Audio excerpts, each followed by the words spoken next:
No medicine for the bite of a white snake. Notes on Nationalism and Resistance in Eritrea, 1890–1940.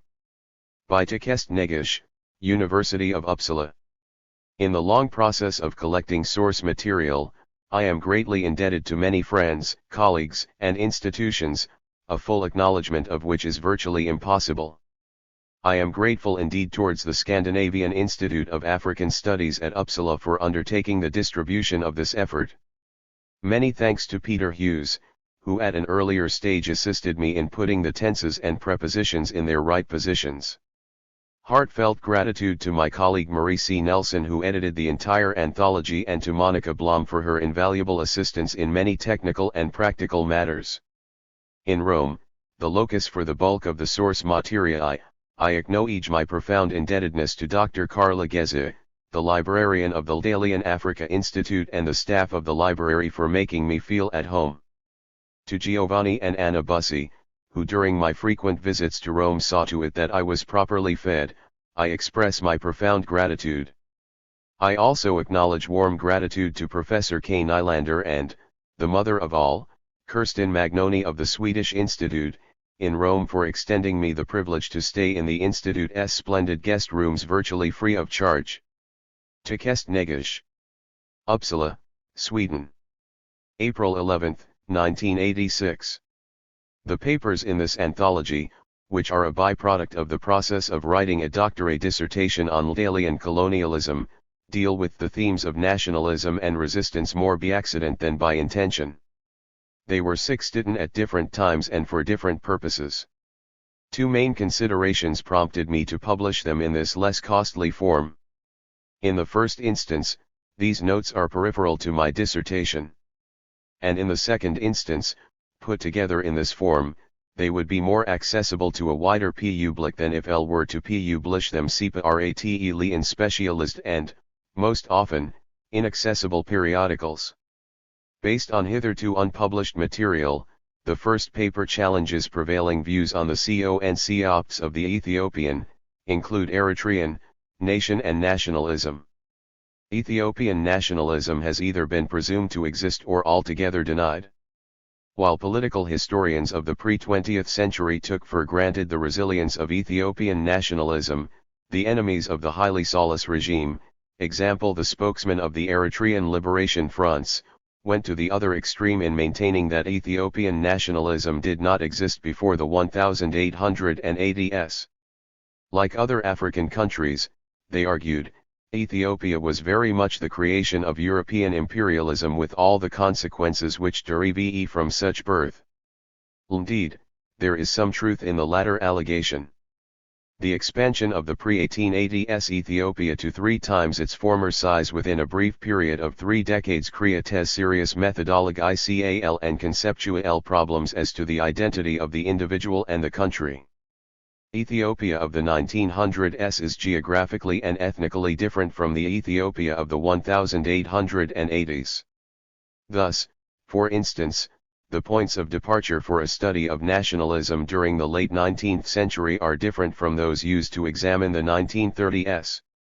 Since the primary aim was to provide source material on the subject, I have organized it in such a way that both the bearer of nationalism, the individual, and the concept are treated equally, b1 Adagaber Exia through whom the subject of nationalism is being explored, wrote a 235-page memoir in 1897 on the decline and fall of the Ethiopian state, a year after the victorious Battle of Adwa. During his brief life, 1860 to 1914, he also wrote several short political texts. Admittedly, the views of the author, although very important, cannot be a substitute for studies of a more analytical nature. However, in the context of the themes of nationalism and resistance, what makes the views of the author quite intriguing is that, firstly, he wrote his memoir while being employed by the Ldalian colonial state, and, secondly, he was himself an Eritrean from a well-known village a few miles north of Asmara. The interrelationship between the evolution of appropriate land tenure systems as a response to the rigid and inflexible burden of tribute and the spatial and political organization for the appropriation of surplus in Eritrea are the main themes of the second paper. There exists a fair amount of literature on the political organization of the Ethiopian state but hardly on the mechanisms for the appropriation of surplus. Based on field reports carried out by an Italian officer in 1893, the section on the spatial organization for the surplus appropriation provides an insight into the political discourse between the peasantry and the ruling class. As the material amply demonstrates, a most striking conclusion 2. Zion is that the Ethiopian central state hardly intervened in the modalities of assessment and collection of tribute at a village level. Although the essay does not claim to be exhaustive, it will, I hope, enable us to pose some questions on the patterns and extent of change from the late 19th century onwards. The complex dimensions of resistance and its limitations are the main themes of the third and fourth papers. That on resistance and collaboration in Eritrea, published earlier in the proceedings of the 7th International Conference of Ethiopian Studies, 1984, is included here by permission of the editor of the proceedings, S. Rubenson. During the early years of colonial rule, Eritrean resistance was largely articulated by the Tigrinians, who were the immediate victims of colonialism. Resistance was doomed to failure because the colonialists easily exploited the conflicts between Eritrean ethnic groups who before colonization had very little common political and cultural tradition. Understandably enough, Italian colonialism was perceived differently by different ethnic groups. The essay discusses the motives for resistance and its spread among the various groups. The theme of resistance is continued in Pax Italica but from a slightly different point of departure. Motivated by the availability of unique source material, L referred to the Graziani papers, and the inadequacy of the literature on the subject, L attempted to interpret the organization, method, and scope of resistance to colonial rule. Italian pacification policies are also give due consideration, since they determined as well as responded to resistance. I was struck by the debate this paper generated when L read it at a conference on the war in Ethiopia, 1935 to 1941, held last year in London. LT was criticized for underestimating the breadth and scope of Ethiopian resistance on the one hand and for overemphasizing the brutality of colonial pacification praxis. One fully understand the ideological basis of the furious reactions to the Pax Italica, because by pointing out the brutality of colonialism and the limitations of Ethiopian resistance, one believe one have initiated a process of reassessing both colonial praxis and of demystifying the notion of continuous and all-embracing Ethiopian resistance. The review article, Historians and Eritrean History, included here by permission of the editors of Northeast African Studies, published in Volume 5:1, 1983, 67-81, was initially intended to point out the misuse of historical heritage for political ends. Its inclusion in this anthology is justified on the grounds that the reader would be in a stronger position to examine the complex political and ideological motives behind historical research. On the basis of a sketchy source material, one pointed out in the review article, written in 1981, the following points. Firstly, the Tigrinians in Eritrea identified themselves with the Ethiopian state, however vaguely the state might have been perceived. Secondly, Italian colonialism did not appear to have undermined the sentiment of nationalism or irredentism, and, thirdly, the attempts to legitimate Eritrean liberation movements through the production of new history could at best benefit the ruling elite in an independent Eritrea. Although the discovery of new material has strengthened some of the above points, a great deal of research at the local level remains to be done. 3. The issues of the last review article deal with the impact of Italian colonialism on Eritrean social and economic structures. Tadia's arguments, on the whole, are not only well measured but also conducted within a clearly defined variable, namely colonial impact on land tenure. While L fully concur with Tadia on the changes introduced by colonialism, L ma into in that Tadia has exaggerated the extent of colonial impact. Alien colonialism hardly transformed Eritrean social and economic structures. The business of colonialism was to exploit the colonial material and human resources as cheaply as possible, and this was carried out in most cases without bringing any significant social and economic transformation in the colonies. In the case of Eritrea, moreover, the strategic, political, importance of the colony, as a staging point for colonial penetration to Arabia and Ethiopia, was given more priority than economic exploitation. The argument that colonial rule can transform the structures of colonial societies might be correct at an abstract and theoretical level. In reality, colonial rule in Eritrea only succeeded to impose a capitalist sector on top of the pre-colonial structures without bringing any structural transformations.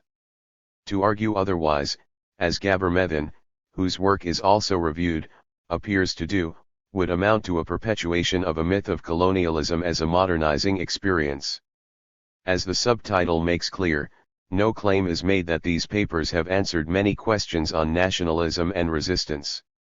Read together, however, these papers provide sufficient material not only on the complexity of the themes but also on the manner the SE themes have been confronted by historians.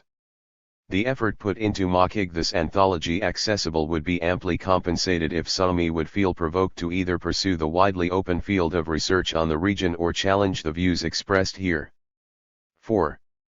Blada Gabra Exia Hila Marlam and his works, a sketch towards a political biography of a nationalist. By far the most neglected themes in Ethiopian political history are those of nationalism and the state.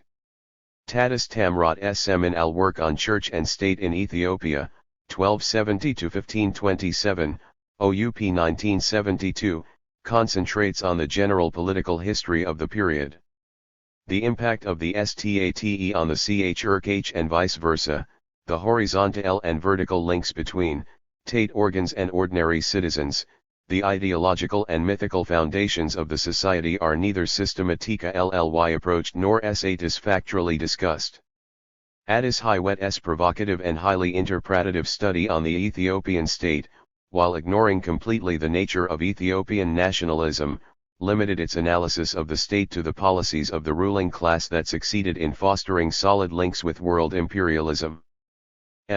Richard Greenfield's slightly outdated Ethiopia, A New Political History, 1965, hardly went beyond providing numerous insights into how Haile Selassie regime confronted some problems of state, example the coup FO 1960 and the Eritrean question in the 1940s and 1950s. The remaining standard works of Koch, Marcus, Darkwa and Rubenson assume the Razi lens of Ethiopian nationalism without, however, analyzing or even describing IL2. One reason that might have hindered the undertaking of such a task could well be the incorporation of vast areas into the Ethiopian state through the expansive policies of Emperors Yohannes and Menelik. The expansion of Ethiopia to 3 times its former size within a brief period of 3 decades is bound to create serious conceptual and methodological problems. The task could perhaps be wisely approached by working out a sort of demarcation whereby the themes of the state and nationalism could be studied for each phase of Ethiopian history. This essay, inspired primarily by the gap in our knowledge on the subject, has however an extremely modest scope. LT's aim is to provide some background on the concepts and perceptions of an Ethiopian with regard to nationalism and the state. LT is undertaken with the conviction that more case studies on the activities and writings of Ethiopians will prove useful for historians to enable them to attempt studies of a more analytical nature. Incidentally, the essay challenges the myth of the docility of the Eritrean people vis-a-vis Ldalian rule made popular by Travaskis and Longrig. 3. LT also provides some source material for an interpretation of early Eritrean history different from those attempted. By Basil Davidson and Barakit Habite Selassie. 4. Blada Gabra Exia Hilarium, henceforth described as Blada, lived from the early 1860 feet 5 inches to 1914. 5. He was born into the lineage of Gabra Christos in the village of Ksida Christian, a few miles west of Asmara. So far he has been primarily known to us as the pioneer of newspaper culture in Ethiopia. 6. His handwritten newspapers, some of which were available at the National Library, Addis Ababa, have not been studied. Nor has his 69-page monograph on the Proclamation for the Welfare of the People and Country, published 1897 Ethiopian Calendar, 1905, which was probably available in Marcel Cohen's collection in Paris. L. Blatta's surviving poems, thanks to a coincidental interest on the parts of J.1. Edie and J. Kalmodin, were reproduced by R. Pankhurst. Though with hardly any explanation as to their contents. 8. While his handwritten newspapers and his monograph still remain inaccessible, an attempt to draw a sketch of his political and literary career will be undertaken using hitherto unknown material from the Colonial Archive of Eritrea. 9. Firstly, there exists sufficient material on Blatta's early career with the Italians, on the circumstances that led to his detention and his eventual escape from prison. 10. Secondly, his unpublished 235-page-long memoir, which since 1899 has survived many vicissitudes, can finally be made widely accessible. 11.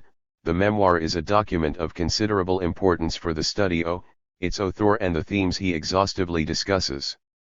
Thirdly, we have his considerable correspondence with dignitaries and commoners inside and outside Eritrea, and in particular his draft of a letter to Emperor Menelik dated May 18, 1899. 12. Lastly, his surviving poems with their recurrent themes of unity and vigilance are worthy of re-examination.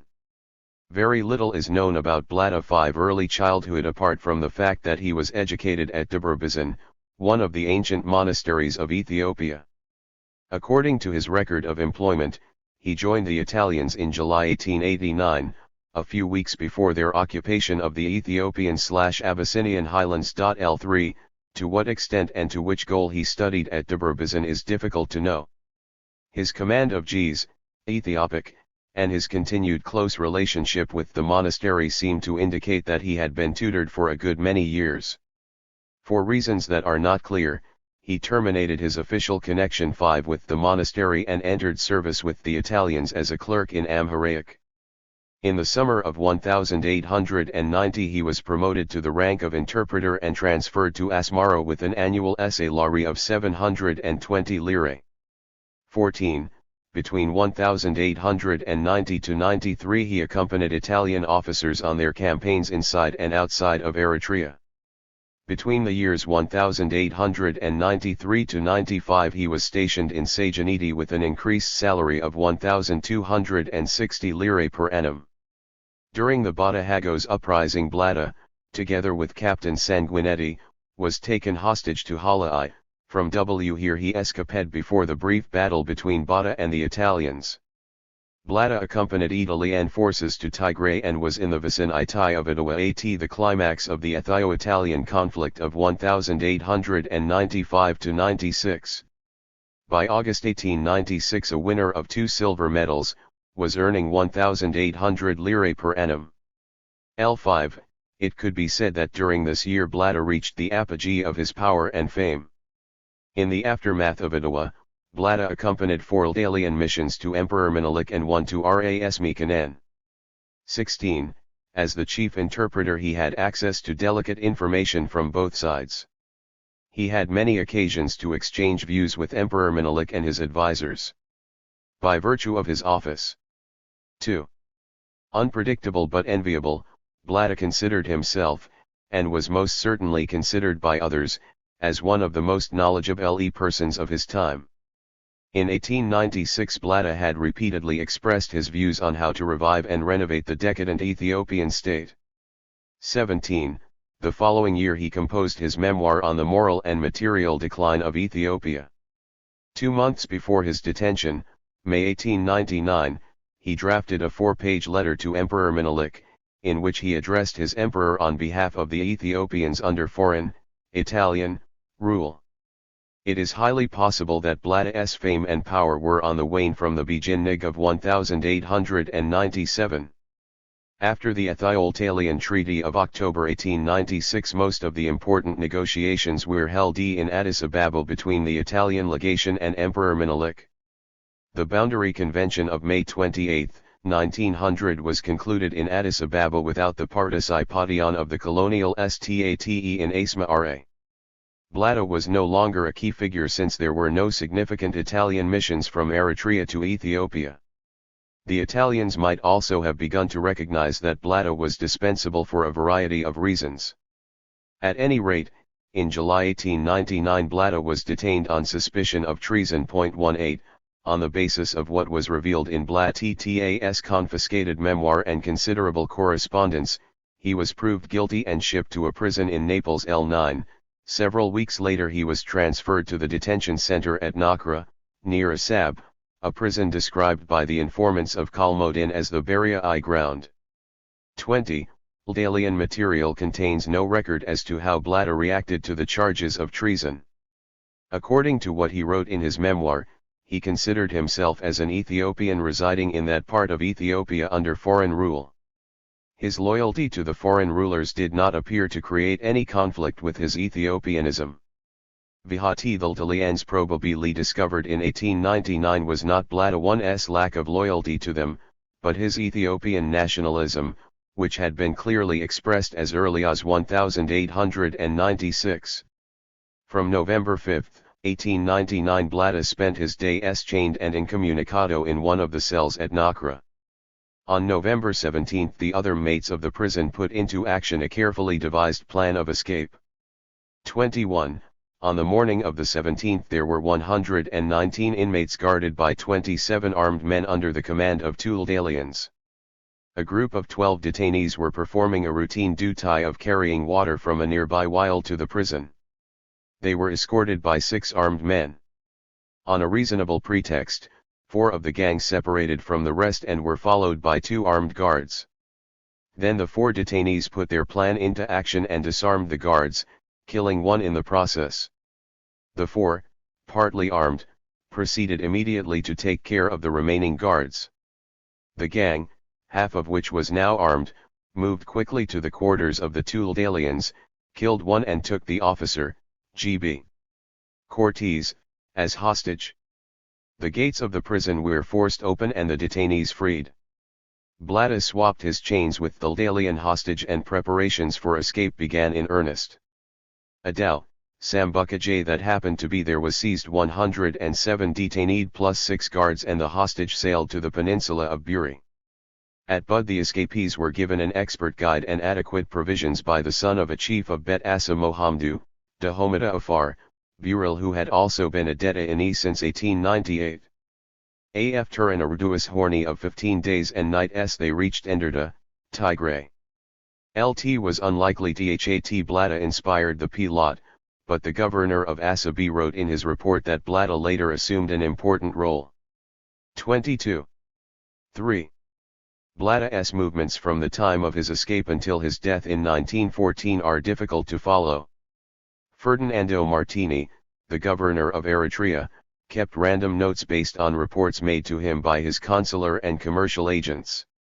For the greater part of 1900 Blatta was in Tigray with Ras Mikanen, despite rumors that he was on his way to Shoa for an audience with Emperor Menelik. 23. The last we hear of Blatta from Martini was on May 5, 1901 when the Italian consul at Harar reported that Ras Mikanen had evaded him to the rank of Fitchery. 24. Blatta was in Harar as late as 1902. 25. Between 1903-05 he was most probably in Addis Ababa, where he tried his hand at newspapers. In 1905 he published his monograph, Proclamation for the Welfare of the PEOP-1E and Country. Since his surviving poems were collected in Addis Ababa, 1913, we might provisionally suppose that Blatta remained in the capital until his death. His concept of Ethiopia, the state, and its decline. With mixed feelings of humiliation and pride, Blatta expounds his grandiloquence in the following words: I am writing you an introduction and commentary about the degradation and distress that befell the beautiful and great Ethiopia. 26. Addressing himself to the God-loving and God-fearing Orthodox brother, he goes on to explain why he decided to write. The distress of our country had, entering my heart, tormented me and made me feel extremely sad. I beseech you, after reading the memoir, to feel sorry for her, Ethiopia, and to try as much as you can to pull her out of her distress and tribulation. Ethiopia was once a very great and powerful kingdom/state and was known as the country of the Agaza people. 27. Blada then narrates That as the first among the nations to believe in the true faith, it was said that Ethiopia stretches her hands unto God. However, in later centuries she had become degraded both in SPI ritual and material matters and had fallen far behind other peoples. And these days, Blada bitterly comments, they even call her Habesh, Abyssinia, denying her true name. 28. Although Blada states on the first page that what he is going to write will be based on what he has heard and on what he has personally experienced, his memoir also contains citations and interpretations from various sources. Hagiographic literature such as the Sanksar, the various acts of Ethiopian saints, various editions of THIRD-WORLDISM and some one-edged and unacknowledged European material constitute undeniably his major sources for the past. After advising his God-loving and God-fearing brother to remain firm against those who might ask him to accept Habesh instead of Ethiopia. 29, he explains the earlier territorial boundaries of Ethiopia. Ethiopia, the term, is of ancient origin. 30. In the New Testament, the area described as Ethiopia in Genesis, is Kalwan Gin or Gyan. This area begins from the Nile and reaches up to Egypt and is surrounded on all sides by Ethiopia. 31. Blada then tells us that the second part of Ethiopia according to the Book of Esther stretches from India to those countries across the Red Sea, facing Zila. In ancient times, we are told, this area used to be called Ethiopia. 32. The third part lies to the west. Lt is the country of Hendis, Queen of Ethiopia, cited in the Acts of the Apostles. Nowadays this country is called Sudan. And it means blacks. 33. Lt can be clearly seen that Blada's concept of 4. Ethiopia, largely based on the Bible and other, unacknowledged sources, is conveniently vague. Although he seems to be aware of the concept of Ethiopia as a geographical term and that of Ethiopia as a political state, it is far from clear whether he was able to distinguish between these two concepts. Later on in the memoir, Blada describes the physical boundaries of Ethiopian kingdoms where the kings ruled by power, wisdom, but above all by prayer over a much respected country which extended to the east up to Adal, to the west up to Sennar, to the north up to Upper Egypt and to the south up to Kaffa including other regions. 34. Ethiopian kings, Blada continues, constructed buildings, erected obelisks, which he saw at Atulis, Zula, Gumail, Koito, Keskis, and Senev. 35. As evidence of the greatness of Ethiopian kings, the author describes in great detail the achievements of above all kings Abrahatzbiha, Caleb, and David Il, who in one way or another enhanced the image of their country. 36. With little variation the vast territorial extent of Ethiopia is once again presented, this time in order to explain the central cause of decline. If someone should ask what has become of the descendants of Menelik I, the true Orthodox, and how the previously Christian countries became overwhelmed by the darkness of Islam, the Gallas, Leon, and Luther, the answer is that through the offense of monks and priests the Y adopted a false faith and thus offended their God. Now our state has disappeared completely and our people live as if they had never been born. 37. Strictly connected with the ancient glory of Ethiopia are the questions related to the origin and continuity of the state.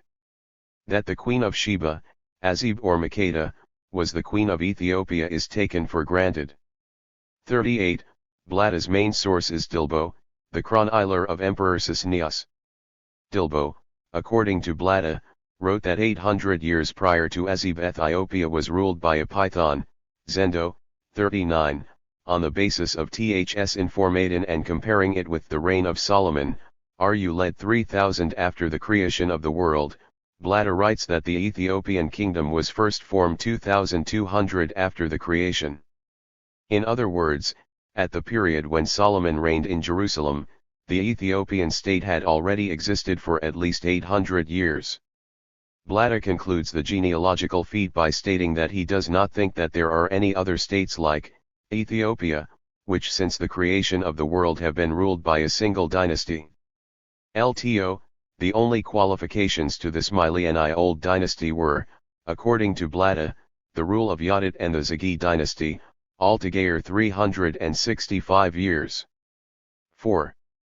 Although Blatta repeatedly reminds his reader that the decline of Ethiopia began at the turn of the 16th century with the invasion of Gran, he describes Ethiopia as rich and fertile until the reign of Emperor Tewodros, 1865–68. For Blatta, Ethiopia was not only rich in livestock and fertile in cereals, but resembled the biblical land from which flowed milk and honey. 42. Blatta gives an account of the kind of cereals that grew in abundance in many parts of Ethiopia and of the immense quantity of livestock that families had in their possession. He provides names and places where rich cattle farmers used to bathe over and over literally, with milk and honey. The policy of Emperor Tewodros, which resulted in the slaughter of 150,000 cattle, is mentioned as a cause for the material decline. 43. 5. The invasion of Gran, 1502, though caused by a spiritual laxity, initiated the material decline of the state. Blatta does not, however, specify the nature of the spiritual factor apart from the broad statement that the monks and priests offended their God by adopting a false faith. It is only for the 17th century that Blatta provides concrete examples of decline in the spiritual sphere. Lacking a righteous leader, the monks and priests of our country quarreled among themselves and split into 3 factions. 44. Blatta then narrates that the controversy and conflict began during the reign of Emperor Fasil in 1656 or 1660 AD. 45. Vegan Emperor David, ruled c. 1708–13 AD. ETHC, who adhered to one faction, came to power. He exterminated the followers of the remaining factions using an army known as Juyi. 46. Since the kings, like the priests, were split into religious factions, upon coming to power they harassed those who held opinions other than their own. 47. This religious controversy appears to have lasted for nearly 200 years until the reign of Emperor Tewodros. The allegation against the monks and priests is carried further when Blatta tells his God-loving brother that he has never seen the Ethiopian religious teachers teach or preach. According to him, these monks and priests went to eat and drink on every occasion of marriage and commemoration for the dead. 48. Nor were the monastic orders spared from Blatta's incisive analysis. Many people, he writes, joined monastic orders in order to make use of the vast lands, Guld, owned by the monasteries, especially in Tigray and Amhara. 49. Therefore the monks were not interested in the spiritual aspect of their order.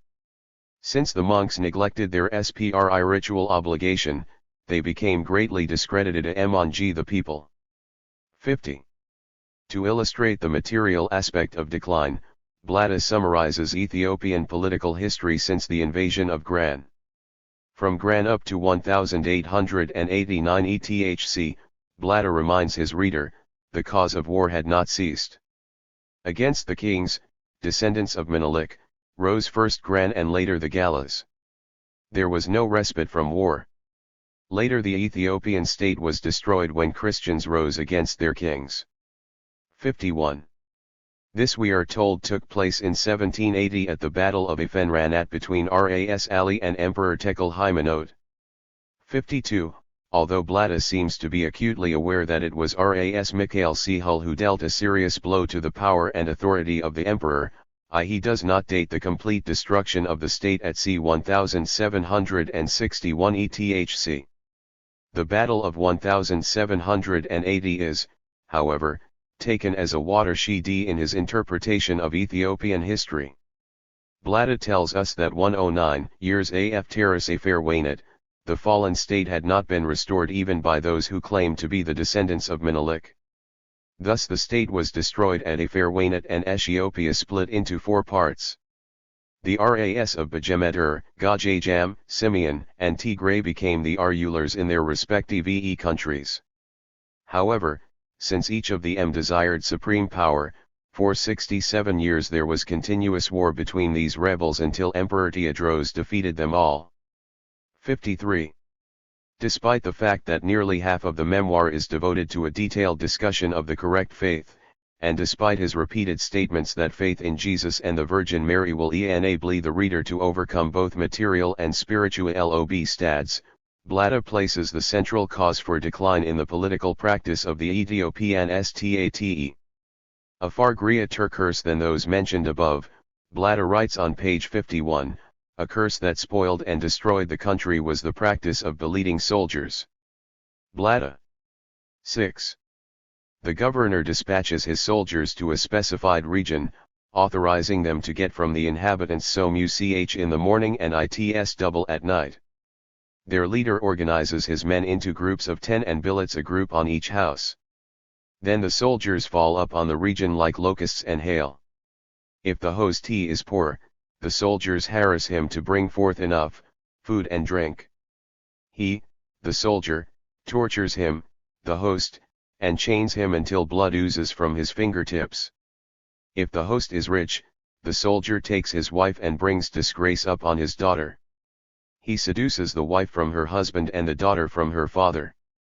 Therefore, through such abuse of el-Jawr, a common soldier has a woman or someone called servant.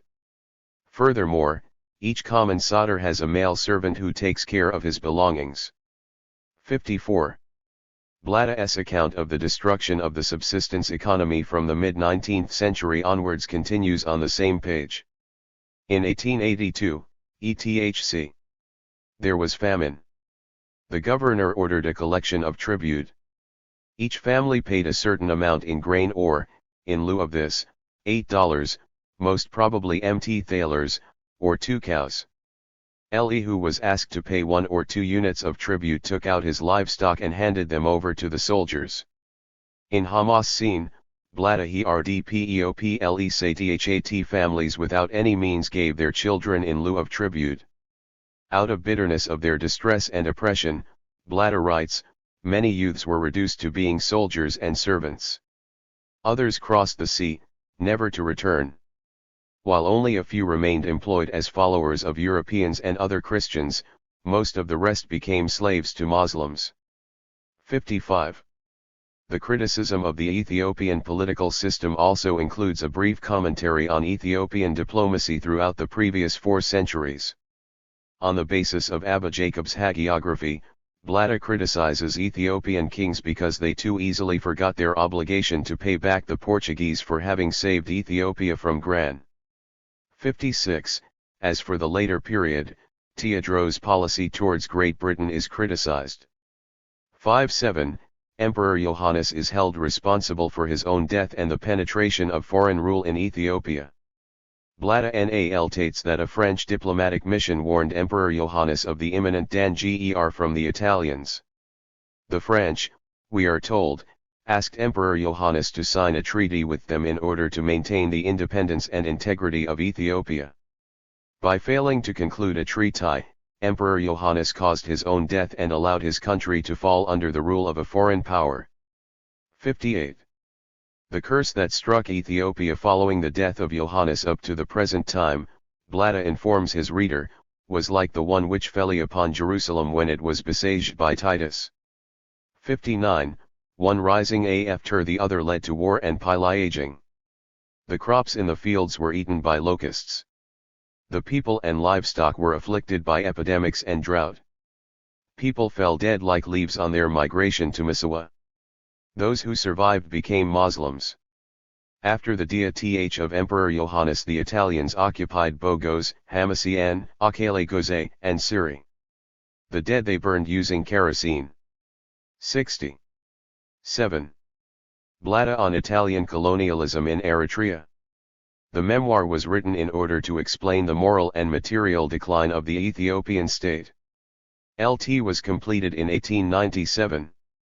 One of the reasons that motivated Blada was that the state, that had been completely destroyed in 1780, had still not been restored by the descendants of Menelik. But did not Ethiopia expand to 3 times its size under Emperor Menelik?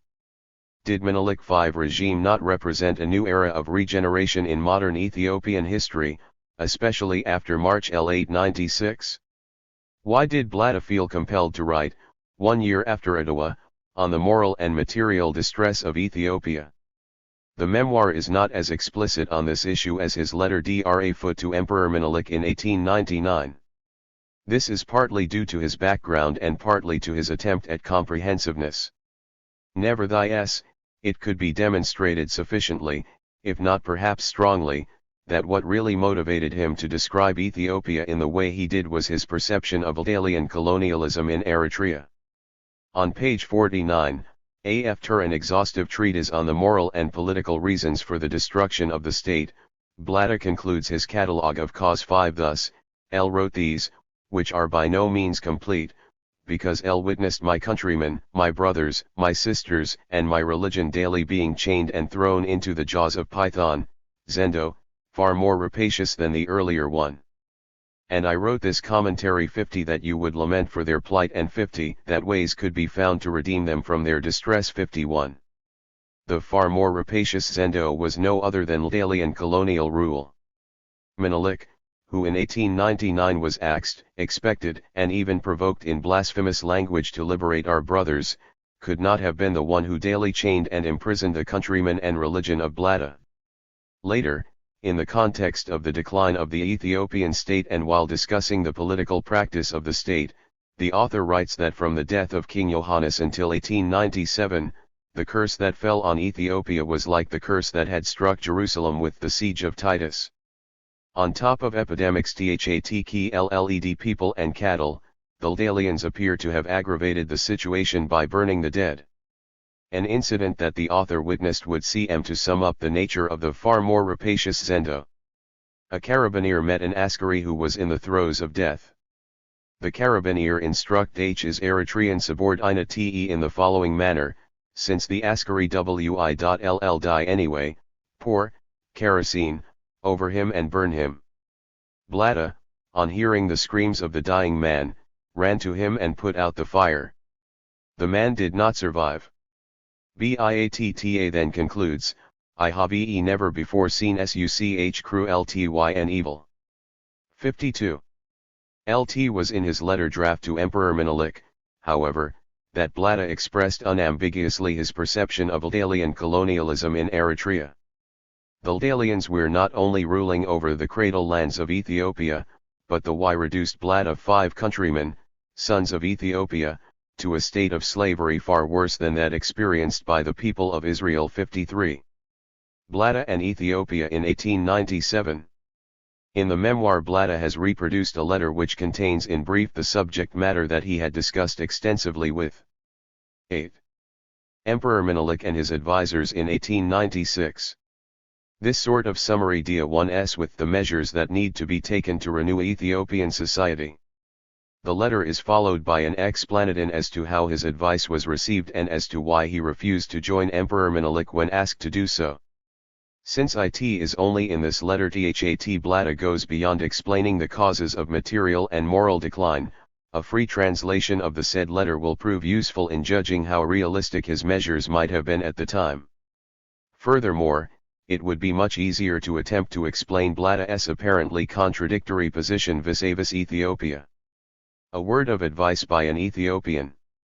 Your Highness, we pray to Zerubbabel II, who in his kindness elevated you to restore the Ethiopian state and church which were destroyed many centuries ago, to bestow upon you his wisdom. L. It is advisable to construct war fortresses along all sides of the peripheries of your territory. When such is done, the wind of evil faith of Islam would not spread into the midst of our country. And those along the periphery who have been converted to Islam I think, revert to their Christian faith. 2. It would prove useful if His Highness would establish schools in all the Arajas and order the people to send their children to school from the age of 5 until they reach the age of 10. If you promulgate and implement strict regulations such as, that severe punishment will be dealt to those who do not send their children to school, that the monks and priests preach the gospel, that the people remain firm in their respective faith, then we would willingly comply with what God has commanded us to do, fear and respect the king. We would do so, since we love our country, our monasteries, our king, and our religion. 3. Instead of ceding the markets and ports along the Eritrean Sea to foreigners, especially those of Metama, Misawa, Asab, Dj Ibudi, and Zayla, these places ought to revert to the state, Ethiopia, and the king accordingly change the marketplaces. 4. Most important of all, however, is to seize the above-mentioned ports for harboring ships. 5. One of the most fundamental steps that need to be taken is to import technicians from Europe for the production of armaments and employ them, technicians, to teach the people mentioned in point 2 above. To use money earmarked for purchase of armaments through private traders as a salary to those employed. To select those brave ones with superior intellect for this purpose. And to entrust gold, silver, and bronze to those technicians who could use it better. St. Paul enjoins us to seek wisdom from those who possess it. Thus if your Highness could import 4 of 5 from Europe and these teach others, Ethiopians, knowledge will increase and our country will be saved from strife and misery. And your name of emperor will never disappear from the memory of Ethiopia. We will continue to say, may God bless the soul of the king who set us upon the path of knowledge. However, your Majesty will not succeed in achieving the above-mentioned goal if you fail to make peace with the states of Europe by allowing them to establish consular services and by sending your consuls to their countries. Your Majesty, the reasons that motivated me to word, as I stated on page 52 of the memoir, were that I saw my brothers was uselessly and that from the days of Gran my country has been plagued with strife and misery and that this 9. Knowledge pierced my heart and tormented me. Says Gabra Exeabier the Orthodox. April 28, 1889, 1897.64. Blada then informs his reader that he had repeatedly talked about these and other matters with Ras Mikanan, Ras Awanula, Echich Toflos and other high dignitaries. The king did not accept the issue of consular exchange since the court intriguers advised him otherwise. If the king accepts consuas, the foreigners will occupy our country.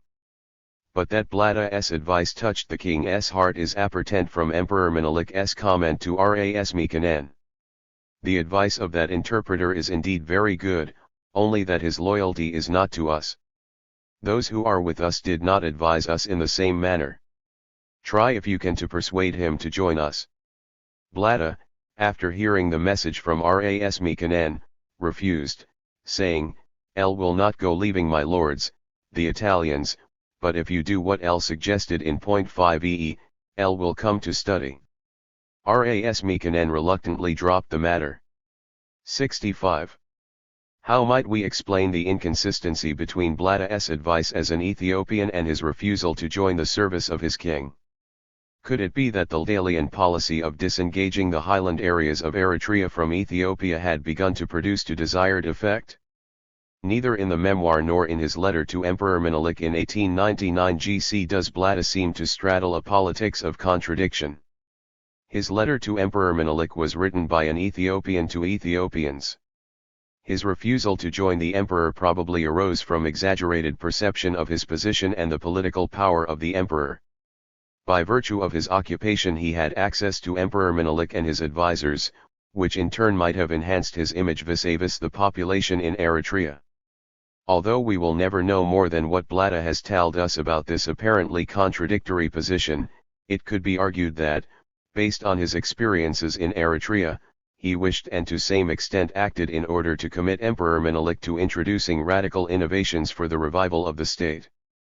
On a number of occasions Blada uses the personal pronoun to either explain his motives or his understanding of certain events.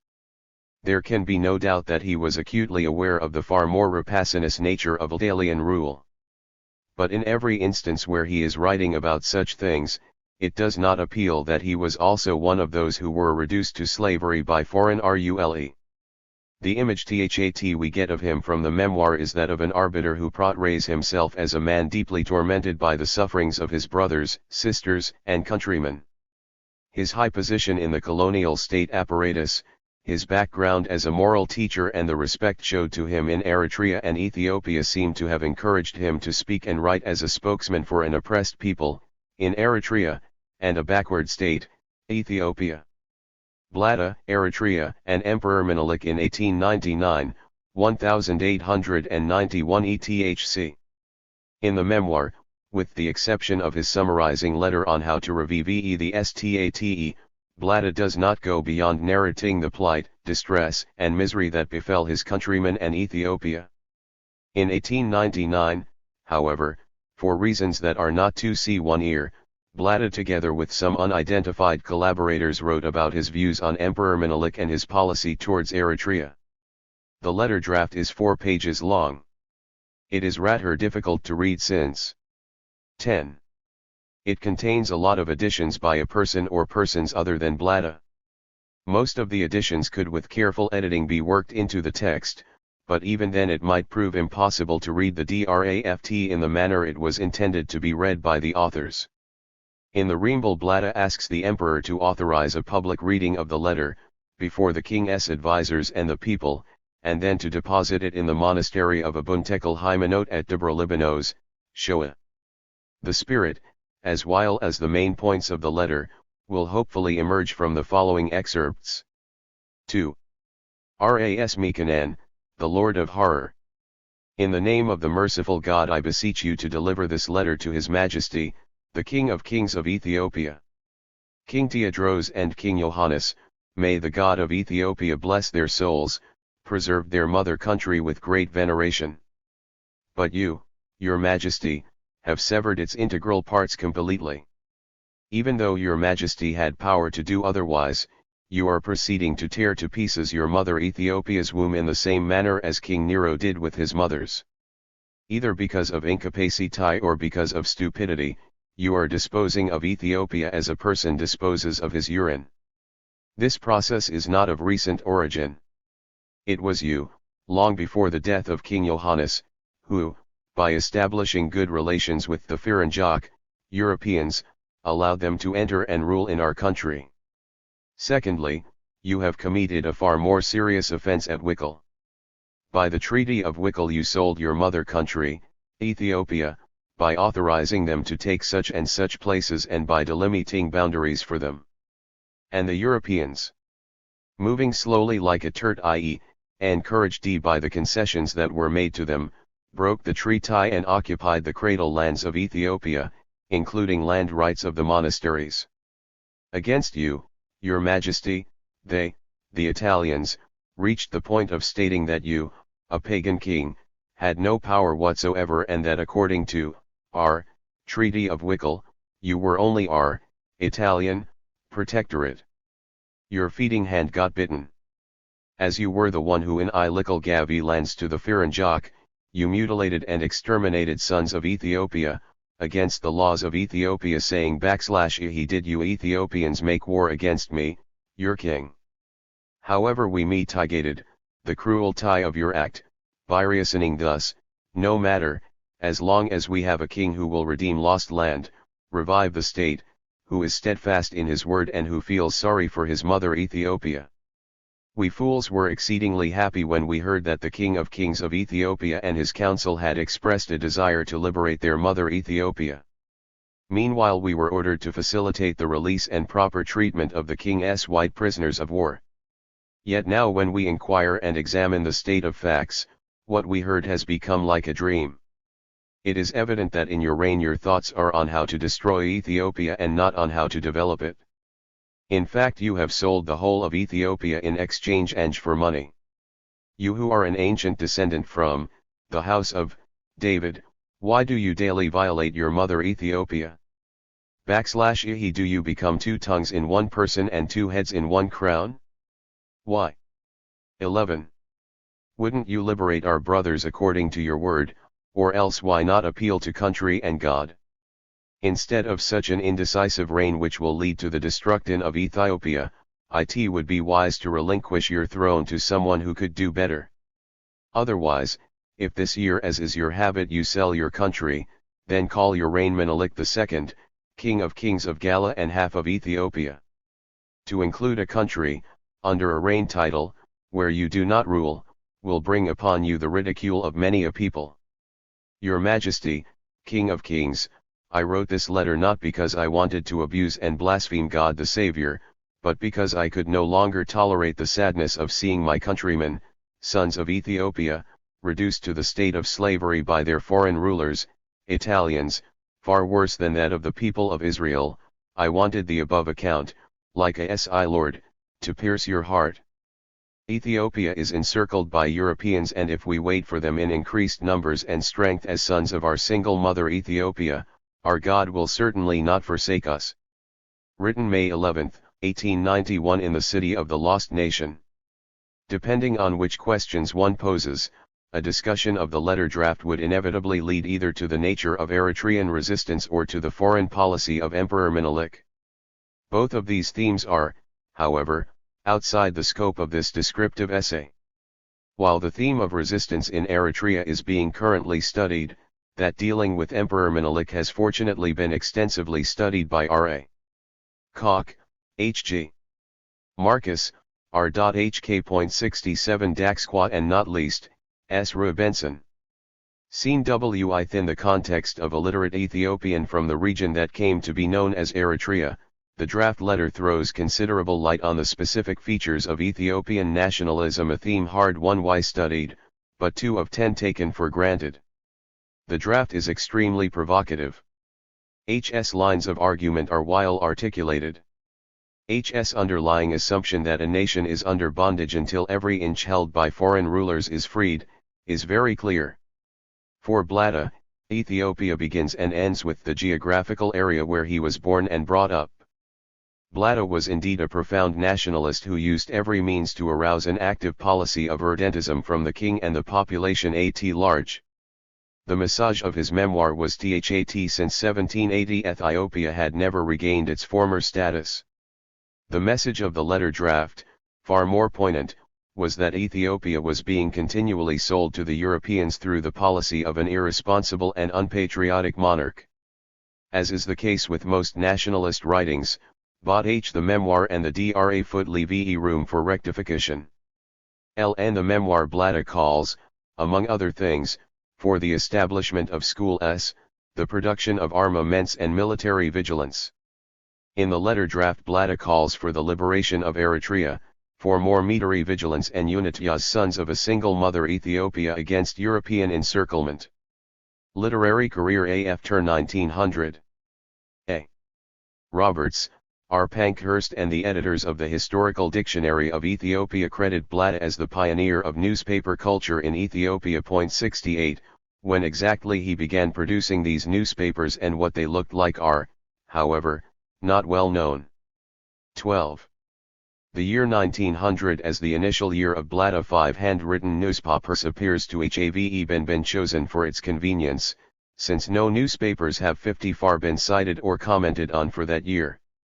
If Blatta did indeed assume the task of editing and selling his newspaper, he could not have done it before, at the earliest, 1902. A handwritten newspaper dated Yuli 5, 1899, Gregorian calendar, however, was found among his confiscated correspondence. 69. The newspaper, written in Tigrinya, Kanta in 3 pages and dealt with Ldalian land policy in action over a period of 3 weeks.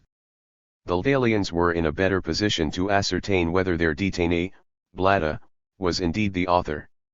They seem, however, to have taken the issue of authorship for granted, since the newspaper was found in Blatta 5 possession. Blatta might have inspired the unknown author to produce the newspaper, but he did not write it himself. A glance at the style of the memoir and that of the newspaper leaves no room for bt. Furthermore, Biatta, without exception, wrote in Amharic, and since the Asmara Gazette was addressed to the people of Ethiopia, he would have additional motivation to use Amharic. Thus, while we can be certain that Blatta did not produce the Asmara Gazette, we cannot be equally certain as to who the real author was. A careful examination of syntax and style in Blada's considerable correspondence 70, seems to indicate strongly that the author of the Asmara Gazette was Cantabahila Mikhail, a close friend of Blada, who escaped to Ethiopia soon after the detention of Blada. Though the author of by far the earliest Ethiopian newspaper will, in spite of the circumstantial evidence, remain unknown, we can at least be on safe ground in stating that Blada was one of the pioneers of newspaper culture in Ethiopia. A further look at the collection of the National Library, Addis Ababa, from which the information on early newspapers was derived, might reveal more interesting facts, not only for purposes of chronology, but also for the documentation of Ethiopian intellectual history. Blada 5 literary output from 1900 until H.'s death in 1914 is either not easily accessible or it has quite probably been left to the rats. H.L.'s handwritten newspapers were, according to A.D. Roberts, 1946, available at the National Library. The 1905 monograph is not signed, but M. Cohen seemed convinced that it was / written by Blada. 71. Cohen 5 hypothesis as to the authorship of the 1905 monograph ph could be substantiated, or for that matter rejected, by comparing the monograph with the memoir. Such a task, though by no means simple, might prove useful. Once Blada had made his way to Harar and later to Addis Ababa, we notice a considerable development in his command of the Amharic language. He not only uses the language while, but he also uses it to express his thoughts poetically. The Tigrinya loan words, which were significant in the memoir, are non-existent in the 4 pieces of poetry that are available to us. Since the 1905 published monograph is not available for study, nothing of substance can be said as to its contents and its author 5 changing perception of the Ethiopian state. Thus an analysis of his writings after 1900, based on incomplete and randomly collected pieces of poetry, could at best enable us to reconstruct some of his ideas. With the exception of the brief poem on unity, the remaining 3 pieces can be dated with greater certainty. All of the poems under study share in common the mess of unity, military vigilance, and a warning against inevitable European invasion. Since 13. The brief poetic piece on Ity, unlike the others, has not been inspired by a contemporary historical event, it could one day have been composed any time between 1902 and 1913.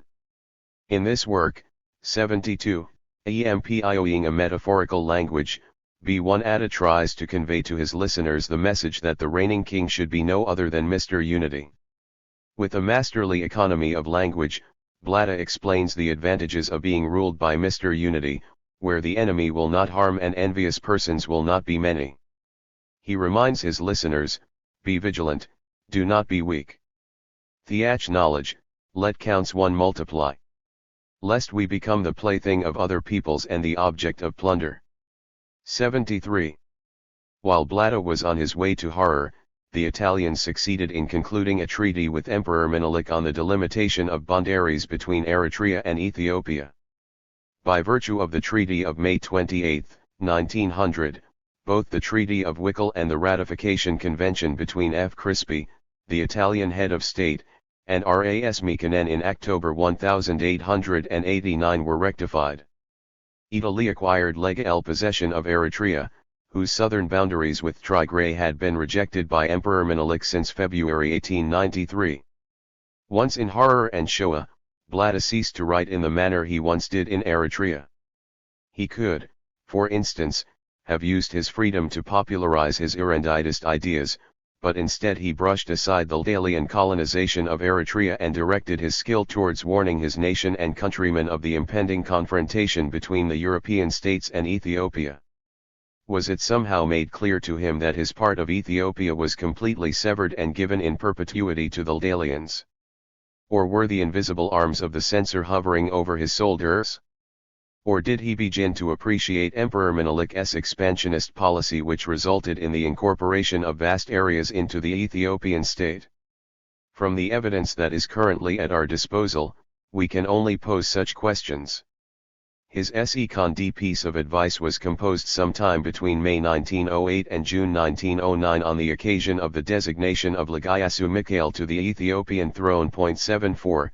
This piece, while expounding the theme of unity, attempted to achieve several aims within a limited space. Blada begins by describing himself. She, Ethiopia, had a servant poor and miserable, who was longing for his death rather than becoming a slave. He used to advise his fellow countrymen, being united, let us now reflect lest like lost sheep we be for the wolf before the invader comes on a swift horse, if by science and learning we strengthen the throne. Then he proceeds to advise his listeners that they could accept Iyasu as the will of the emperor and the bishop. The theme of vigilance is taken up. I pray thee, my country, my mother, who for long has never been defeated, by a foreign power, lest the foreigners snatch you, be careful now. The third poem 75, was composed soon after the Italo-Turkish War of 1911-12, in which the Turks were sound one-wide defeated. Blada highlighted the Turkish experience in order to warn the Ethiopians of a similar fate. 14. All of you hear me, Muslims and Christians. The war conspiracy that happened this year, the difficulties and the troubles that the Turk experienced from the Great Sea to the Red Sea, they coming in ships, in battle ranks began to burn, with cannon fire that they may take his country, and plant their flag. Now one must be careful before the eagle arrives who snatches and takes away the bread of honor. He does not pardon the aged, or pit white children. They say he never gives a burial place. If indeed you do not believe me, look at Asmara. If today we be in agreement, none of us being proud like David has told us, in the Psalms of his harp, he counsel is beautiful to him who acts upon it. He who accepts it, fears no one. He will be like Japan, strong in everything. The last piece explains the reason for the downfall of the Turkish Empire. The Turks, Blada informs us, committed the fatal mistake of not learning the secrets that made Europe strong and powerful. This work was probably composed towards the end of 1913 and could well be his last piece.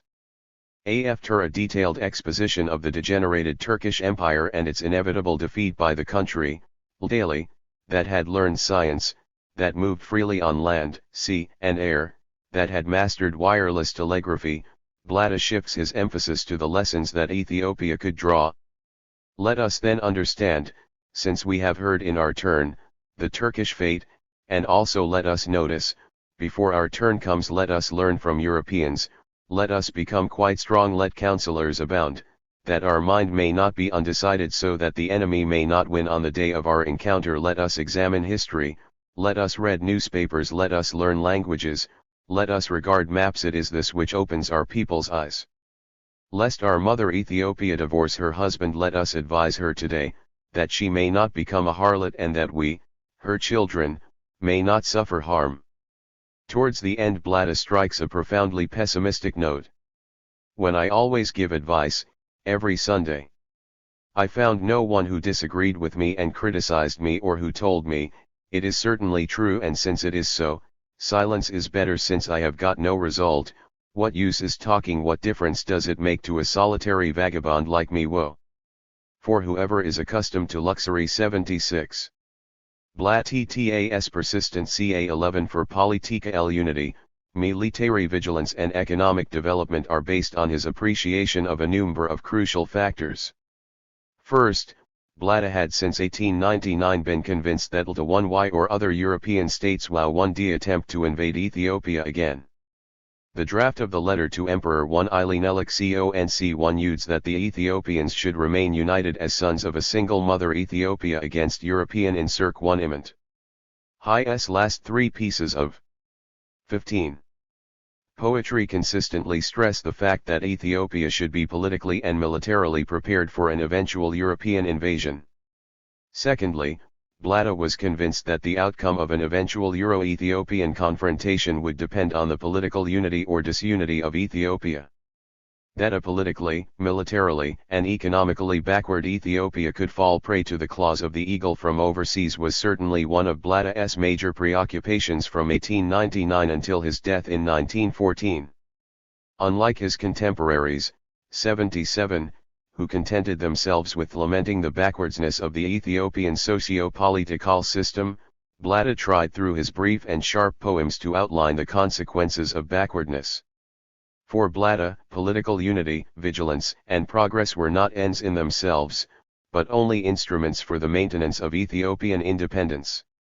He was a far-sighted nationalist who warned his country and countrymen repeatedly, but in vain, of the inevitable confrontation between Europe and Ethiopia, at a time when many Ethiopians were comfortably resting on their laurels of victor at Adwa. The Ldalian invasion of Ethiopia in 1935–36 proved him right. Further study of his ideas within the context of this period and of his contemporaries might well establish his position as one of the most far-sighted and historically minded nationalists of his era. Land tenure and the organizatlon of surplus appropriatlon on the eve of the colonial period. Introduction. By providing source material on the tenure systems and the appropriation of surplus, this essay aims to emphasize the need for a pungent type of local history research on patterns of change and social transformations of the region. LNSPITE of ITS limited chronological and thematic scope, LHOP-E it may be used as a point of departure for mapping out the historical process of the region from the 1,880 feet 5 inches until the public ownership of Rura 1 lands PROC 1 amation of 1975. 1. The system of land tenure, which constitutes the first part of this study, is a fairly well-covered subject. Perini, 1898, Polera, 1913, Pelion, 1913, and, after the demise of Ldalian colonialism, Nadal, 1946, have fairly extensively deal with the matter. 2. To this extent, the first part is recapitulative but perhaps with more C1-arity, on the distinctions among the various types of tenure. NAID 1 study, for instance, has been relied on far too much, largely because of the linguistic medium in which IL was written, although on a number of important points it is both schematic and incorrect. More recent studies carried out by Ldalian researchers based on a varied source material did not, surprisingly enough, deem IL pertinent to point out the limitations of NAID 1.5 otherwise important contribution. 3. Hence we are left with same aspects of the tenure system which have not yet been properly explained. The second part of this essay is concerned with the structure-ROI modalities for the appropriation of surplus, a problem which has hard-won been examined. The structures for the appropriation of surplus which the Ethiopian state evolved during a considerable paroxysm of time appear, was we shall see, to have influenced the tenure system. In turn, the tenure system seems to have limited the Politika 1 parameters for structural changes of the ancient regime. A study of the organization of surplus appropria, will, believe, provide an empirical 1 basis for discussing the mode of production of the pre-1975 Ethiopian state, a subject timidly approached but hardly exp10 read. The source material for the second part is largely based on 22. Field notes prepared in 1892–93 by an Ldalian officer, Rufilo Perini. His report, first published in a rather obscure periodical La Rivista Militare Italiana in 1894, was republished in 1905 as the first part of a much larger study on the political and social history of the Eritrean highlands. 4. Although the 1905 study has been frequently mentioned as a sympathetic documentation on Ethiopian history from the perspectives of the Eritrean highlands, his study on the Structura 1 organization has not been utilized. Neither Loretta Caponi nor Irma Tadia, both of whom have written extensively on problems of land tenure in Eritrea, have made use of Perini's field notes. 5. While Perini and his works are comp 1 at 1y absent from Caponi 5 extensive footnote apparatus, Tadia cites, en passant, one of his small Arctic 1es. A 1 though L strongly believe Perini 5 detailed survey of the political and tributary organization of the Eritrean highlands to be extremely valuable documentation, I leave it to the reader to make his or her own evaluation. However, hoping that the reader would concur with me on the value of the documentation, I'll dedicate this preliminary study to Rufilo Perini for the thoroughness of his survey and for the respect to Eritrean oral sources which he consistently maintained throughout in his larger study on Eritrean society. The system of land tenure. In 1891, 1 year after the organization of the Dalian Red Sea poses Zions into a single territory, henceforth called Eritrea, the Parliament in Rome sent a commission of inquiry to assess the potentialities of the colony and, not least, its potential as a colony for settlement. The commission wanted to find a prompt answer to the question of who owned the land. When asked thus, the Eritrean peasants replied that all the land belonged to the king or to the state. 6. On the basis of this ostensibly C1-year explanation, the Dalian colonizers who, by virtue of their hegemonic position over Eritrea, had assumed the role of the Ethiopian king and state, proceeded to expropriate land to be used for the settlement of landless Dalian peasants. Indiscriminate expropriation led to peasant revolt and eventually to political resistance, which resulted in the major re-evaluation of colonial policy. 7. During the 19th century, the Eritrean highlands formed a sub-region of the province of Tigray. The inhabitants of the Eritrean highlands called their sub-region Marab Melish. This area measured about 5,500 sq.km. and might have been inhabited by about 100 to 150,000 people.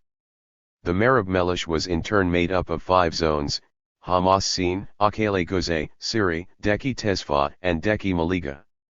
8. The last 2 zones were under the Dalian colonial period, 1907, incorporated into Siri. In theory, all land, not only in Eritrea of the 19th century but also in the rest of Ethiopia, belonged to the king or state. The distinction between king and state hardly existed in Eritrean political thought. This concept, however, was an abstract one. To the extent that all cultivated land was liable to pay tribute under the customary norm which states that people are free but cultivated lands are liable to pay tribute, the statement that all land belonged to the king or state was correct. But the 23. Ethiopian state, at least in Eritrea, scarcely owned any land, although the emperor reserved to himself a well-established right of depriving his subjects of their land in exceptional cases of proven guilt of felony and or refusal to pay tribute. The Ethiopian ruling elite, unlike its pre-capitalist counterparts in Europe, did not engage in the organization and cultivation of land. LT survived solely by the appropriation of surplus from the peasantry through various means, the most important of which was tribute. Risti tenure. All land in the Eritrean highlands, as Polaric quite rightly perceived, was Risti, that is to say, under private form of ownership. 9. The term Risti originated from the Ge'ez, Ethiopia's classical language, word Rist, meaning an area that is occupied, conquered, and inherited. Risti summed up a long process whereby an individual or a family sometime in the past occupied a certain area and conquered it and passed it to their descendants henceforth as an inherited property. As far as oral tradition goes, most of the Eritrean peasant villages trace their origin up to the 15th century, a period of considerable expansion of clans and subclans. L0, in the 1880s and well into the 1940s the main political unit of the Eritrean peasant society remained the Enda, a kinship organization made up of families who trace their origin in the male line to a common ancestor. In most cases a village was made up of a single Enda. The main characteristic of the Risti was that it entailed a permanent title to land, that is, ownership in the strict sense of the word LL, but always within and under the abstract notion that all land belonged to the state or king. As the Eritrean societies evolved, Risti as a concept and as a juridical term also underwent a process of evolution. By the 19th century, Risti was either known as Risti Desa or Risti Tselmi. L2. Risti Tselmi is a form of ownership limited exclusively to the members of the kin organization or Enda. In places where the prevailing system of tenure is Tselmi-R1 was not only possible but also inevitable that some clans had access to more land than others depending on the vicissitudes of life. Furthermore, the Tselmi system allowed for considerable variation between the land holdings of sub-clans within the same clan. Let us take a hypothetical example of the workings of Tselmi tenure. Let us assume that 200 years Ajan Ansas divided his Risti equally between his sons B and C. Let us also assume that in the course of time B and F formed sub-clans of A. Upon the death of B, his land was equally divided among his 5 descendants, while the land of C was divided between his 2 descendants. This meant that as early as the second generation the grandsons of A might have had unequal shares of the Risti of their grandfather. Already at this stage the descendants of B may have begun to feel the shortage of land. There was no other way of circumventing the progressive division of Risti, as neither the principle of primogeniture nor the principle of prescription was recognized by the customary laws of tenure. 13. Prior to the 20th century, the rationing of available land among peasants may not have been threatened, largely due to the periodical recurrence of drought followed by famine and epidemics. The Tselmi tenure.re system gave rise to end. 24. Less and costly litigation over the division and redivision of plots as the population continued to grow.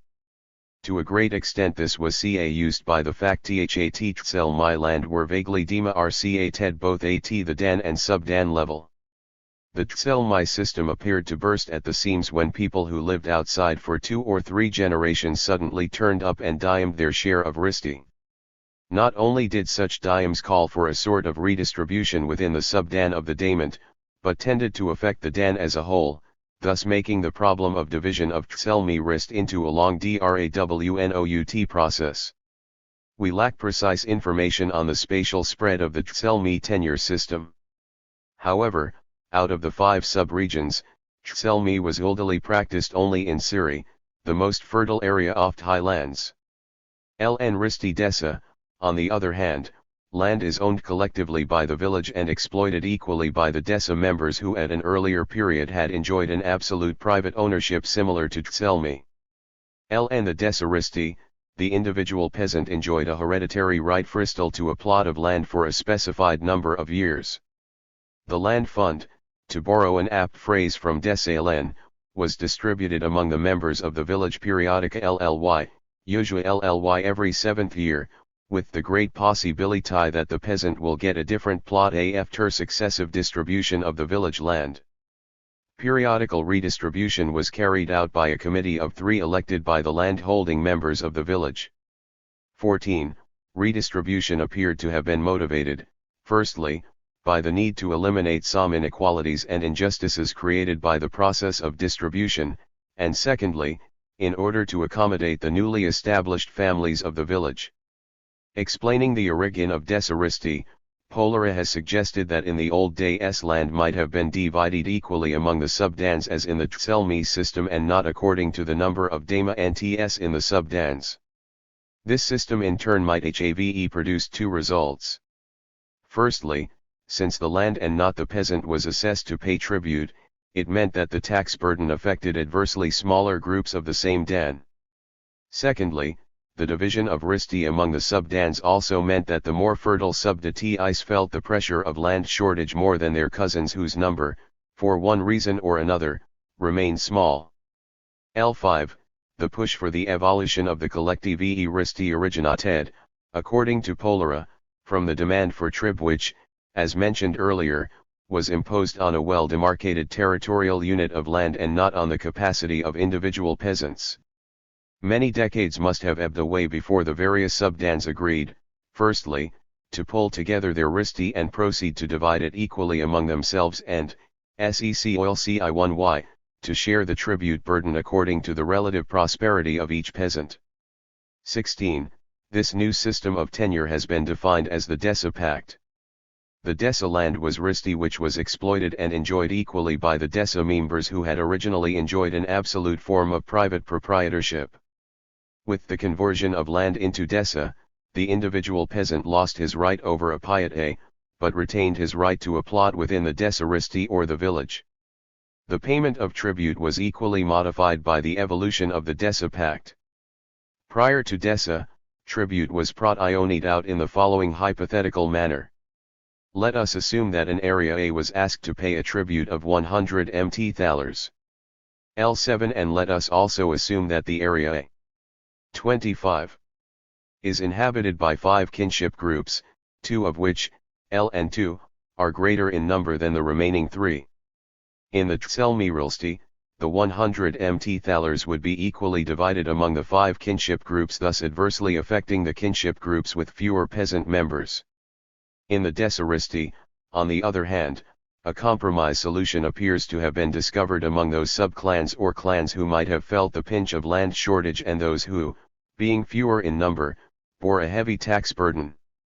The Desa Pact resolved, at least at the period when it was first developed, both aspects of the problem in the sense that land was divided equally among adult peasants and tribute was shared according to the relative prosperity of individual members. At the end of the 19th century, Desa tenure was widely practiced in Hamas Sin, Akele Goze, Deki Tesfa, and Deki Malaj. The lack of precise information notwithstanding, we can presume that the Desa tenure was more widely practiced than Tselmi. Madri el-Verki, land bought in Gojadi. In the areas where Tselmi was practiced, a strictly private and individual form of ownership of land called Madri Werki existed. Madri Werki was a field purchased from a Risti owner by a third party who may or may not have belonged to the clan of the seller. This form of ownership was found in Siri, the area where Tselmi was predominantly practiced. Such form of ownership did not exist in the Desaristi, since the right of a person was limited to perpetual usufruct and the Desaristi was inalienable. We do not know exactly when this practice began, but it could very well have been an early 19th century phenomenon. Both Polara and Nadal agreed that Murdi Werki was a rare phenomenon, and that after a few generations the Murdi Werki, through the application of the law of inheritance, became indistinguishable from the Risti Tulmai. 18. In other words, th is form of owners hipevolved through time into Risti Tselmi. Metaye leases and other forms of tenure.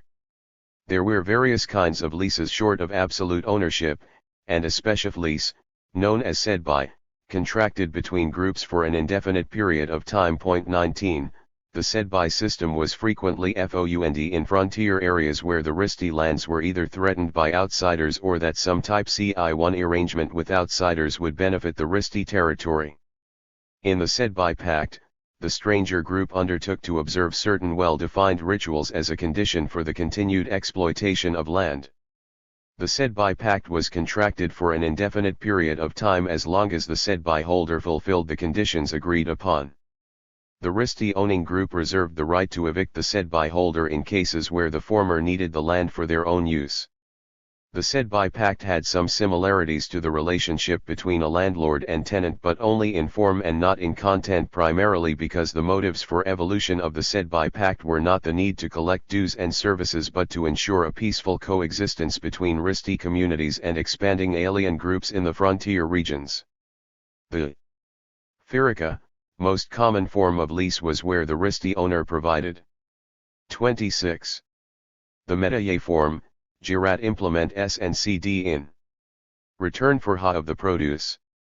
This lease was entered on an annual basis. In another slightly different variant, the tenant, leaseholder, provided implements, labor and seeds and thus kept 2/3 of the produce, while the remaining third was appropriated by the Risti holder. The Metaye lease was more prevalent in areas and in periods where Risti holders, for one reason or another, were unable to take care of their land. Wars and epidemics, factors which easily disturbed the demographic balance, tended to increase the prevalence of the Metaye system. In Tselmi areas, peasants who had inherited relatively large plots might have resorted to Metaye leases for purely economic reasons. Widows leased their land on Metaye for the simple reason that Wamer did not plow. Old people must have also resorted to this type of tenure. The Metaye lease appeared to have been limited to the cases thus far mentioned. This was largely because there were not many peasants or kinship groups who possessed vast lands which could be leased for long periods on Metaye basis. Furthermore, many of those who cultivated land on Metaye lease were enterprising and active men who possessed the resources to add a second plot in addition to their own. The kinship ownership of land in the case of Tselmi and the village ownership in the case of Dessa appeared to have worked against the institution of tenancy on a permanent basis in the Dessa areas. Moreover, a stranger can, after 40 years of residence, if not much earlier, claim a right to a share from the village risti. His continued residence was probably taken as an indication that he felt decently treated and that the village did not have any reason to drive him out of the village territory. Sometime in the 1880s, Emperor Johannes ruled 1872 to 1889, and his appointee Ras Alula, the governor of Mirab Melash, decreed that any stranger who lived in a GIVPN area for a period of 40 years be considered a risti holder. 20. In Dessa as well as in Tselmi, fields of various sizes were set aside for priests, Jirat Kai 1 at, for the ruling elite, Jirat Goitet, and for the emperor, Jirat Negus. Point 21. In Dessa's system, the plots for priests were subject to redistribution with the provision that the priest or priests had the right to point out fields of their own choice. These fields were available as long as the priest or priest TSCA read out their functions. The practice was similar in Tselmi with the exception that the priest or priests could use the same plot permanently in neither area, and in no case were these plots to be inherited by the priest's descendants.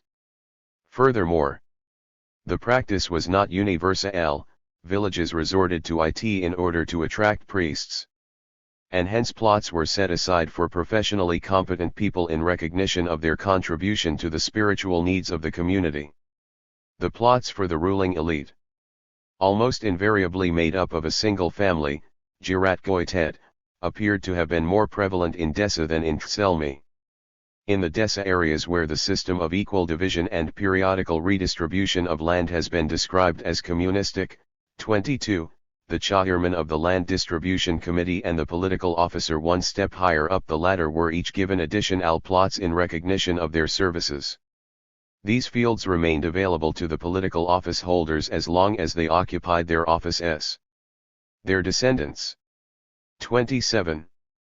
If they succeeded them to the same offices, would presumably continue to make use of this land.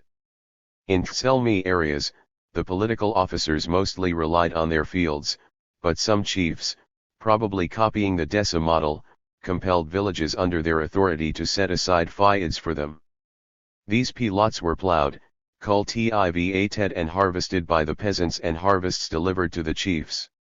In the Dessa areas, the political officer was given one plot equal to that assigned to the peasant. In the 1940s, Nadal was informed that the chief held this additional share by the grace of the villagers. 23, and that in theory, the villagers could deny such rights to an unpopular chief. With the exception of this mechanism which entitled the chief to an additional share, all land bought in Tselmi and Dessa was owned and used by the peasantry. Tenancy in a permanent form was virtually unknown. The absence of the principle of primogeniture and the tribute system discouraged the concentration of land in fewer hands. The fields of the emperor, Jirat Neguslo, constituted the last of reserved fields. At earlier periods, the Ethiopian emperors either reserved certain fields or were granted fields by the peasants. By the 1880s, however, there were no Phi-1ds in the Eritrean highlands exclusively reserved for the emperor. The fields of the emperor were cultivated for him by the villagers. 24. When Perini collected his data, he was informed that certain villages belonged to the emperor or, to be precise, to the Imperial House. 25. Paradoxically enough, these villages enjoyed considerable latitude of autonomy both as regards administration and taxation.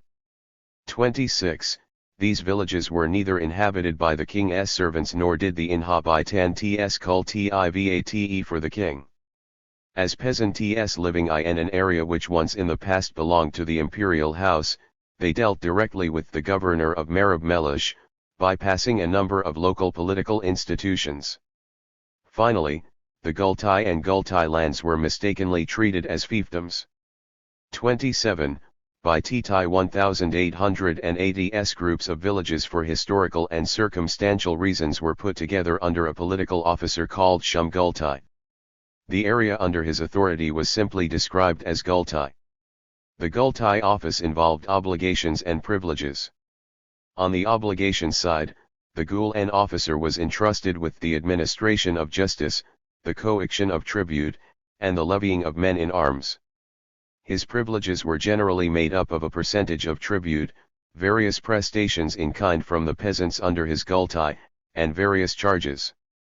28. The Gultai area, as it was practiced Eritrea, was an exclusively administrative area.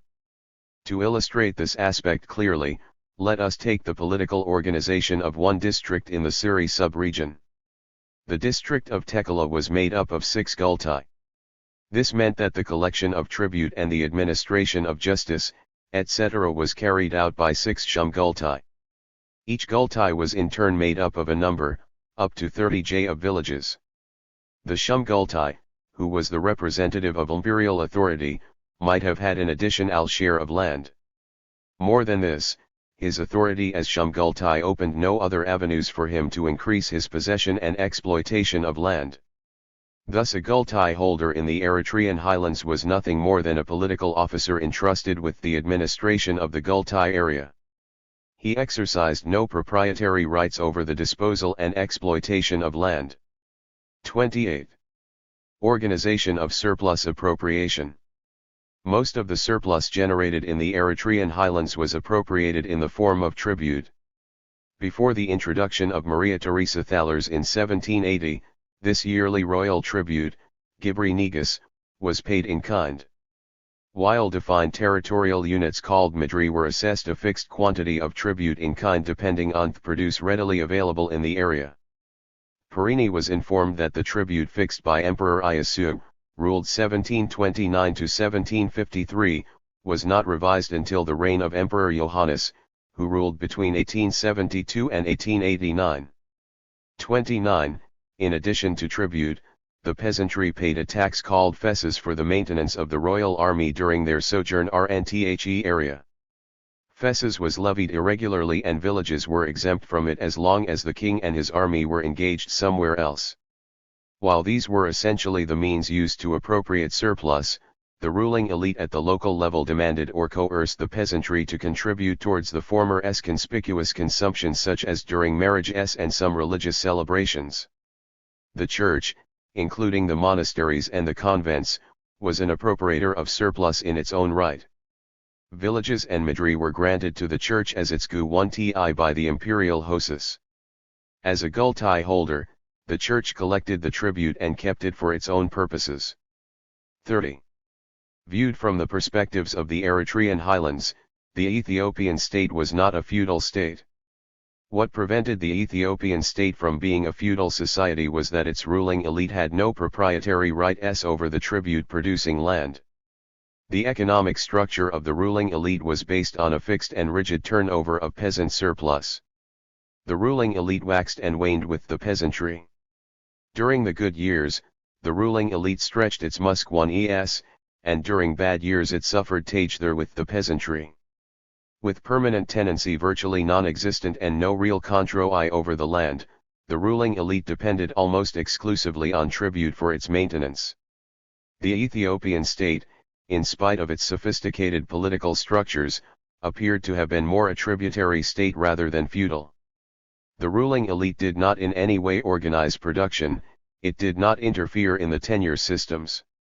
Nor did it mobilize the peasantry to generate other types of surplus in addition to tribute. All these are characteristics which qualify the Ethiopian state to be designated as a tributary state. 31. For the purposes of tribute collection and political administration, the 5 zoes of the Eritrean highlands, i.e., Hamasien, Akele Goze, Siri, Deki Tesfa and Deki Maliga were divided into Madri and Gultai. Madri constituted the tributary paying unit, in other words tribute was imposed on the Madri. A Madri might in turn be made up of one or several Gultai. The inhabitants of a Gultai for historical and other circumstantial reasons considered themselves separate from those of the other Gultai. A Gultai in turn was made up of several villages. In practice the system worked in the following manner: Celeste Wed Akele was a Madri of Akele Goze. This Madri divided into 3 gultai, namely, Haydegdi, Tsanadigal and Deki Digna. Tribute was imposed on the Madri to be shared between the 3 gultai which constitute the Mek Iri. Each of the 3 gultai was in turn made up of a number of villages. As far as the central state was canc earned, what mattered was that the tribute imposed on the Madri was duly paid. The 29 modalities of collecting tribute from the peasantry were left to the Shumgultai and the leaders of the villages. Put in diagram form the structure for the appropriation of surplus resembled. Table 1. Structure for surplus appropriation. Marab Melash. 5 Merit, sub-regions. 34 Madri. 66 Gultai. Over 800 villages. Source, my own elaboration on fee basis of Paranel S. Reperti, 1894-67, 77-91, 91-100, and 38. The pages refer to the 1905 edition. The structure for surplus appropriation also functioned as the political structure of the old regime. The village constituted the smallest political unit. Its affairs were managed by a council of elders. Justice was administered by a judge called Sika, invariably a person of long ancestry in the village. The next higher political unit, that is, the Gultai, was administered by the Shumgultai, a person of local origin Buletin ta appointed from above. The Shi 31 Gultai was politically responsible for the Gultai territory. The Shumgultai was in turn responsible to and under the Shum Madri. In cases where the Madri was made up of a single Gultai, the Shumgultai and the Shum Makriti were one and the same person. Depending on the political climate of the period as well as on the importance of the area, the Shumgultai derived his authority either direct 1y from the King of Kings or from the Ru1er of the sub-region, e.g. Hamasian. Table 2b10w attempts to explain the structural links between the spatial organization for surplus appropriation and the Politika L institutions. 30. There were 3 notable exceptions to the structural links delineated above. Firstly, villages might have acquired the status of West Gultai, Gultai within a Gultai. Such status was granted by the King of Kings. The tribute for such villages was fixed by the king, and these villages enjoyed much wider autonomy since they were not answerable to the Shumgultai and the Shum Madri. For legal and other disputes, they resorted to the Shum Nigarit, the imperial appointee of the sub-region.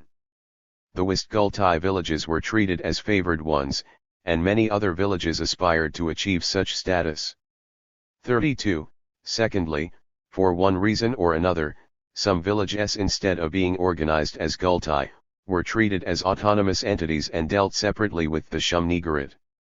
These villages were also exempt from providing services to the Shumgultai and the Shum Madri. The third groups of exceptionai village were those which paid their tribute to the local church or most of 10 to the monasteries of the region. It is probable that the members of the monasteries once cultivated the land themselves. During the 19th century, however, the rights of the church over the land were similar to the rights of the King of Kings, le. By and large limited to the appropriation of tribute. 33. During most of the 19th century, Lirab Melash was ruled by 2 related Djs of Hazaga and Tsazaga. 34. The rulers of Marab Melash had always derived their authority directly from the Ethiopian Emperor Ivar since the foundation of the city of Gondar as the imperial seat in the beginning of the 17th century. This practice was interrupted during the 19th century, a period known as the Era of Princes and characterized by the growing autonomy and independence of the provinces vis-a-vis the Imperia Lstate. During this latter period, the rulers of Marabi Melash were appointed by the rulers of the province of Tigray. 35. The following ble attempts to reconstruct, solely on Perini Estata, the territorial organization and the amount of tribute levied on each Madri during the reign of Emperor Johannes IV, who ruled between 1872 and 1889. 36. Concluding remarks. We do know the criteria used by the Ethiopian state in the assessment of tribute. The relative prosperity of the Madri, we presume, must have been taken into consideration. Otherwise it would be difficult to explain the different amounts imposed. But we know quite well, as Parini has been informed a number of times, the division of the tribute burden. The first was at the Gultai level. Once a Madri was assessed a fixed sum as tribute, the leaders of the various Gultai reached an agreement among themselves as to the share of each Gultai. This meant that in a Madri with 4 Gultai, for instance, the tribute might be shared in such a way that Sami would pay more than the others.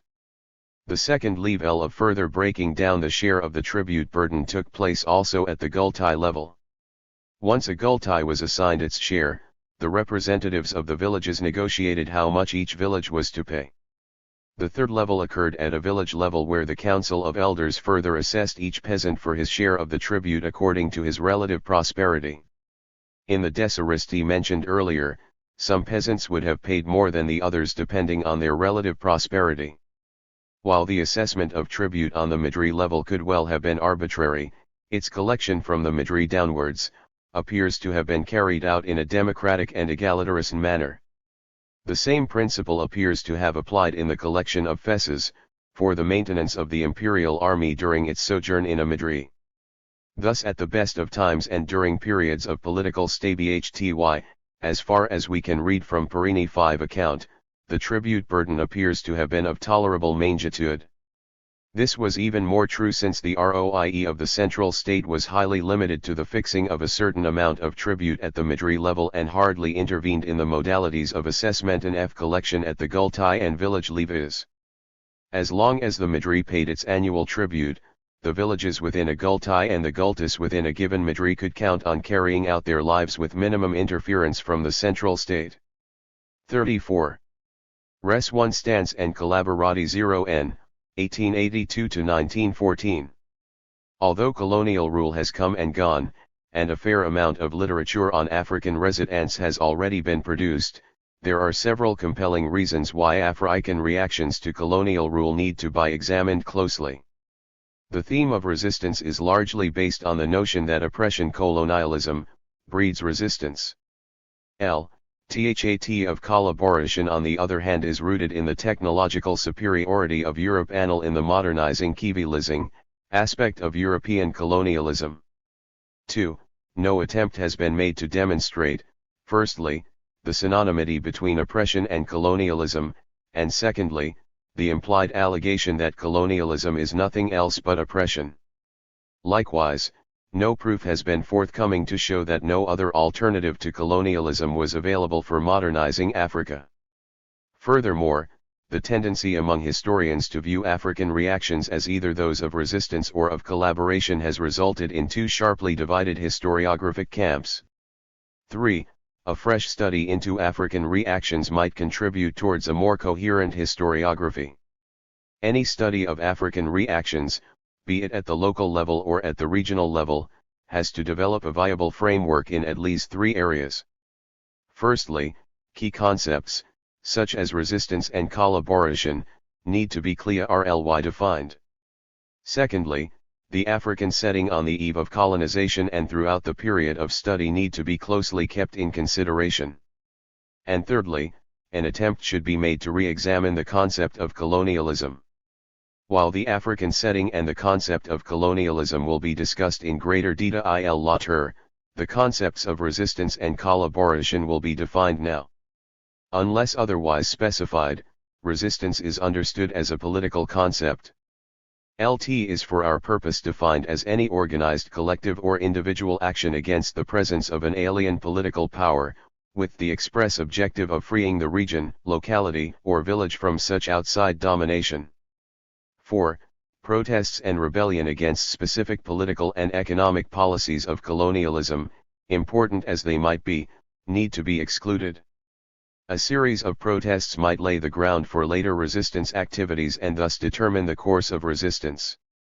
They should, however, be distinguished from resistance since both activities may not necessarily have the same goal. 5. In order to explain the intensity of the organization and the 37. Degree of participation, such terms as elite resistance and mass-based resistance could be useful. Defining collaboration poses several difficulties.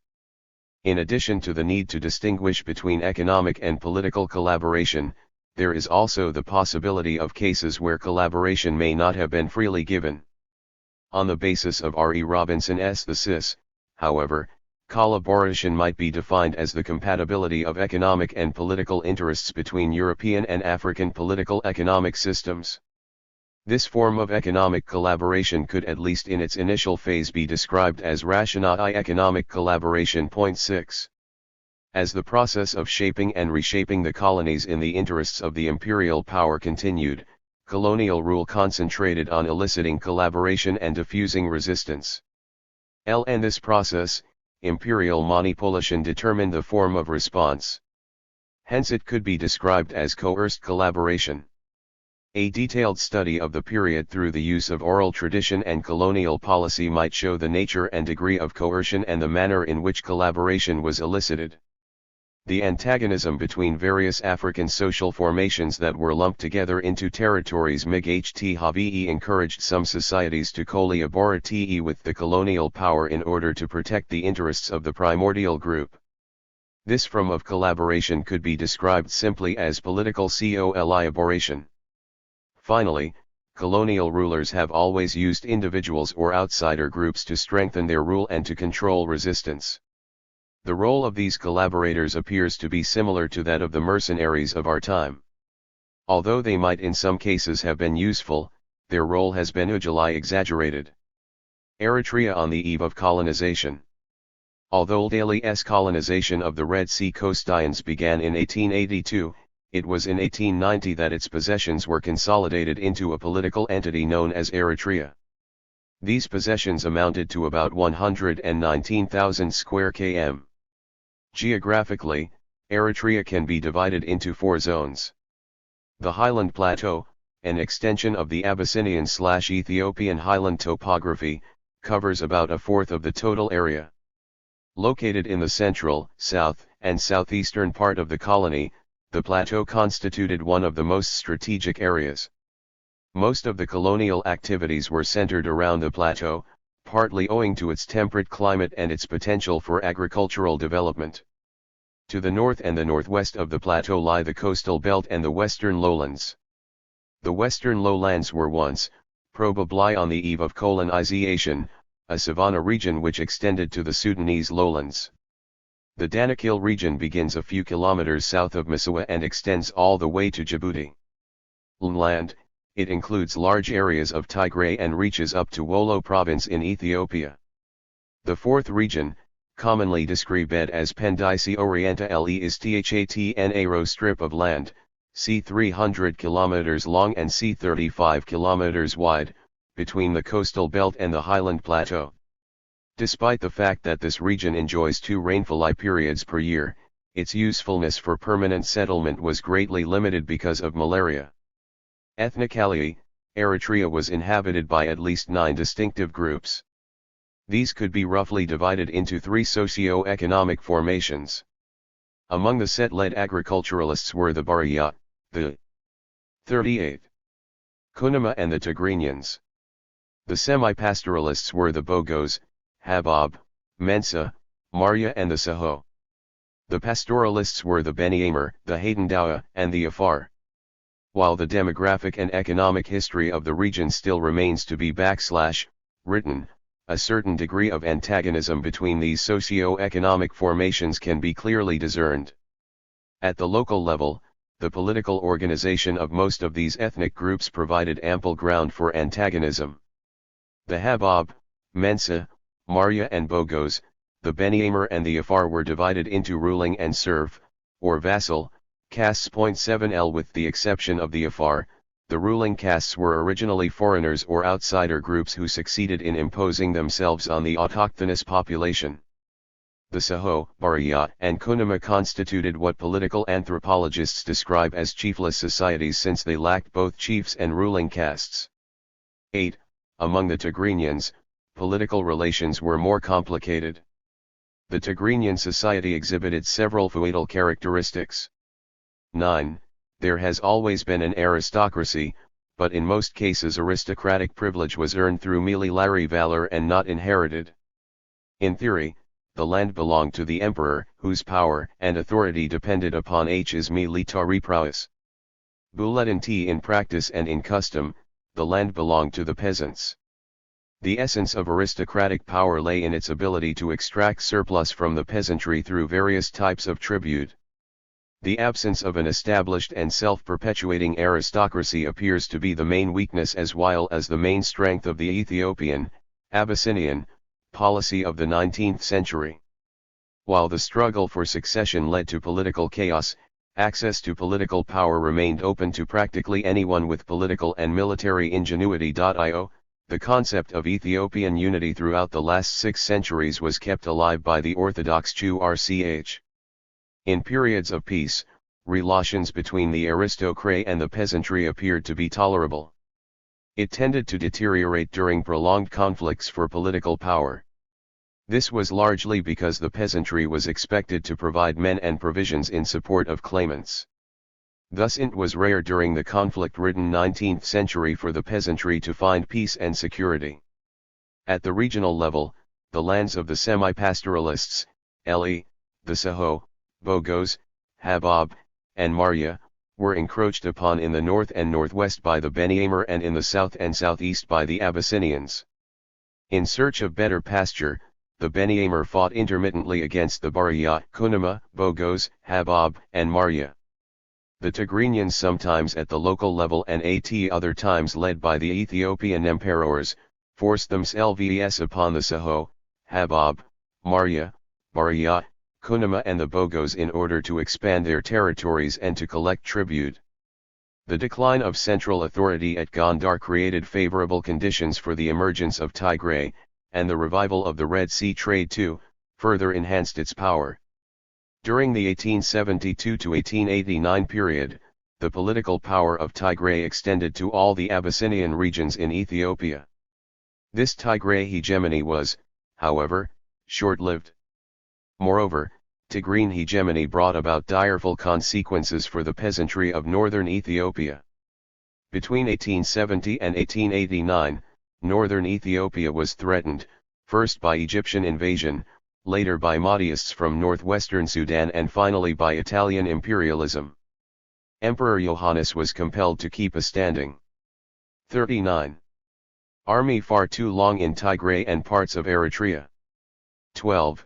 Since the army had to be fed and partially equipped by the nearby population, its prolonged stay virtually ruined the subsistence economy of the peasantry. In particular, the population of northern Eritrea, the Habab, Bogos, Kunama and some of the Saho, suffered by the struggle between Ethiopia and its enemies to insurpret them. These peripheral regions had for the most part been outside the reach of the central authority. Their proximity to the new political power in Tigray brought them into direct contact with a political system that demanded more than it could offer in terms of peace, security, and development. By the law TE 1880s, the economic chaos prevailing amongst the peasantry in the whole area was about to be translated into political rebellion. Northern Ethiopia had become extremely vulnerable to external encroachments. 13. The Great Famine of 1888-1892,14, that was initially caused by an unknown cattle disease, further deepened the degree of vulnerability. Tigray was on the verge of a deep political and demographic crisis. 15. Reactions to Italian colonialism, Resistance. Initial armed resistance from Ethiopia. Whereas the Italian occupation of Assab in 1882 provoked hardly any Ethiopian reaction, the occupation of Massawa was clearly perceived as a threat. It was apparently clear to Emperor Johannes that the aim of Italy was to expand into the highlands of Ethiopia. 16.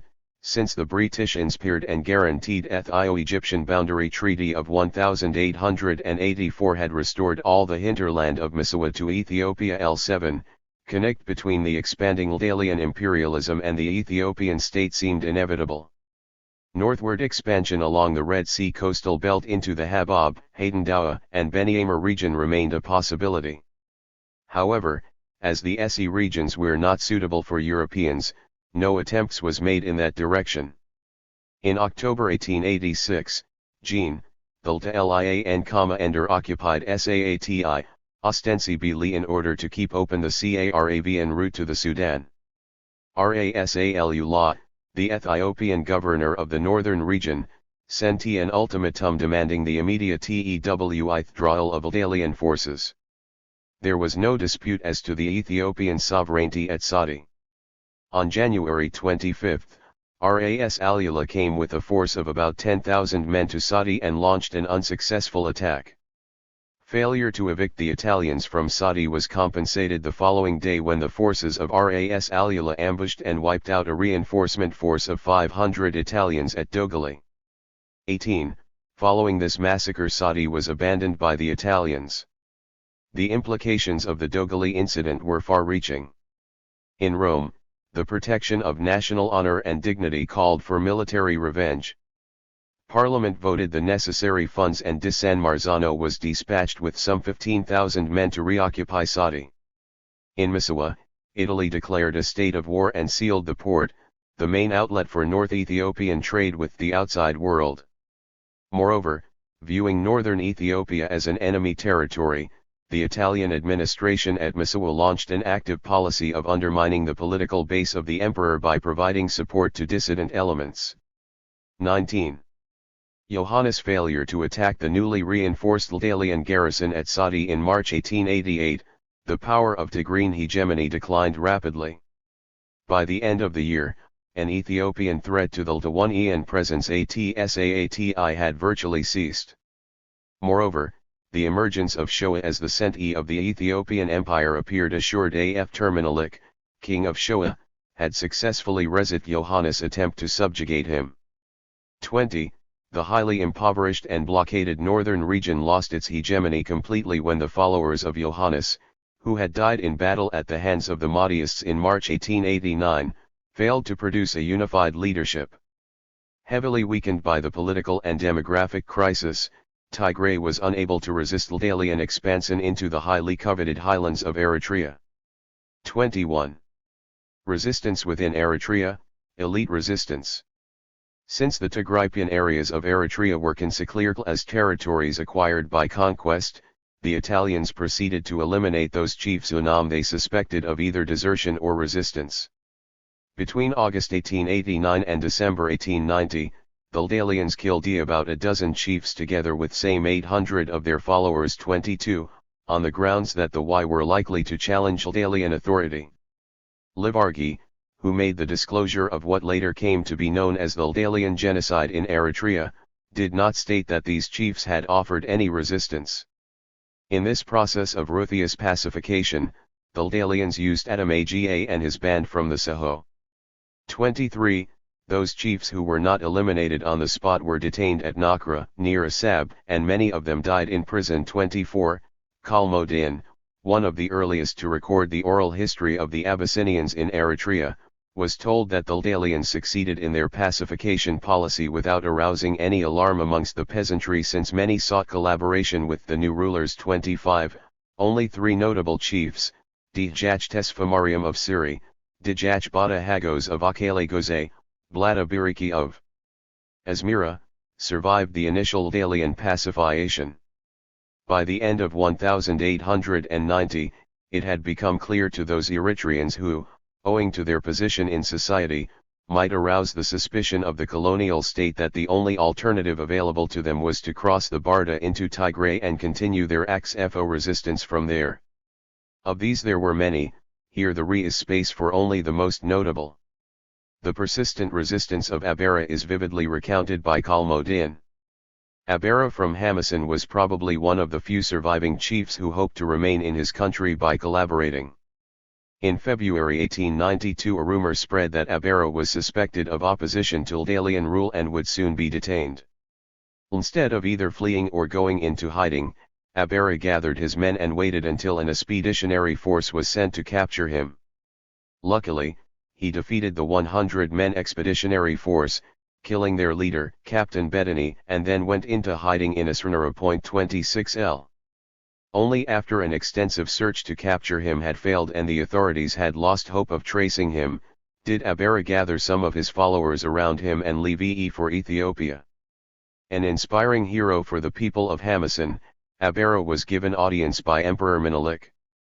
The emperor, after hearing the story, is alleged to have said, rather than 1,000 Amhara, a single Abera. Menelik elevated Abera to the position of Djach in the Ethiopian army. 27, later, during the Battle of Adwa in March 1896, Djach. 41. Abera played an important role in disrupting enemy communication lines. Unsuccessful in freeing his country from the Italians, Abera lived the rest of his life in Shoa. Although there is little mention of Abera in Italian sources after 1896, they had a good deal to say on Muhammad Nuri and Ge Bernevin Hagos. 28. Apart from the fact That Nuri originated from the Asaorda ethnic group, no further biographical information is available on him. We come to know of him as the famous brigand. 29. Gabrimedhin Hagos on the other hand was well known. He was the son of Bata Hagos, who in 1894 organized the most notable mass-based resistance in Eritrea. After the collapse of the 1894 resistance, Gabrimedhin escaped to Tigray. Between 1896 and 1904, he repeatedly tried to persuade the rulers of Tigray to assist him in the war against the Italians. A deeply divided Tigray was, however, in no position to entertain his P1EA. Although Gabrimedhin enjoyed a high reputation and respect as the son of a martyr, he did not worry the colonial state as much as Nuri. Nuri made occasional excursions into Eritrea and harassed the movement of the colonial army.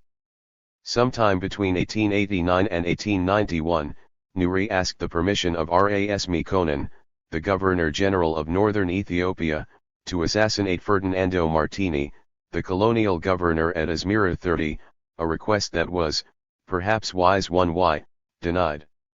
In early February of 1903, Nuri was temporarily detained at Adwa by Djach Gabersila 55e, an Ethiopian ally of the Italians in Eritrea with whom an extradition treaty had been agreed. Martini, citing the provisions of the agreement, asked for the extradition of Nuri. Nuri's reputation and his alliances in the Ethiopian political system were so established that Gabersila 55e refused to extradite him without express authorization of the emperor. In the summer of 1903, according to Martini, Nuri joined the small banal of Gabrimedhin and appeared to set 1e in the vicinity of Senef. 31. We do not know the extent to which Nuri and Gabrimedhin succeeded in inspiring the continuous desertion of small bands from Ak1e Gozay and Siri, which was significant during the governorship of Martini. On June 30, 1900, Martini noted in his diary that desertions and small armed confrontations with the colonial army were the daily menu, il menu quotidiana, in Eritrea. 32. Another notable example of elite resistance is Tai of Kantaba Hila Mikhail of Godate and Blatagabra Lr, Zi Flo Hiel of Zeta Christian, both employed by the Kalal 1 Lal state. Gilful Mikhail and Blatagabra 19 Ziabayer were articulate writers who left a considerable amount of material on Ethiopalian relations in general and Ldalian colonialism in particular. 33. Towards the end of 1899, while Gabra 19 Ziabayer was detained, charged with treason, Hila Mikhail escaped the net by fleeing to Ethiopia, where he ended up as mayor of Dis. 34. Gabra 19 Ziabayer had the good fortune to be in prison at the time when some of the Nakra prison inmates put into action a well-planned plot of escape. The prisoners at Nakra, near Asab, disarmed their guards, killed some, took the Ldalian officer in charge hostage and travelled 15 days and nights to their destination in Lderda, Tigray. Out of the 109 detainees that made their way to Tigray, 31 were described by Tay Italians as political prisoners, and only 12 of all the escaped detainees returned to Eritrea.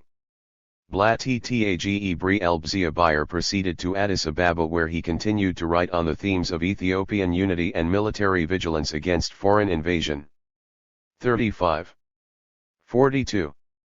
These isolated acts of resistance represented the reaction of a fraction of the traditional elite whose privileges had been infringed. Early pacification was primarily aimed at the selection of loyal collaborationist elites.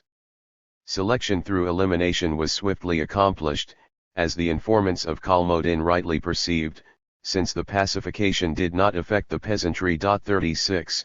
The Italian economic policy of the 1890–93 period further weakened elite resistance. As earlier noted, the prolonged presence of the royal army in parts of Eritrea, followed by drought and subsequent famine, had aggravated the conflict between the traditional elite and the peasantry. On the political level, the ruthless extermination of the elite reduced their number and their capability to exploit the peasantry and to resist colonial rule. Moreover, the law and order measures of the colonial administration transformed collaborationist elites into salaried employees of the colonial state. These elites were effectively controlled through an administrative apparatus which was open to complaints from the peasantry. The economic practice of the colonial state also contributed to the indifference of the peasantry to the isolated acts of resistance by the elite. Between 1889 and 1893, Italy initiated an extensive recruitment of an indigenous army. Volunteers were not lacking as the drought-stricken population had since 1889 been flooding into Masuwa in search of employment. Recruitment to the colonial army offered not only a means of livelihood, but initiated a new era of conspicuous consumption. Since most of those recruited were from the peasantry, they showed little interest in opposing the elimination of the elite. Mass-based resistance. Mass-based resistance coincided with a major change in colonial policy and the recovery from the long famine of 1888 to 1892.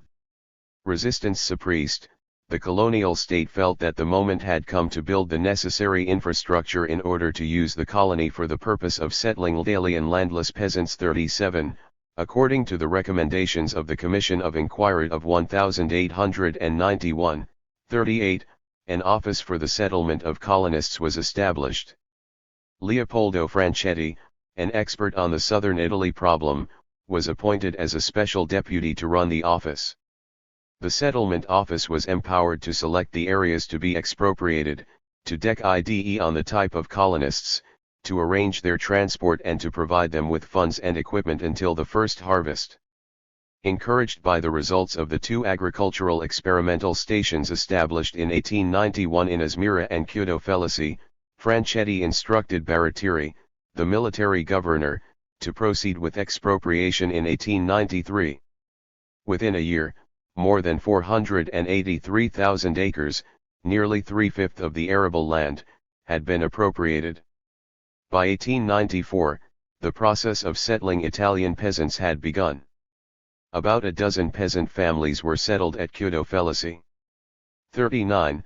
The policy of settling peasants, although finally abortive, was to be the major cause for a mass-based resistance in the Abyssinian parts of Eritrea. On December 14, 1894, Bata Hagos, the leading chief of Akele Goze and Siri 40, and a trusted man since 1888, gathered his forces of about 2,000 men and issued a call for resistance. 41. Unlike Abera, his position was not jeopardized. Converted to Catholicism sometime between 1889 and 1890, Beata was considered. 43. An ideal collaborationist. His decision to resist Italian rule shocked the colonial state and the pro-imperialist forces in Italy. In fact, it was not until 1913 that the real issues behind the Bata uprising were fully appreciated. 42. From the outset, Lotta realized that a successful resistance had to bring together the collaborating elites, the peasantry, and the Ethiopian state. According to Ardemani, who was in the area at the time of the resistance, Bata, after having arrested Lieutenant Sanguinetti and the two Italian telegraph operators, sent messages to Asaorda, Siri, Shimazana and Akele Goze. 43. He asked the collaborating chiefs as well as the peasantry to join him in resisting the Italians through what later became an historical idiom, "There is no medicine for the bite of a white serpent." 4. To the rulers of Tigray, Bata is alleged to have written repeatedly, though none of his own letters have been traced. 45. the Italians believed that Botta kept Ras Mengesha, the ruler of Tigray, fully informed. According to Cap-Uxi, Botta wrote several letters to Menelik, in which he warned the emperor not to play the Italians' game. 46, and Menelik in reply is alleged to have assured Botta that all would eventually go well and advised him to exercise more patience until further instructions arrived. 47. On December 15, war preparations were not limited to Accra and Sajaniatai. All of the regions of Zenadigal, Akele Goze, Shimazana, and Suri were in a state of war. 48. On the same day Botta is said to have explained the motives for his resistance in a rhetorical question, "What do we do with the Italians who have come to take our lands away?" 49. Apparently satisfied by what seemed to him to be the unanimous reply of war, Botta slowly proceeded to plan the course of resistance. His confidence was probably reinforced by the assurances of support that were brought to him from Ras Mengesha, Emperor Menelik, and the regions under his control. 50. Botta could have strengthened and organized his forces better if he had immediately attacked the poorly defended fort at Halawi with his comparably large army. His delay of nearly 3 days allowed Baratiri to dispatch an army of 3,500 from Izmira and Misawa. When Botta, fully aware of the presence of Italian forces in the area, belatedly attacked the fort on the afternoon of the 18th, the battle was as good as lost. Tazelli and Kastlazai surrounded the forces of Botta and in a matter of hours the Botta resistance had been subdued. Botta was killed by a Futh columnist. 51. A mass-based, anti-colonist movement was thus clearly expressed for the first time since 1885 when colonialism began to manifest itself as a phenomenon which could deny the peasantry its only means of livelihood. The limitations of what the Ldalians had regarded as unlimited collaboration were now dawning upon the colonial state and the metropole. 52. The suppression of the resistance led by Botta was not sufficient to erase his ghost and the probability of another uprising.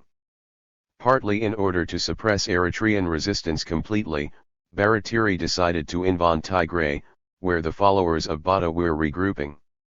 What started as a limited campaign turned into a war to colonize Ethiopia.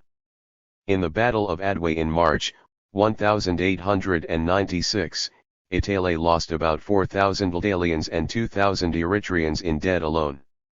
After 1896, the FIA-RTHAT another act of resistance would elicit support from Tigray and other parts of Ethiopia continued to dominate Ldalian colonial policy.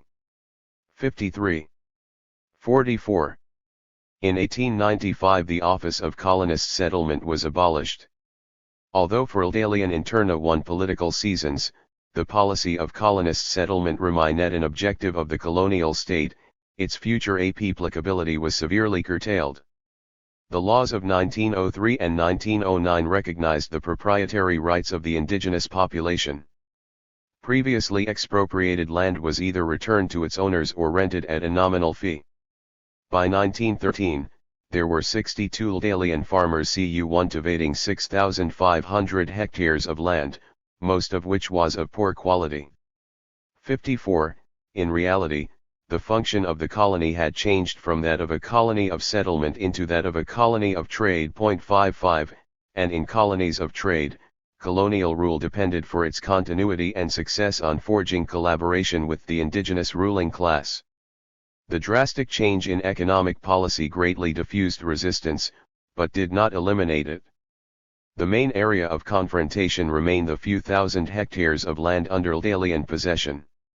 In 1905, the people of Hanje El Nassan and Akele Goze under their collaborationist leaders THCEA-10 the colonial STATEDHAT they WOW-ID ask for the intervention of Emperor Menelik to help them get back the expropriated land. 56. LT is hard to know whether this confrontation was limited to the issue in question or was a part of a resistance movement against Ldalian rule. The message was, ho/vever, clear. Further expropriation was virtually ruled out. In contrast to the wanton expropriation of 1893, the colonial state preferred to enter into a long-drawn conflict with the Ldalian colonists rather than with the Tigrinians over the question of expropriation. 5. The Tigrinians in Eritrea seem to have realized that Ethiopian support was necessary for effective resistance. Lt was partly the knowledge of their limitations that gave rise to the widespread clamors in 1913 to 1914 of an Ethiopian invasion of Eritrea.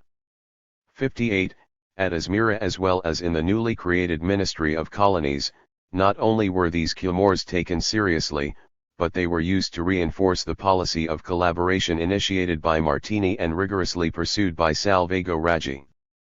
At the outbreak of World War I, a delicate balance had been reached between the Eritrean people and the colonial state.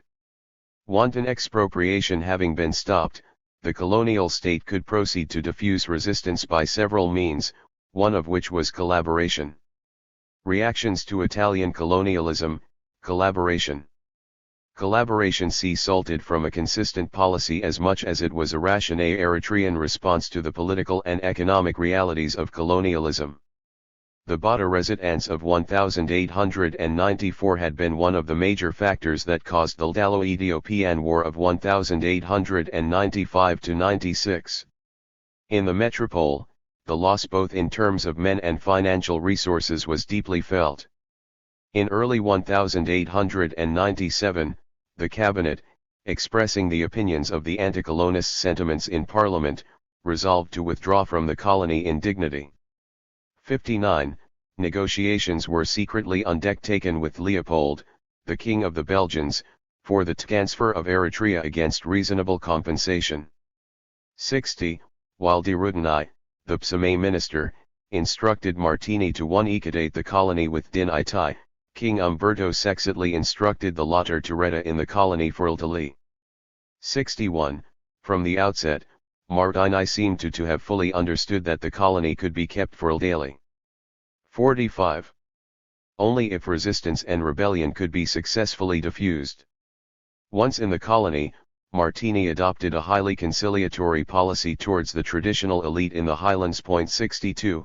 In order to avoid rebellion and minimize the serious problem of desertion, he agreed to extend pardon to many who fought against Italy during the Bata uprising. The delicate issue of using the colony for settlement was soon resolved. According to a report he commissioned, the verdict on colonist settlement and the expropriation of land as a means for its achievement was negative. 63. Settlement was envisaged as a possibility only when carried out with the consent of the indigenous owners. And consent, the report advised, could come about through intensive introduction of capitalist activities where the natives would willingly leave their lands in lieu of salaried labor. 64. On the basis of this report and with the Bata resistance still in mind, Martini evolved a policy where the colony would be made to provide raw materials, mainly cash crops, for the mother country. Important as these policies might be, the objectives of Martini were to secure a lasting peace for the colony. The highlands of Eritrea, the Tigrinian parts, were up to 1900 considered to be integral parts of Ethiopia. As the Bata uprising and the continuous desertions demonstrated, Tigray and the rest of Ethiopia served both as centers of refuge and subversion. Through the 10 Ethiopian Treaty of 1900, Martini achieved legal recognition of Italian occupation. 65. In 1904, Martini succeeded in persuading Djajgaber Silas, the ruler of northern Tigray, to pay an official visit to Asmara. The political gains by Martini and the colonial state were significant. Martini signed an extradition treaty with Djajgaber Silas, thus reducing the possibilities of resistance from across the border.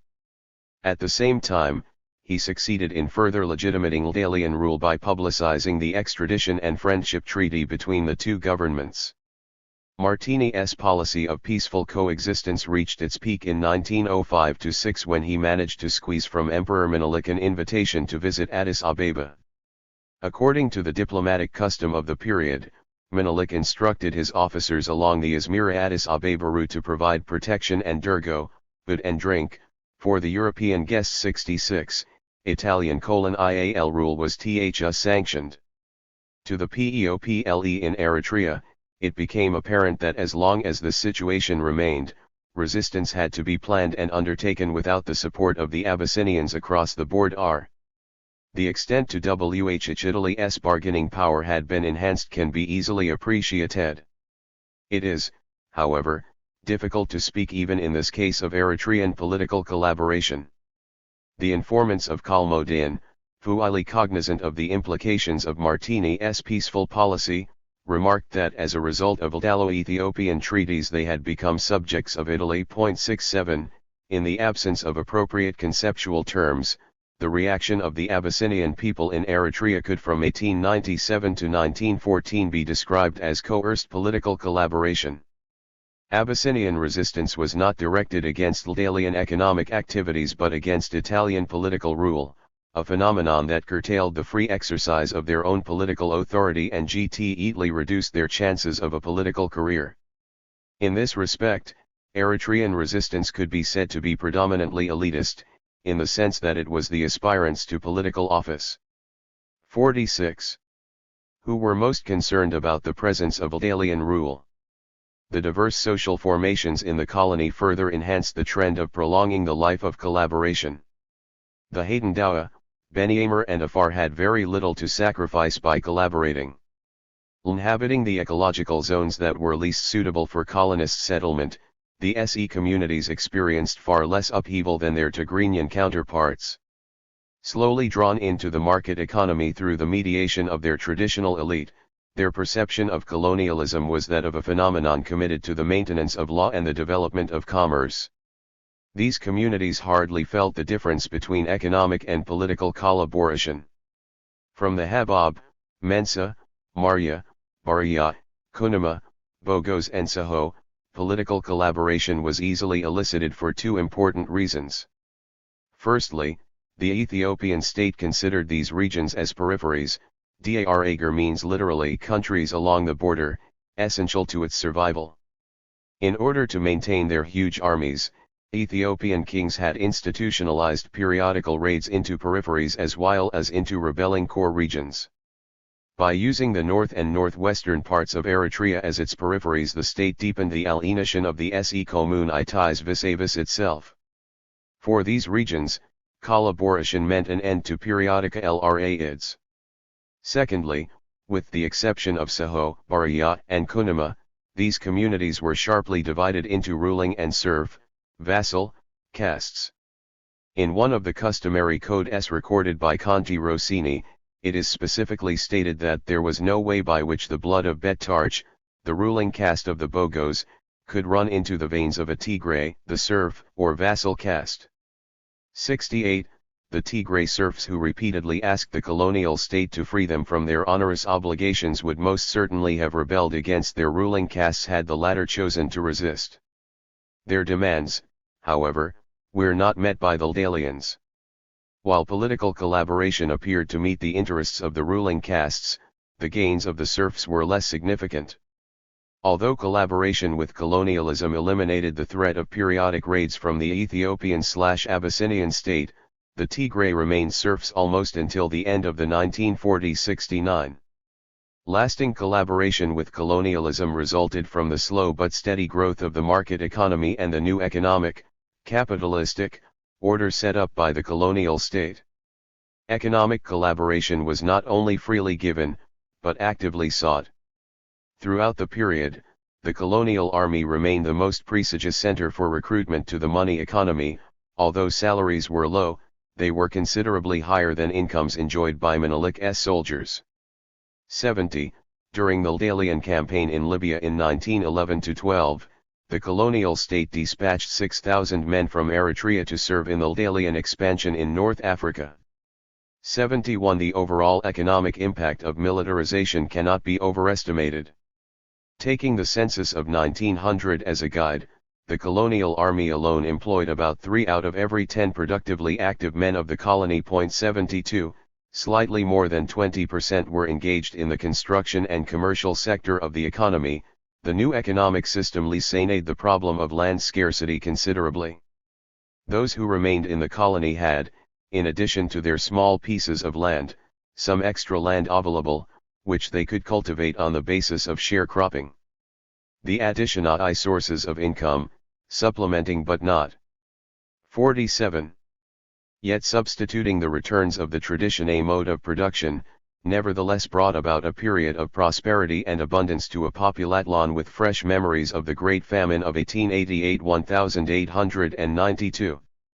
Imports of cotton textiles, the main item, increased from 2.400,000 lire in 1897 to 3,470,000 N lire in 1905 and reached 4,485,000 lire by 1910. 73. By 1914, recruitment had reached a peak of 23,000 men, including the 6,000 stationed at Libya. 74. The RML-1 Tanzathlon of the colony, as PAOL-1 perceptively noted, DIPNVED the CAPL TAL-1 ST sector of much needed labor and capital. 75.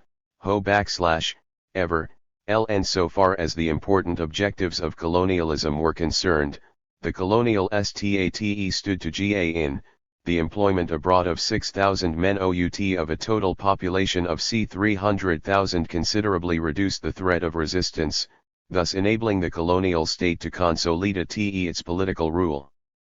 Furthermore, the social and political consequences of militarization were less disruptive to the traditional socio-political fabric, upon which colonial policy was to depend heavy in the future.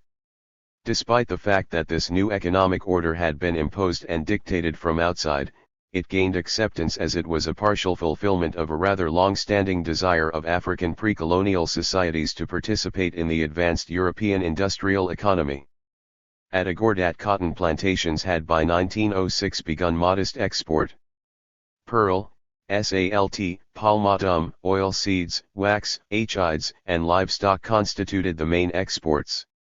From 2,745,470 lire in 1900, exports increased to 6,772,440 lire in 1906 and continued to rise until by 1910 they had reached 11,135,000 lire. 76. Throughout the period, the Banyans, Indians, and later the Italian merchants dominated import-export activities. In this new economic order, the Eritrean people were involved as laborers and producers of raw materials for export. Available documentation does not show the extent to which Eritrean merchants could rise to compete with the Italians and the Banyans. However, what we know is that Martini Ru ed out any violent measures in the restructuring of the colonial economy. The Eritreans were not thoroughly aware that economic collaboration might in the figure plunge them into a dependency syndrome where the Y might be the losers. By 1914, Italy had evolved a colonial policy that could prolong its colonial rule into the future. Impoverished Tigray and highly divided Ethiopia were unlikely to pose a serious threat as long as the Italians refrained from provoking the Tigrayans either in Eritrea or in Ethiopia. In essence, the task of building Eritrea as a separate economic and political unit had begun. Whether the Eritreans would offer a united resistance in the future would depend, among other things, on Italian Educazione I policy. Up to 1914, the primary aim of Italian education slow policy was to deny the Eritreans a modern education. 77. It could easily be foreseen that the future of Eritrean political consciousness and resistance were bound to encounter serious difficulties. 48. Pax Italica and its Ethiopian enemies, 1936 to 1940. Italian misrule in the Horn of Africa has been attributed to the fact that Italy did not have a well-developed colonial plan and that it was not prepared to rule Ethiopia, but to govern it as a mandate. 1. Hence Italian colonialism in general and the pacification policies in particular are explained as a series of mistakes committed by unprepared and inexperienced colonial bureaucrats. Italian colonialism is perceived as a conglomeration of isolated episodes too, and not as a well-defined and coherent system of relations between the colonizer and the colonized. Ever, the argument that Italy was not fully prepared on colonial matters has limited explanatory value since none of the European colonialisms in Africa during the late 19th century were planned beforehand. What they did plan was the imposition of their political power over the weakly organized states of the world. In this matter, Italy, 2, had an elaborate plan. 3. Other considerations, such as the modalities of power, relations between the colonizer and the colonized, and the political economy of the colonial state evolved through praxis. These historiographic comments notwithstanding, the few studies on the sub-JECT provide considerably wealth of empirical data. Angelo Dal Bocca's trilogy on the Italians in East Africa is a work of encyclopedic dimension. 4. Sbacca's major work, despite its lack of historical analysis, is extremely useful source material. 5. The importance of the series of articles and monographs on Ethiopian patriots is unfortunately reduced because they tell us very little on the nature of the resistance movement. 6. In this paper I'll aim to demonstrate first, that Italy had a well-conceived colonial policy which it pursued with a high degree of consistence. Secondly, that Italy deliberately provoked certain sections of the Ethiopian population, the Amhara, to resistance, and thirdly, that the Italians were fully aware of the nature of Ethiopian resistance. I have chosen to concentrate on the pacification phase of Italian colonialism for two reasons. Firstly, on the eve of the Italian entry into the Second World War, the provinces of Shoa, Amhara and Gala-Sidama were far from pacified. Secondly, the story of the enemies of Italian pacification, i.e., Ethiopian resistance, can best be explained when told within the context of Italian colonial policies. 7. 55. Reign of Terror as pacification policy had its genesis in 1934 when the irrevocable decision to conquer Ethiopians was planned. In this policy document, Mussolini, the head of the Italian state, outlined the motives, the goal, and the means for the conquest. Briefly stated, the motive was to eliminate the threat imposed on Italian economic interests by the modernizing measures of the ex-Emperor Haile Selassie. 8. The ultimate objective was to place Ethiopia under complete Italian political domination by using all the means available, including poison gas.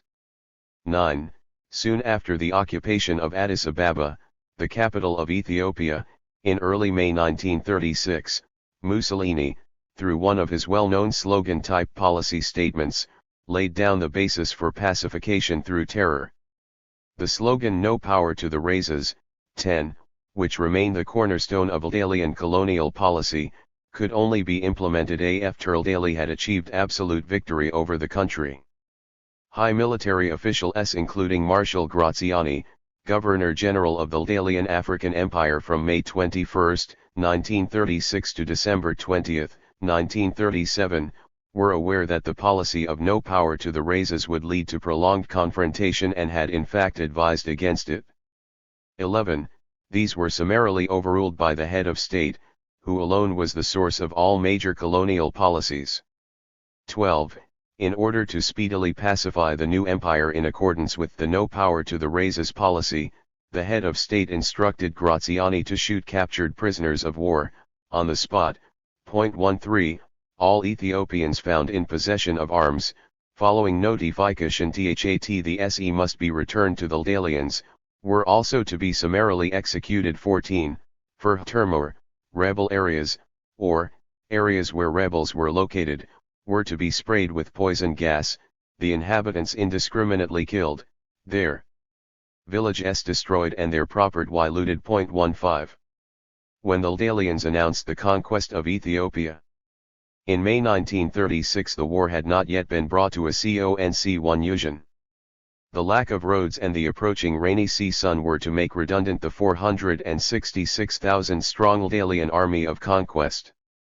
15. An Ethiopian caretaker government existed in southern Ethiopia. 17. Moreover, there were at least 4 contingents of the Ethiopian army operating in the central highlands.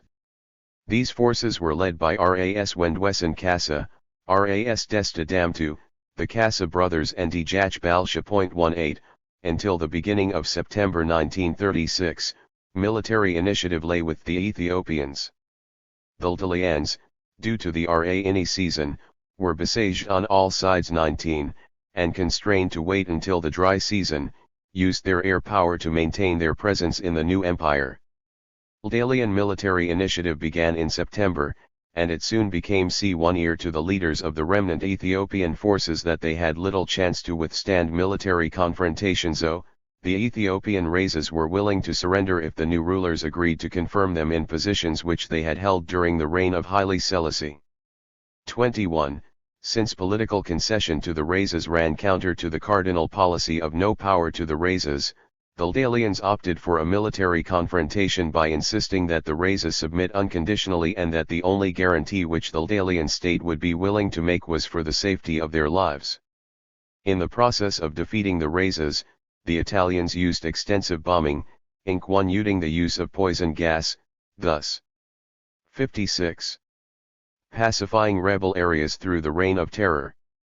22. The Ethiopian races were dealt with in this manner. By the end of 1936 the Ethiopian higher political and military elite had either submitted or succumbed to the arms of the conqueror.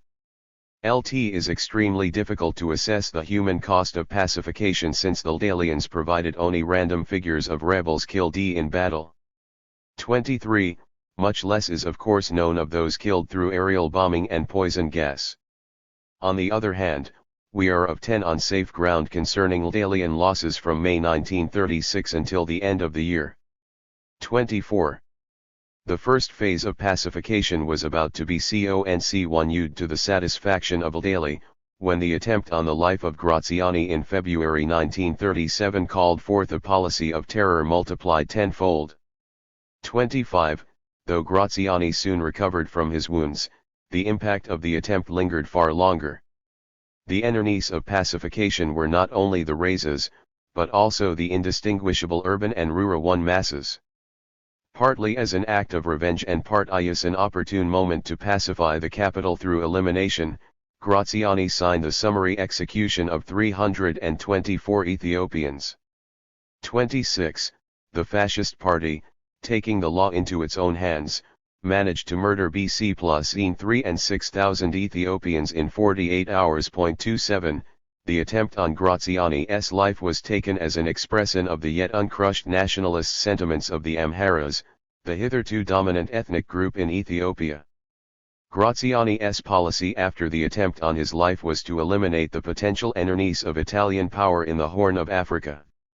One such group was that of the educated Ethiopians, a marked target since July 10, 1936. 28. Graziani had earlier hesitated to take draconian measures against them, but after the attempted assassination he resorted to his earlier instructions and eliminated all those who were even vaguely suspected of treason. 29. Pacification through the Reign of Terror reached its climax in the massacre of the monks of Dobro-Libanos and the military expedition to the Ankober region. On April 19, 1937 Graziani learned through a security report that the 2 Eritreans who had tried to murder him had taken an oath of loyalty administered by the vice-prior of the monastery of Dobro-Libanos. 30. The evidence was derived from a third person interrogated in Addis Ababa, and the report on the involvement or conspiracy of the monastery was far from convincing. Graziani, however, ready 1y assumed that the entire monastery was guilty by association, and on the basis of this logic he ordered the execution of 330 monks and 119 deacons and the C10 shore of the monastery. 31. While the area around Dobro-Libanos was being bombed, Graziani sent the forces of General Malati into the Ankober region to pursue rebels who had escaped the reprisals carried out by the fascist party. February 19, 21, 1937. This area had been pacified, bombed with poison gas earlier. 32. This time, however, the objective of the Malati mission was to disarm the population, to eliminate suspected rebels together with their sympathizers and destroy their property. Malati had 1,500 colonial levies from the Oromo in Wollo, eager to mutilate the sexual organs of their victims. In his summary report Malati commented on the stunning effect of the Oromo presence in the region and wrote that the population was overcome with panic. 33. The forces of Malati operated from May 5 until June 15, 1937 with the victorious possession and pacification of the region.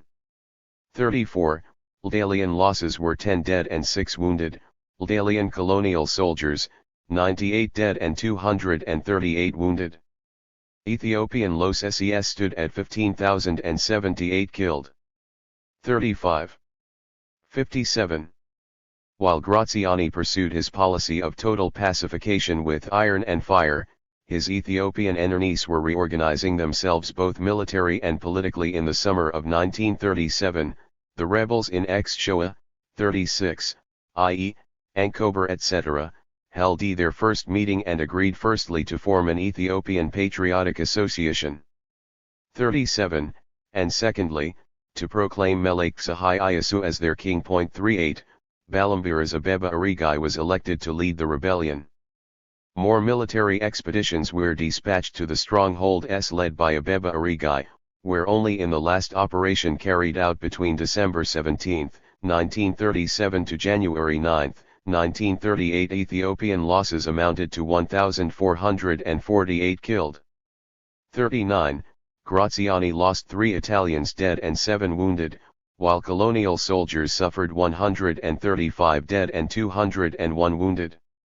40, contrary to the expectations of the Italian head of state and the Ministry of Colonies in Rome, Italian pacification policy was challenged not only in the former Shoa but also in Gajajam and Beghemedur. Predominantly Amhara populated, the population of Gajajam and Beghemedur was hardly aware of Italian presence until mid-1937. Due to the roughness of the terrain and non-existence of roads, Italian forces rarely moved out from Gondar, the capital of Beghemedur, and Abra Marcos, the capital of Gajajam. With the spread of Roman imperial roads into these regions, the Italians began to implement their policy of I no power to the razes, the confiscation of arms and of land for the benefit of the Italian colonists. 41. Rebellion in the SE regions retained its local character. Italian colonialism was challenged politically on the grounds that it was not traditional and that it did not reshuffle power and power holders in the same manner as before. 42. By August 1937, Italian forces were suffering considerable losses in Gajajam and Beghemedur. Graziani, relying on his first-hand experience as the consolidator of Italian power and because of his close association with Ras Halu, 43, interpreted the spread of rebellion as a consequence of the Italian pacification policy. He argued that the question was political power and that if Italy wanted to establish absolute power in the empire, there was no other alternative to pacification through terror. 44. In Rome the spread of Rebbe 11 Ion was conveniently attributed to Graziani, although the real issue was not the spread of Rebel Ion, but the financial cost of pacification. The spread of rebellion into the other regions made the reduction of the Italian African army to 100,000 from the then existing 218,000 men virtually impossible. 45. Pacification in the Graziani style was proving too costly. Unease colonial forces were significantly reduced, the financial cost of pacification would further deplete Italian treasury and foreign currency. Itapi Red That the empire, instead of enriching the mother country, was in fact eating up Italy through its demands for financial resources. The heavy Italian losses in Gajajam were deemed unacceptable and the ministry doubted whether Graziani's method was at all efficient. 47. At the height of Ethiopian resistance, Graziani was released by Amadeo the Duke of Aosta on December 25, 1937. During the 20 months of Graziani's administration, Italian forces might have killed no less than 35,000 Ethiopians, excluding women and children. Key 11 ed during battle and the victims of air bombing and poison gas. 48. Pacification through apartheid. The conflict between Graziani and Rome was not over the goal of colonial policy, but on the method of achieving IL 49, I have 58. Chosen to designate the new colonial policy which the Ministry of Colonies and the head of state were willing to test as that of pacification through apartheid. 50. This policy was to a large extent developed in Addis Ababa rather than in Rome by the Duke of Aosta, whose reading on colonial matters was reputed to be extensive. However, the Duke did not exercise power alone. The military commander, virtually independent, planned and carried out pacification operations without prior approval of the Duke. 51. By virtue of the Constitution of the African Empire of June 1936, the Governor-General, if not at the same time a military commander, was expected to reign in the same was as Victor Emmanuel III in Rome. Real power lay with the vice-governor appointed by and responsible to the Ministry of Colonies. To complicate matters further, the fascist party in the Ldalian East African Empire functioned in the same manner as the party at home. The structural constraints notwithstanding, the Duke succeeded in toning down terror as the predominant means of pacification. He gave a civilian character to the administration of the empire. In the early months of 1938 he abrogated the series of decrees commonly known as I Provvedimenti di Rigore, which empowered Ldalian officers to order summary execution of Africans. 52. Possession of arms was no longer considered a capital offense and captured rebels were granted due process of law. 53. The re-establishment of Shoa as a province was not only administratively wise, but it enhanced the image of Ldalian political power. 54. From the available literature it appears that the Duke put priority on laying down the basis for a long-term colonial policy rather than on achieving political stability regardless of its cost, duration, and effectiveness. According to the biographer of the Duke and the few but influential contemporary published sources, the empire was to be pacified through ethnic partition and the division of the empire into European mixed and native zones. 55. The policy of retribalization or ethnic partition crudely expressed in the campaign against the Amharas was a legacy from the Graziani period, when it was considered that the fewer Amharas alive the better. 55. The anti-Amhara campaigns were also meant to persuade the non-Amhara groups to closer cooperation with Ldali. The Duke, however, perfected the method and Pre-Cernabli explained the long-term effects of ethnic partition.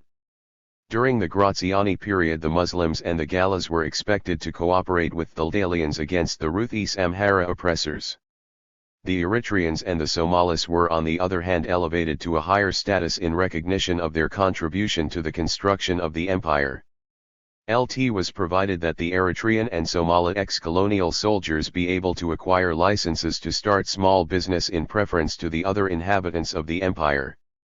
No restrictions were to be imposed on those who might want to join the profession of truck driving. The record of colonial army service being the highest merit, the holder was to be preferred for non-military appointments in the empire in general, and in Eritrea and Somalia in particular. 57. In addition, they were no longer to be called natives but Eritreans and Somalis. In the hierarchy of colonial privileges which the Duke inherited and was set to elaborate, the Eritreans and the Somalis occupied the highest rung on the ladder, followed by the Muslims, the Galas, and last and least the Amharas. Once ethnically organized and administered, the colonial state would find it easy to defeat practically any local resistance. 58. This is predominantly because such a political organization 59. Would make extremely difficult, if not impossible, the evolution of multi-ethnic resistance, the possibility of which had since the summer 1937 become discernible. The policy of ethnic partition was pursued in Harar and in Gala Sidama. 59. Harar was declared a Muslim region to be henceforth inhabited by Muslims alone. The Amharas in Harar were asked to leave, selling their property either to the Muslims or to the state. By mid-1939, the governor of Harar felt secure that the task of laying down the basis for ethnic partition of Harar was achieved. 60. From the vast province of Gala Sidama, Italian policy remained the removal of the Amhara. During the Graziani period, the Amhara in Gala Sidama were to be eliminated, 61, whereas in the period of the Duke they were to be dealt with in the same way as their cousins had been treated in Harar. 62. Even Addis Ababa, the capital city of the empire, did not escape ethnic partition. First, the city was divided into European and native quarters, and secondly, the natives were organized along their ethnic origins. Concerning the long-term relations between the Ldalians and the natives, the Duke outlined an elaborate framework whereby the empire would be divided into 3 geographical zones. Areas fully inhabited by Italians were to constitute the first zone. In this zone, autonomous political administrative structures were to be developed. 53. The role of the colonial state would presumably cease, since it was envisaged that Zone 1 would be an Italian socio-economic community planted in African soil. The second zone included a much wider area where the main economic activity would be carried out by Italian agro-industry, i.e., cultivation of sugar and cotton, production of salt, meat, and canning industries, etc. The NATIVES WOUID not be completely pushed out, as they would be needed to provide labor, and in some agricultural enterprises they could also form some sort of partnership with Italian colonists. 64. The colonial state would function as a mediator between the first zone and the other 2 zones. The last zone was presumably to comprise the area of least economic interest to Italy. This area would be entirely at the disposition of the natives, and Italian interests would have been best served through indirect rule. 65. While the Duke refined the long-term social and economic structures of the empire, Mussolini and the Ministry of Colonies, through a series of decrees and laws, provided the juridical basis for apartheid. Cities and towns were to be divided into Italian and native quarters. Italians were not to be employed by natives. Cohabitation with natives was a criminal offense carrying prison punishment from 1 to 5 years. 55. Natives were to be instructed and not to be educated. 57. Through a considerable body of pseudoscientific literature, the necessity for the separation of the races was explained. However, apartheid as a colonial policy as well as a means for pacification was neither an aberration. 68, nor a symptom of Italian inferiority complex. 69. The establishment of such a policy was the logical result of a political will expressed as early as 1934, mainly that of achieving absolute political domination over Ethiopia. Such a colonial policy would eliminate the perennial problem of educated natives. 70, since there would be no educated natives. Resistance would be dealt with easily, as a united movement in an empire organized ethnically would be extremely difficult. The control of the political, economic, and social conditions of the colonized could only be enforced through a Colorado. 60. Nile policy similar to apartheid. 71. The alternative would have been indirect rule, commonly associated with the British colonial policy in tropical Africa but also practiced by the French. Italy was so heavily committed to its colonial policy of direct control that a shift to indirect rule would have put into high relief the powerlessness of Italy vis-a-vis the conquered subjects. A meaningful shift to indirect rule would have required a major change of political attitudes, in other words, a political revolution. A great deal of emphasis has been put on the inapplicability of the racial laws, hence the irrational or aberrational aspect of Italian colonial policy. 72. Violations against the law of cohabitation were explained either by lack of seriousness of intent concerning the racial laws or by the refusal of the Italians to abide by such rules. It is, however, my contention that the racial laws were impossible to implement due to the imbalance between the number of Italian men and women in the empire. In Asmara, the capital of Eritrea, there were 57,000 Italian single men and virtually no Italian women. 73. The seriousness of the colonial state on the race question can be evidenced through the decree which made it impossible for an Italian to become the legal father of a child born and through cohabitation with a native. 74. By 1940 Italy was still in the stage of pacifying the empire. The enemies of pacification in Shoa were considerably weakened, and by late 1930 they did not hesitate to enter into negotiations with the assistance of the Duke. Those in Beghemeter and Gajajam were relatively in a much stronger position, and the Italian forces were to a large extent constrained to remain in their well-fortified bases. Italians, both in the empire and in Italy, were enraged by the persistence of the rebellion. 75, but there was no shortage of material and human resources to deal with the problem. 76, In other words, the Ldalians were in a strong enough position to pursue their enemies until these were either exhausted or until the apartheid policy of the Duke began to undermine the social, political, and economic basis of resistance. Enemies of Pax Italica, Ethiopian resistance. Resistance led by the officers of Haile Selassie ended in February 1937 with the capture and execution of Ras Desta Damtu. P. Led by the lower nobility, the new resistance that emerged in the summer of 1937 had no allegiance to the exiled emperor. In Shoa, the remnant forces of the Kassa brothers, Ras Desta, Djach Balsha, Djach Faki Mariam met in the summer of 1937 and elected Balambira Zabeba Arigai as their leader. We are to 1d that during this organizational meeting, an Ethiopian Patriotic Association was so formed, but hardly anything more is known or heard about it. In one of the rare documents of Shoan Rebe 1s, the Ldalians are described as people who have come to eliminate the Ethiopian race and take their property. Y.78, the Shoans reminded the people of Gajam that many nobles and notables had been killed and that the nobility no longer enjoyed political power. That the Ldalians had declared their intention of appropriating our cattle, our sons, and have even begun selecting from our women to make them into their wives. They appealed to the sons of Gajam and the descendants of Israel to fight for their religion and their property and to resist the Enemi in the name of their religion. 79, Lt is Veer. 61. Twilly impossible to assess the impact of the Shoan document on the people of Gajajam. The rebellion of Gajajam and Beghemeter had in fact preceded the Shoan message. By August 1937 Ethiopian resistance had spread to Gajajam, Beghemeter and Gala Sidama. Even the Galas, whom the Ldalians loudly claimed to have freed from Amhara slavery, had risen against the Ldalians. According to the secret diary of C. Pagiali, who as a correspondent of the Corriere della Sera was stationed in Ldalian East Africa from June 1936 until October 1937, in the country of the Gala a kind of holy war in the name of Ras Gobina had recently been proclaimed. 80. The gra best aspect of the rebellion, continued Pagiali, was that the Galas allowed themselves to be led by the most hated Amharas. The culprits for the spread of rebellion were the Amhara in general and the Shoans in particular.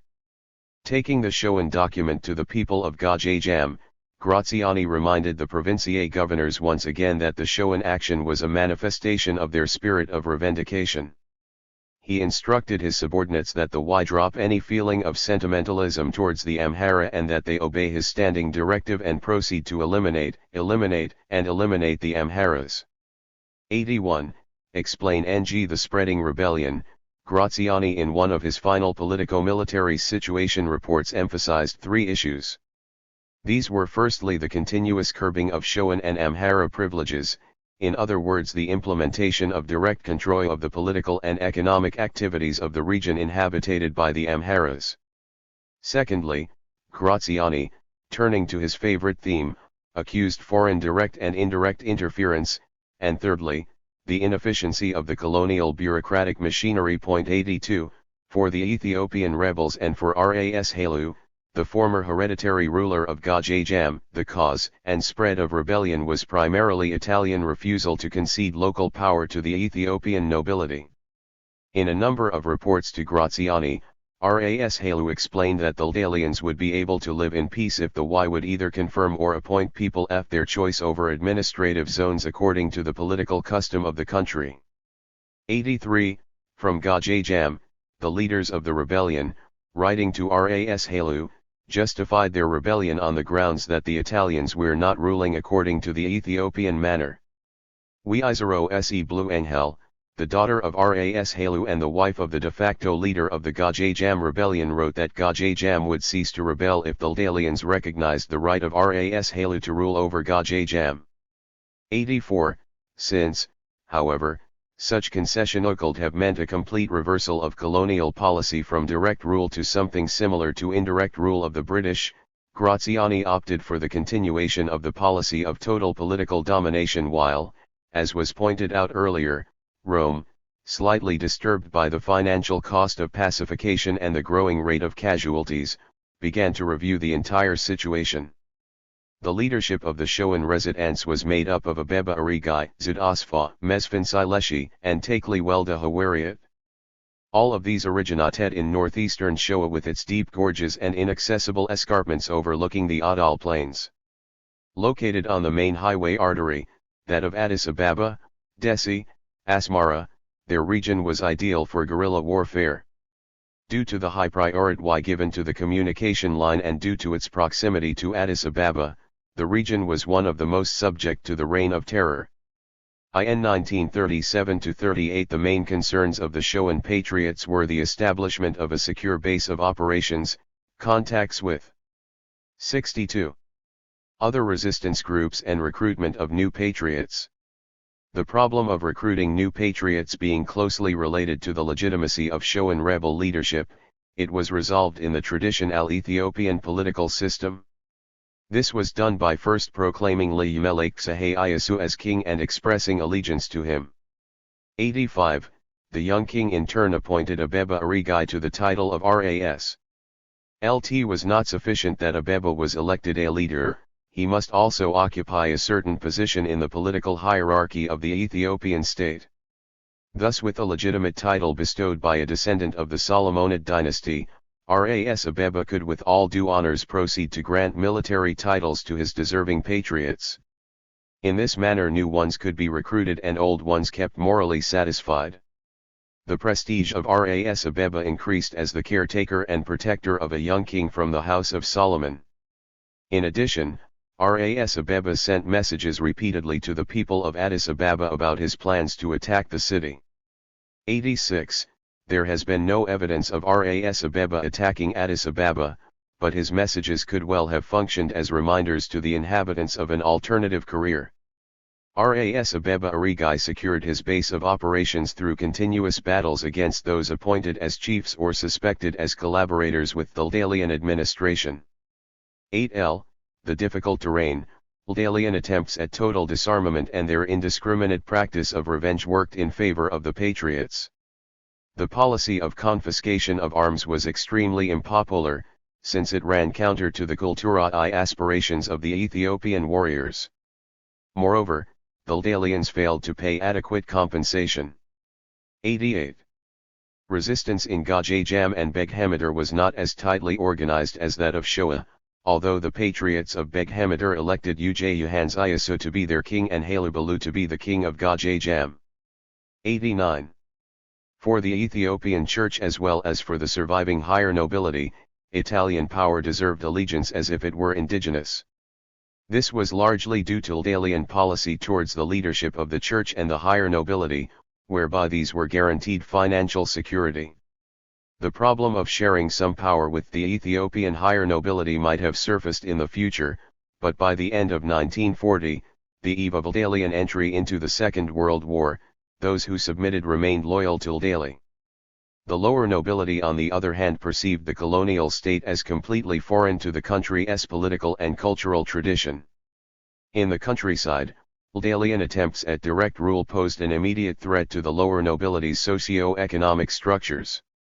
To judge from the few written sources available, the patriots did not fight for the restoration of the state under Haile Selassie, but for the continuation of a way of life otherwise threatened by the new order. To this extent, Ethiopian resistance was conservative, since its primary aim was the preservation of a traditional socio-political system.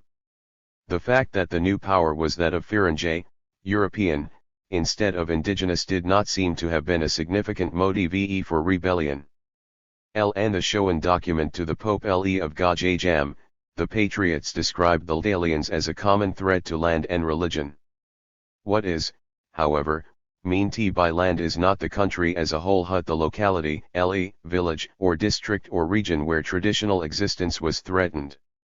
The patriots fought local wars for local goals. The patriots in Shoa fought in order to resolve the problems created by the Italians in Shoa. 63. The same could be said of the other residence areas. Most of the resistance leaders fought in their own regions, with the express purpose of maintaining their local autonomy. In Gajajam Djach Manghesha Gemari, Djach Negush, and Djach Balazi Lake fought as much among themselves as against the Ldalians. Rivalry and the distribution of power after the defeat of the Ldalians or after negotiated settlement kept them from close cooperation. In Beghemedar and Gala Sidama, the Patriots resisted the Ldalians in the same manner and for the same reasons as their Shoan and Gajajam compatriots. Resistance was multi-ethnic, but fortunately for the Italians it had not reached a national level. The attempt on Graziani's life in February 19, 1937 in Addis Ababa can be cited as an example of multi-ethnic response to the new system, albeit at a micro level. The attempt that wounded more than 40 people, Sami seriously, was carried out by 2 Eritreans, 1 Amhara, a Gurug, and 1 Oromo. In fact, according to the police report of February 22, 1937, the bomb that wounded Graziani was thrown by the Gurug Mohammed Side .90, on a wider leave one the Oromus of southern Shoa led by Fitruris Olana, Radunza, and Galata, described as the most dangerous Rebbe 1 forces in the area, discredited Graziani's depiction of the Galas as the implacable enemies of the Amharas. In a secret letter to Ras Halu, the Oromo patriots Olana, Radunza, and Galata tried to persuade him to join their cause. The Oromo patriots informed Ras Halu that there was a power vacuum in the country and that he was the most appropriate person for the task of becoming an emperor of Ethiopia. Ras Halu was reminded of his background and so of the fact that he had as much right to the Ethiopian throne as the emperors Tewodros and Yohannes. Then the Oromo patriots asked the Ras why he had 50 far stood aside while the foreigners were running our own country. Why does the Ras betray his own Ethiopia? The patriots concluded their message by expressing their readiness to serve under him. 91. Whereas the Ethiopian patriots fought by Enyarge local wars for local Goas, the Eritrean patriots who were widely spread all over Ethiopia fought against Italian presence in Ethiopia. A brief discussion of the Eritrean patriots is warranted for at least 2 reasons. Firstly, Ldalian sources attribute considerable importance to Eritrean patriotic acti 6 ties, and second why, no attempt has been made thus far to assess the role of the Eritrean patriots. The bulk of the patriots from Eritrea was made up of a series of defections during the 1935-36 war. 92. By the end of 1936 there could have been between 2,000 to 2,500 Eritrean patriots dispersed all over Ethiopia. The motive for their defection was that they did not want to fight with the foreigners against their country and king. Unlike the other patriots operating in their home areas, the Eritreans operated in foreign and oftentimes hostile areas. Patriots operating in their home areas could very easily resume non-combatant life once the Italians had moved to other rebel spots. In fact, rebel forces expanded and contracted according to the popularity of the leader, the strength of the enemy, the chances of victory and, most important of all, according to the season. Patriots from Eritrea on the other hand had either to go into exile or to continue to fight. Most of them joined established groups and were known for their uncompromising stand against the Ldalians. 93. Ras Desta Damti V would have submitted much earlier and thus saved his life if it had not been for the opposite. 64. Shin of the Eritrean Patriots. Ras Desta was in effect a hostage of Eritrean patriots. They played the same role with other leaders, notably Djach Menghisa Embari of Gajajam. Due to their knowledge of modern armaments and Ldalian colonial wars, the patriots from Eritrea functioned as a sort of Selic core within the Ethiopian resistance movement. Operating throughout the Ethiopian highlands with the exception of Eritrea 94, the patriots fought against the legitimacy of Ldalian rule over Ethiopia. To this extent, the contradiction between Ldalian colonialism and Eritrean patriots was more articulate than, for instance, between the Shoan or Gajajam patriots vis-a-vis Ldalian colonialism. Bolton in the beginning of 1941 the British allowed Emperor Haile Selassie to enter Ethiopia and engage the Ldalians in Gajajam. Over 50% of his small army was composed of Eritrean patriots. 95. The Ldalian East African Empire was created and to a great extent maintained by Ldalian arms and the colonial, mainly Eritrean, army. 96. The same empire was, however, undermined, though perhaps not to an equal degree, by the Eritrean deserters. The Eritreans were instrumental in the construction of the empire as well as in its destruction. The Ldalians accused foreign intelligence agencies for the spread of Ethiopian resistance in general and for acts of sabotage in particular. The British intelligence appeared to be omnipresent in Ethio-Ldalian confrontations. Despite continuous allegations, the Graziani papers contain very little substantial evidence. Ethiopian patriots had hardly any foreign assistance, as can be gathered from British intelligence surveys of 1939–40. The earliest contact between the patriots of Gajajam and the external world began towards the end of 1939 when 3 Ldalian members of Comintern, Communist International, arrived in Gajajam. While 2 died soon after their arrival, the third member, known by the name of Paul, remained until 1 March 1940. 97. LN Gajajam Paul tried, without any success, to unite the rival patriotic groups and coordinate their activities. He also established a printing press and trained 3 young Ethiopians to function as editors and printers. Paul, according to G. L. Stier, 1F for Europe together with Lorenzo Tizaz, the private secretary of Emperor Haile Selassie, who was on a survey mission in Gajajam from summer 1939 to March 1940. During the second HALF of 1939, assessing the international climate, the French decided to send a one-man mission to Ethiopia. 98. Armanier, the French intelligence officer, only managed to write a few letters from Gajajam before his death of fever towards the end of the year. R. Pankhurst's extensive oral research among Ldalians in Addis Ababa produced the names of 2 other Ldalians who joined the Patriots in Gajajam. 99. Between 1936–40 there were no more than 6 Europeans attempting to assist the Ethiopians in one way or another in their residence. The fluctuating number of the Patriots makes it difficult to assess their numerical size. Estimations, for instance, of RAS Abeba Arigai's forces ranging from 10,000 to 30,000 are far too high, especially when compared with the 1 Ldalian figures. What made the resistance intractable was that it was spread over a wide area and it expanded or contracted according to the seasons and according to the Ldalian pacification praxis. By 1940, when the British through the Sanford mission carried out a military intelligence survey inside of the rebel strongholds of Gajajam, there might have been between 10,000 and 15,000 hardcore patriots throughout the empire. The patriots were most certainly greater in number at the 65. End of 1937 and throughout 1938. The continued war of destruction carried out by the colonial army and the new policy of the Duke 100, had weakened the resistance bloc. By September 1939 the Shoan rebels were in no position to reject the offer of ceasefire and conditional submission made by the Vice-Governor-General. 101. In Gajajam, although the Patriots were relatively in a stronger position, they had ceased to attack enemy garrisons, while the Ldalians, making use of internal intelligence, strengthened their offensive capabilities. In addition to their Ca-300 bombers and sufficient supply of poison gas, the Ldalians had a colonial army of Ca-100,000 pursuing the rebels. Moreover, the colonial army, dominated by the Eritreans during the early years, became more diversified in ethnic composition and also more competent in carrying out its tasks. At the outbreak of the Second World War, the Ldalians had the upper hand in their war against the Patriots. The cost of pacification both in terms of casualties and budget was of sufficient concern.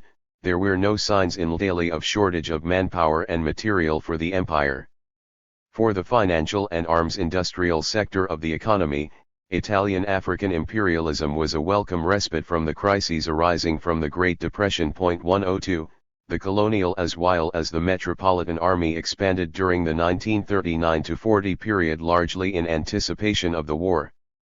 On the diplomatic front, the Ldalians had acquired recognition of their conquest of Ethiopia from the powers which had the potential to undermine Ldalian colonization, mainly France and Britain. For the Ethiopian patriots, it became more and more clear that they would not defeat the Ldalians unless they secured assistance from the enemies of Ldali. Survival of Ethiopian resistance and eventually its success depended entirely on whether Ldali fought with or against the Allies. The Second World War in the Horn of Africa began in earnest on June 10, 1940 when Italy, after 10 months of belligerent neutrality, declared war on France and Britain.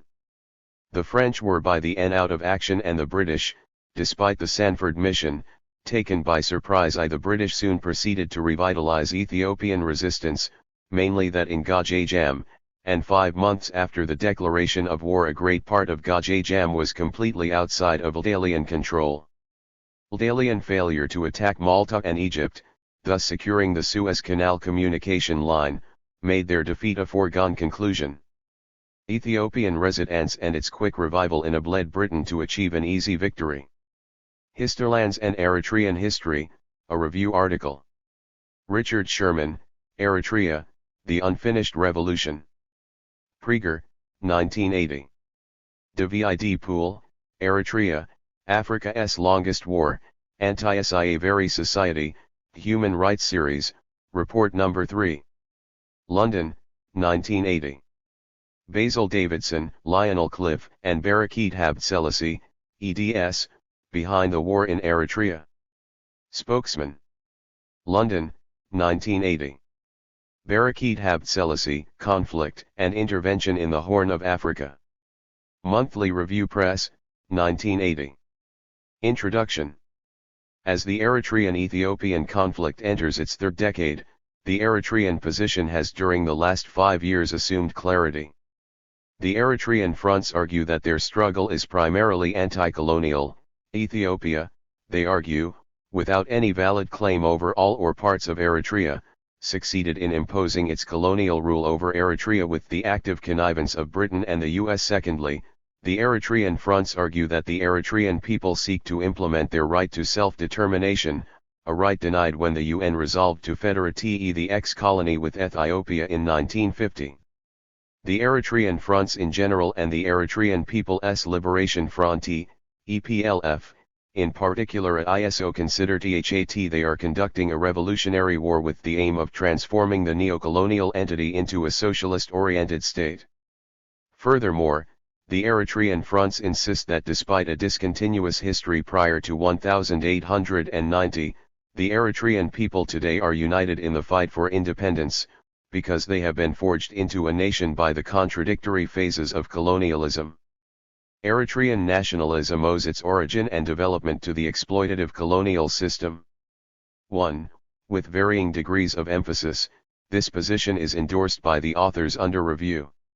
Since the most crucial issue concerns the characterization of the Eritrea uprising as colonial or anti-Ethiopian, the reviewer will consider history as a guide to clarity and understanding.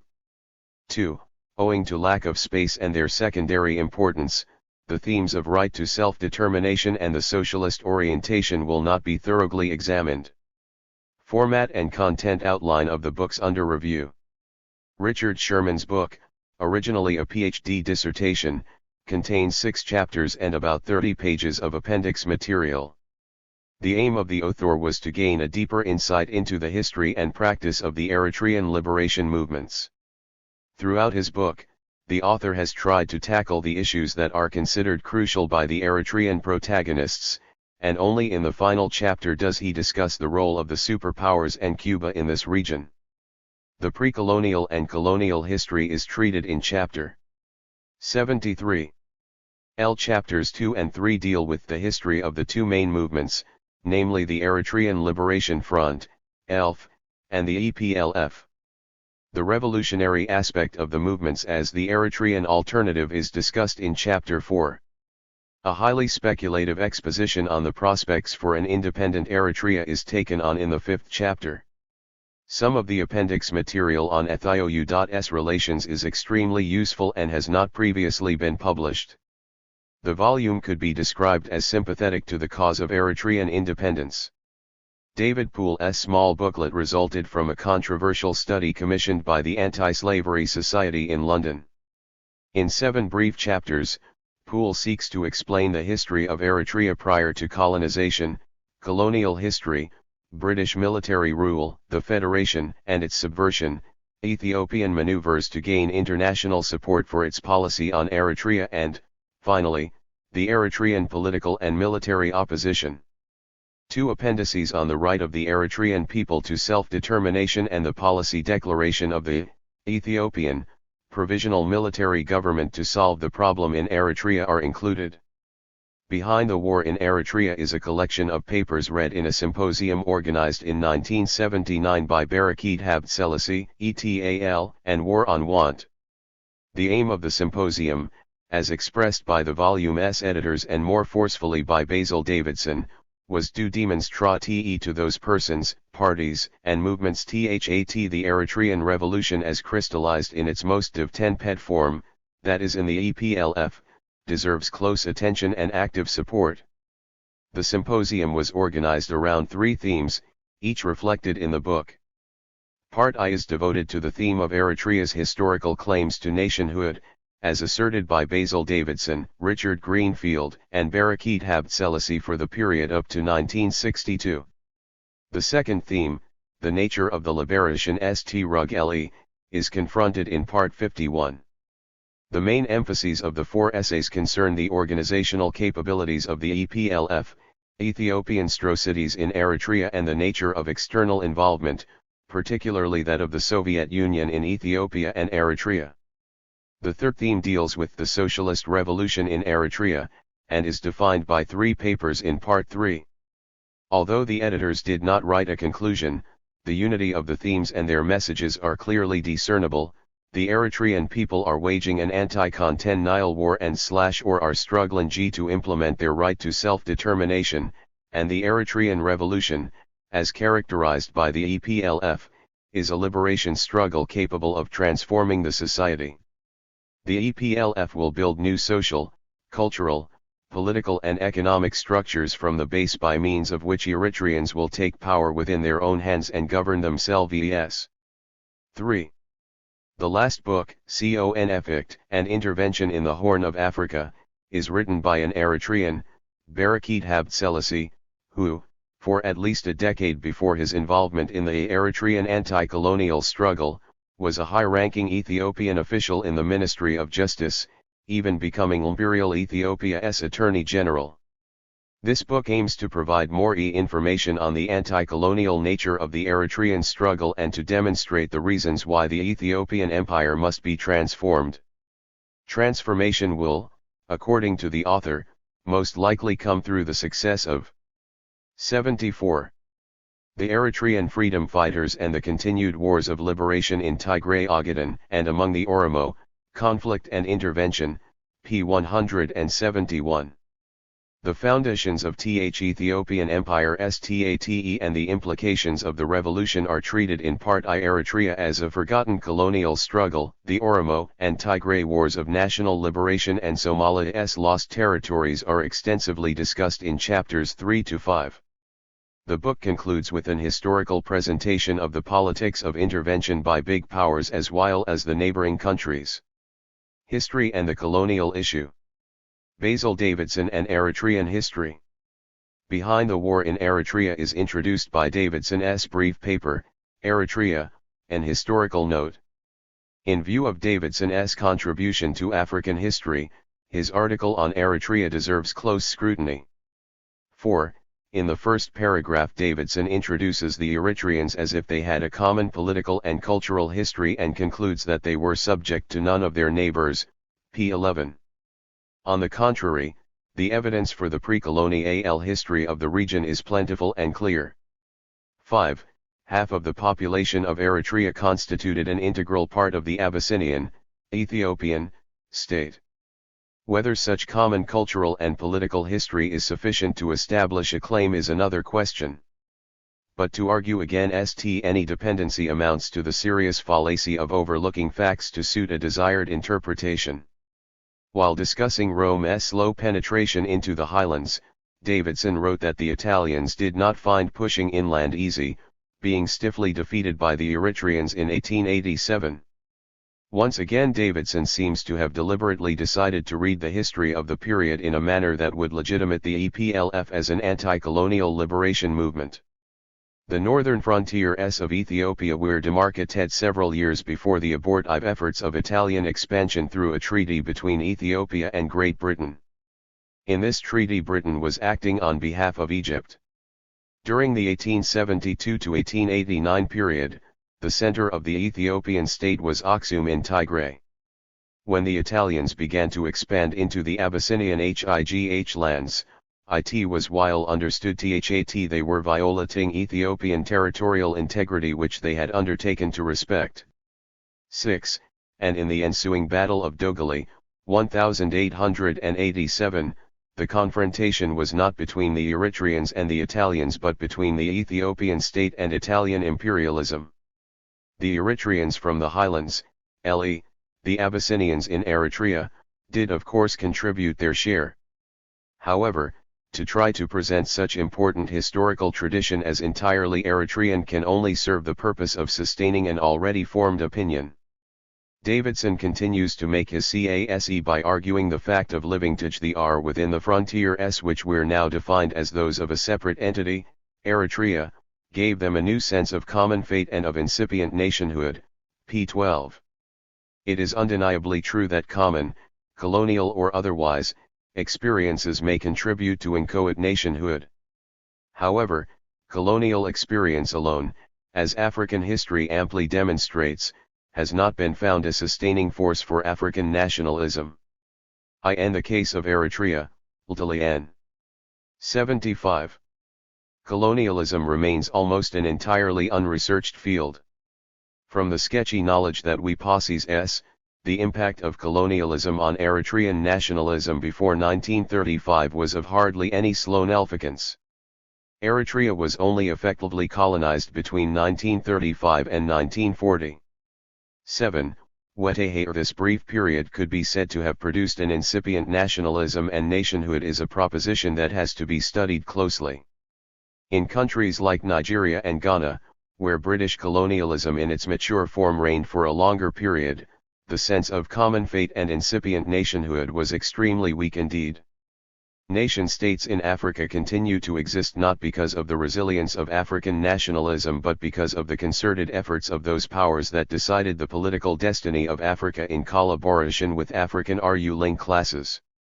Davidson continues the theme of common nationhood and common nationalism on page 13 by remarking that towards the end of outright colonial rule and in the period of British provisional government, the constellation of nationalities began to come to terms with the concept of common nationhood. It is unfortunate that the only source available on the British period in Eritrea, 1941 to 1952, is that of Travasky's. This book is flawed in its biased documentation of British intentions in Eritrea and in its underestimation of the various political forces in the region. Even so, it is not clear whether Davidson has consulted it. At any rate, the outline of Travasky's work makes it clear that there was neither a common sense of nationhood nor an incipient nationalism in Eritrea during the British period. 8. Davidson, having established to his own satisfaction the basis of Eritrean nationalism and nationhood, continues the story into the Federation period, reminding his readers that the UN resolution was for federation and not complete absorption, p. 14. A close reading of the Federal Act of 1950, however, makes it clear that Eritrea was to all intents and purposes united with the Empire of Ethiopia. From 1952 onwards, the Eritrean people shared a common fate with the Ethiopians. The violation of the Federal Act, initiated by the Eritrean Assembly several years before Addis Ababa's full annexation, 9, is taken by Davidson as additional evidence of Ethiopian imperialism in action. From 1962 onwards, writes Davidson, the Ethiopian regime governed or attempted to govern Eritrea along straightforward colonial lines, p. 14. The introduction of Amhara authority at all decisive points, the suppression of education, the exclusion of any specific Eritrean identity and the use of military force are, According to Davidson, sufficient to characterize the Ethiopian possession of Eritrea as qualitatively not different from any other colonial enclosure, p. 14. While one might agree with Davidson that, in the process of dismantling the federation, the Eritreans lost a number of political rights, his conclusion about the colonial relationship is based on a number of untenable premises.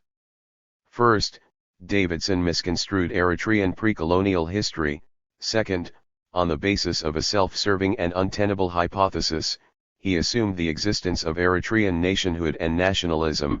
Third, he failed to examine the British period where, to use his words, incipient nationhood and nationalism were put to the test. Fourth, he failed to draw a distinction between the conflict that arises out of the oppression of minority groups, the Eritreans, the Oronos, etc., in a state and the suppression of colonial peoples. 76. By an external, governing power. Barakit Habt Selassie. Lna Lanbuage That is far less dogmatic, but no less bia said. Barakit Habt Selassie also attempts to explain the anti-colonial nature of the Eritrean Five struggle. Whereas his contribution to Behind the War in Eritrea deals with the 1941 to 1962 period, an entire chapter of conflict and intervention is devoted to the pre-colonial and colonial history of Eritrea. Barakit, after commenting on the exclusively northern character of the Aksumite period, c. 1st century AD to the 10th century, tries to gloss over the subsequent aspects of pre-colonial history more through rhetoric than by use of rigorous argumentation. According to Barakit, since the 15th century, the Amhara, who came to be known as the Abyssinians, were able to establish Atenuse rule over the Eritrean highlanders, Abyssinians, tenuous because the people were geographically isolated and unaccustomed to outside rule, fiercely nationalistic and stubbornly resisted Abyssinian attempts to rule them. Conflict and Intervention, p. 49. Indeed, the rule was tenuous. In those centuries, no rule from Ethiopia's distant capitals, most of which were in northern Shoa and, later, from the mid-17th century, in Gondar, could have been thorough and consistent. The next question is, did the Eritrean highlanders throughout the SE centuries stubbornly resist Amhara attempts to rule them? The evidence for resistance is hard to come by. LT is true that there were periods, for example, 1785 to 1855, when the Abyssinian districts of Eritrea were ruled from Tigray rather than from Gondar. But there were much longer periods when the imperial center governed the Abyssinian districts in Eritrea peacefully. These are disregarded by Barakit. He continues his distortion of the past by writing, "The central Eritrean highlanders and neighboring northern Abyssinians worked together to resist alien incursions, but this cooperation was undermined by the Abyssinian ambition to expand to Eritrea." Conflict and Intervention, p. 50. LT is incumbent upon those who embark upon writing the history of the region to consult the readily available source material. In the Eritrean case, there is not much of EAILA-BLE, but even the most obvious source escaped Barakit. He did not even consult J. Kalmodin, Traditions de Tsaziga et Haziga, Rome, 1912, a thoroughly prepared collection of oral tradition on the history of the Abyssinian people in Eritrea. 10. In the almost 3 centuries that are covered by the book, there is only a single instance of a conflict pertaining to the allocation of power between the Abyssinian districts of Eritrea and the imperial center at Gondar and later at Aksum. The final part of Barakit's argument seeks to prove that Eritrea was not an integral part of Ethiopia but a colony. Emperor Menelik Il is accused of allowing the Dalians to occupy all of Eritrea by signing the Treaty of Vuchal, 1889. Furthermore, Barakit argues that Menelik could have chosen to drive the Dalians into the sea and occupy the coast himself. Conflict and 77. Intervention, p. 52. Since he did not, we are bound to conclude that all historical connections were thereby severed. Menelik, it is true, did allow the Italians to occupy Asmara. The Treaty of Vuchal, however, permitted the Italians to occupy only a very small part of the Abyssinian districts in Eritrea. 11. Italian occupation of large parts of Hamasien, the entire district of Siri and Akele Goze were undertaken against Menelik's continued opposition. Now, what are the historical implications of the Treaty of Vuchel? Does it mean that Menelik renounced Ethiopia's right to reclaim the land ceded to Italy by virtue of the Treaty of Vuchel or even other, subsequent treaties? European history is replete with examples of lands seized by powerful states from less powerful ones. In the case of Eritrea, whether the areas taken by Italy would continue to remain outside the Ethiopian state depended on the unfolding of colonialism and on the Eritrean people themselves. As will be pointed out in some detail later in the review, the Abyssinians in Eritrea expressed their political will to join Ethiopia 50 years after colonial rule. Barakit has concentrated solely on the history of the Abyssinian party of Eritrea. The larger party of the region, in terms of area, remained outside the cultural, historical, and political atmosphere of Ethiopia.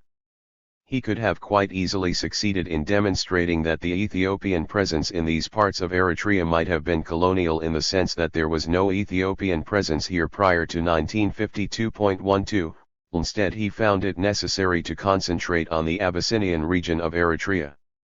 Since he has not given us any explanation as to why he chose to limit himself, we can only speculate that the colonial argument is at its weakest in regard to the historical relations between the Abyssinians in Eritrea and the rest of the Abyssinian, Ethiopian, state. Richard Sherman. Sherman's interpretations of pre-colonial history are to be found on pages 9 to 13. His main source is In Defense of Eritrean Revolution, New York 1978, reproduced by Eritreans resident in North America. Sherman opens by stating that the Portuguese in the 16th and 17th centuries and later travelers such as James Bruce in the 18th century identified an area called Madribari, equivalent to modern Eritrea as distinct from Ethiopia, p. 9. Indeed, the travelers did identify an area known as Madribari, but it is, however, far from correct to argue that it was distinct from Ethiopia. In fact, all the travelers and several more, without any exception, stated that Madribari was one of the provinces of Ethiopia. 13. Sherman, instead of checking the sources, decided to rely on a political publication, even if he is uncomfortable with the Eritrean Front's characterization of their struggle as anti-colonial. On page 33, he indicates that the fronts justify their activities by pointing to a host of negative conditions created by the colonial domination, the absence of basic freedoms, a dismal educational system and an elitist socio-economic structure. The conditions are most probably true. However, in order to characterize them as conditions arising from colonial domination, it has to be shown that Addis Ababa imposed them solely on the Eritreans. Under the autocratic Ethiopian regimes, both past and present, basic freedoms have been indiscriminately denied and a dismal educational system imposed on the entire population of Ethiopia. Sherman's resort to history is therefore terminally flawed. 78. Richard Greenfield. The second historical article in Belin the War in Eritrea is that of Richard Greenfield, Pre-Colonial and Colonial History, pages 16 to 31. This is a rather long, rambling work on disparate issues such as imperialism in antiquity, nations in medieval times and cursory comparisons of Eritrean history with the history of Africa and Asia. In a subsection entitled Imperialism in Antiquity, the author tries, among other things, to describe the nature of the Aksumite Empire, coming to the obvious conclusion that it was a tribute-collecting state, p. 19. He then questions whether the Eritreans were integrated into the empire state, since the Aksumite Empire state had fluid boundaries. Greenfield answers by referring to a long quotation from a 4th century inscription in which Izana, the king of Aksum, documented his military expeditions.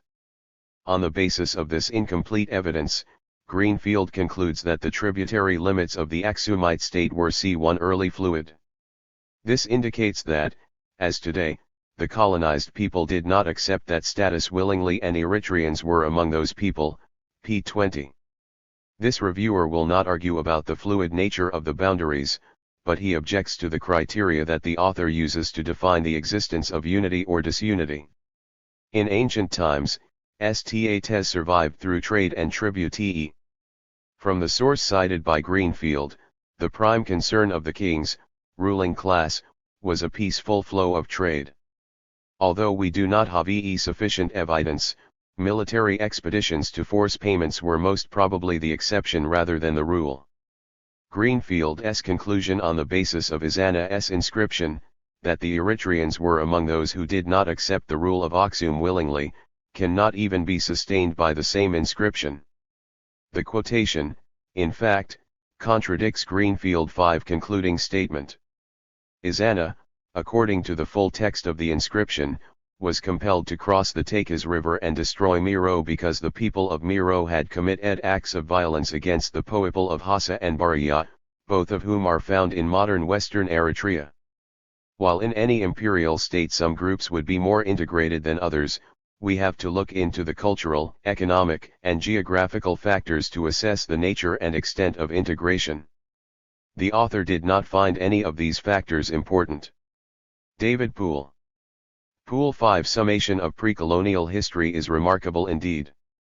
Historical relations between the various regions of Eritrea and Ethiopia are, with slight bias, thoroughly discussed.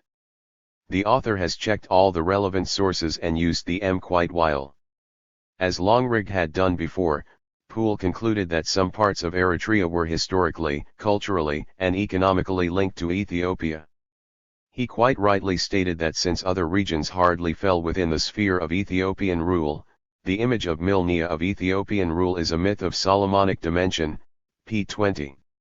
If there are some weak spots in the reconstruction of the Region 5 history, they are caused by the absence of thoroughly researched studies and the unreliability of available sources. Two significant examples can be taken. First, Travasky's book is used to throw light on alien colonialism and consequent confiscation of land. 79. Regardless of local objections, p. 18. Second, alien colonialism is credited with the capacity of forging Eritrean nationalism, p. 17. The first A11 negation is very hard to sustain, since, after 1897, the aliens were sensitive to the political dangers of indiscriminate land confiscation. As late as 1935, there were not more than 70 alien farmers cultivating about 6,500 acres. 14. Alien attempts to settle colonists in the Eritrean highlands failed largely because of the beligerancy of the local population. A compromise was found in 1926, whereby the entire eastern lowlands were declared state land ready for colonist settlement. Since this area was not, however, suitable for colonist settlement, the rights of the pastoral communities were in practice never infringed. The second sweeping statement Italian colonialism created Eritrean nationalism can at best be taken as an insubstantial assertion in the absence of even a single study on Italian colonialism in Eritrea. 15. The manner in which the pre-colonial and colonial history is approached indicates that the interpretations were heavily inclined towards the position of the Eritrean fronts. Poole's chapter constitutes the only exception. LT is not within the scope of this review to offer explanations about the possible causes of such a subjective approach. LT is, however, clear that in as far as the Eritrean fronts are concerned, the rewriting of history in the light of the front's political goal, independence is an extremely useful weapon. Without historical legitimation, there could be no ELF and EPLF waging an anti-colonial struggle. This realization is certainly the underlying assumption of the editors of Behind the War in Eritrea and the author of Conflict and Intervention. Federation and its aftermath. Federation. The 1941-52 period is no less controversial than the preceding one. Although the historical outline is clearer, a number of contentious interpretations have been put forward. The most important questions that need to be raised are, how did the Federation come about? What role did Ethiopia play in the UN resolution of 1950 That Federated Eritrea to Ethiopia? Barakit Habtes Lassi in Behind the War in Eritrea, Sherman and Poole have attempted a reconstruction of the events that led to federation. To the Essentia 11Y Travaskian story, Barakit adds the international dimension, such as the waning power of Great Britain, the Korean War and Ethiou.sa 11 ions as decisive factors. 16. Barakit, however, completely ignores the role which the political forces in Eritrea, the Unionists vis-a-vis the independence bloc, played in the destiny of their country. The Eritreans are seen as helpless pawns. In 1948 the Four-Power Commission found out that nearly 50% of the population favored union with Ethiopia. 2 years later the UN Commission of Inquiry visited Eritrea and submitted a majority and minority report. The majority report suggested that Eritrea be united with Ethiopia, the minority report advised independence after a period of trusteeship. It is extremely difficult to dismiss altogether, as Barakit has done, the fact that the Eritrean people expressed their political will twice in less than 2 years. 80. Sherman's interpretation is on THW Hale better balanced. Although he, too, failed to appreciate the characteristics of Ethiopian nationalism that found its expression in the Unionist Party, he appears to argue that the Eritreans played an important role in shaping their future.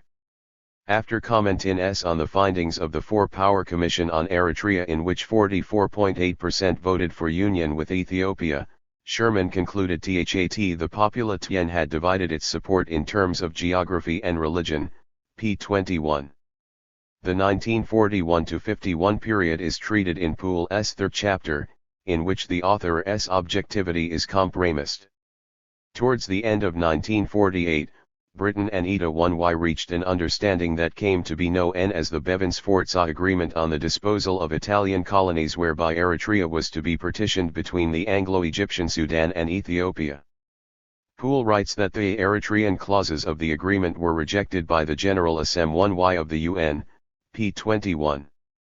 This, in fact, is not true.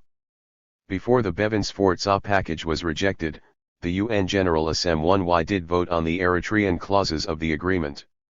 The partition of Eritrea was approved by 37 votes to 11 with 10 abstentions.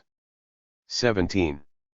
The rest of Poole's chapter is devoted to British intentions regarding the partitioning of Eritrea and the Unionist activities inspired and financed by Ethiopia.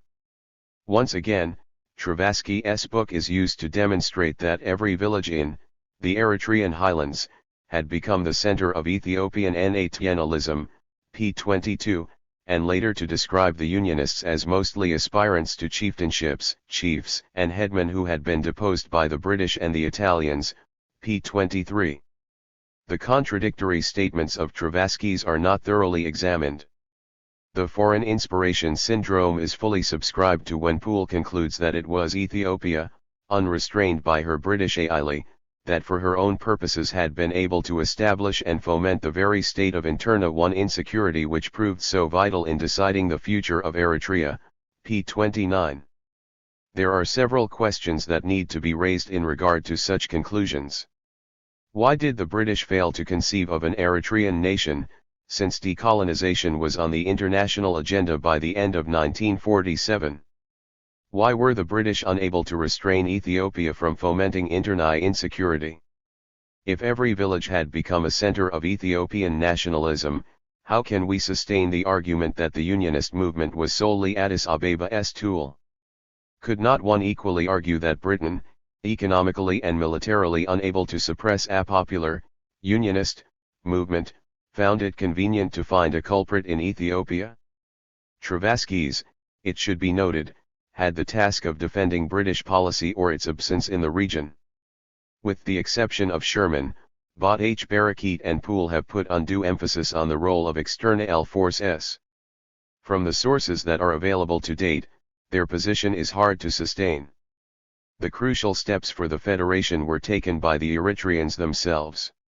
Ethiopian claims, based on questionable historical assertions, were only given the benefit of consideration by the UN Commission of Inquiry's terms of reference. It is most probable that Ethiopia actively aided those political forces that were campaigning for complete union. Britain had from the beginning made its intentions about partition while known.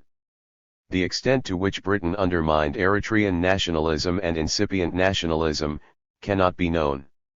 The final decision to federate Eritrea was taken. 81. By the UN General Assembly on the basis of reports submitted to it by its Commission of Inquiry. He alleged conspiracy of the U.S. influencing the outcome of the U.N.'s decision is unduly exaggerated. Neither the U.S. nor the UN General Assembly had other suitable alternatives. Federation appeared to have been the only solution to the irreconcilable political positions in Eritrea. The aftermath. Ardor 1952, the Eritrean people, like the rest of Ethiopia's no less than 70 nationalities, were subjected to a common rule from Addis Ababa. The main characteristic of this period, repeatedly mentioned by the Eritrean fronts and reiterated by Basil Davidson, was the imposition of Amhara culture. Whereas Abyssinian rule over the southern parts of Ethiopia was accompanied by considerable confiscation of land, nothing of this sort took place in Eritrea. The Eritreans continued to possess their land and country. Economically, Eritrea's infrastructure continued to grow despite unsubstantiated claims that Addis Ababa tried to discriminate against the ex-colony. Sherman, who devotes some attention to the period after 1952, has been less critical of the sources that were made available to him by the fronts. While discussing the economy of Eritrea vis-a-vis Ethiopia, he wrote that by 1974, 35% of all industrial activity occurred in Eritrea, p. 111. Several pages later he paraphrased the allegation of the Eritrean fronts and states that, what was once a modestly productive light industrial economy has in the 1970s been almost totally dismantled by the Ethiopian government, p. 118. On the contrary, according to the appraisal of the ELF, most of Ethiopia's domestic capital was invested in Eritrea. 18. Ethiopia's alleged attempt to create industrial centers in the central region of the country had not, by 1974, succeeded. What in fact happened was that the Eritrean economy found a huge hinterland in Eritrea. Politically, Eritrea was by far the best represented region in the Addis Ababa government. 19. In the field of education, Eritrea continued to produce about 20% of all secondary school students and about 25% in the higher institutions, but Eritrea lost its autonomy, and the federation was dismantled. In African and Third World countries such a trend towards centralization appeared to be inevitable. This does not mean, however, that the Eritreans or any other group had to resign themselves to the inevitability of despotism. The Eritreans are, in fact, to be credited for their militant opposition to autocracy. What the authors under review failed to do was to examine critically the allegations of the fronts that they wage and an anti-colonial struggle. A critical examination could have provided valuable insight not only into the class basis of those who wish to pursue the anti-colonial line but also into the possible solution to the longest war in Africa. Conversely, uncritical rehearsal of the Eritrean position subverts ideological clarity and any logical thinking about resolving the conflict. The practice of the Eritrean fronts strongly suggests that the characterization of the struggle as anti-colonial or against Ethiopian autocracy is closely related to Eritrea's internal class struggle and ideological orientation. Since 1970, the ELF has consistently maintained that the Eritrean bourgeoisie, a vaguely 82. Find group that at times included most of the c-300,000 Eritreans gainfully employed in Ethiopia, has become an integral part of the Ethiopian ruling class. 20. In its Poll.Tikal program adopted in May 1975, the ELF clarified its position further and wrote that the Eritrean bourgeoisie composed of comprador and bureaucratic military capitalists are not limited to Eritrea, There are hundreds of Eritreans who have deep roots in Ethiopia and who have carved out a bourgeois existence at all levels of Ethiopian state and society. These two strands of Eritrean bourgeoisie, those in Eritrea and Ethiopia, are developing into a powerful, coherent class, allied to the bourgeoisie of other nationalities in a grand alliance of the bourgeoisie. Strictly speaking, therefore, there is no Eritrean national bourgeoisie. The Eritrean bourgeoisie has in fact become part of the Ethiopian bourgeoisie. They are, therefore, hostile to the idea of Eritrean national independence, pages 27 to 28. It is difficult to assess the extent to which the ELF is aware of the implications of this position. On the one hand, owing to its social base in those parts which had least affinity with Ethiopia, the ELF alleges that it is waging an anti-colonial war. On the other hand, it appears to maintain that the conflict is essentially that between the Grand Alliance of the bourgeoisie and the exploited classes. It is perhaps within the EPLF that the features of internal class struggle and ideological orientation find their clear expression. The ex-ELF members who in 1970 formed the EPLF were undecided as to the nature of their struggle. In the first few years, there was plenty of room for clarification and elaboration. During the period of indecision, which was characterized by populist tendencies, a substantial number of educated and politically conscious Eritreans, mainly from the Ethiopian student movement, joined EPLF. In 1973, the front experienced a political crisis of several months' duration which later came to be explained as liberalist and/or ultra-leftist. The overriding concerns were the organizational structure and scope of the struggle. Those who are now stigmatized as ultra-leftists supported the establishment of a democratic organization. 21. More importantly, the Y campaigned for an EPLF that would unite all the exploited classes in Ethiopia against the autocratic regime in Addis Ababa. The crisis appeared to be resolved in 1974 with the swakes of the ex-ELF hardcore, who ever since have instituted the leadership of the EPLF. Ideological problems arose again in 1976 when the EPLF extended its operation to the Tigray border. The Marxist elements, most of whom joined the EPLF between 1974 to 76, advocated the establishment of a strategic, as opposed to tactical alliance, with the people of Tigray. The extent and nature of the subsequent ideological argument is not fully known, since the EPLF, like any other highly centralized organization, has become efficient in the control and distribution of information. However, there is substantial truth in the allegation that about 200 EPLF members were either incarcerated or killed. 22.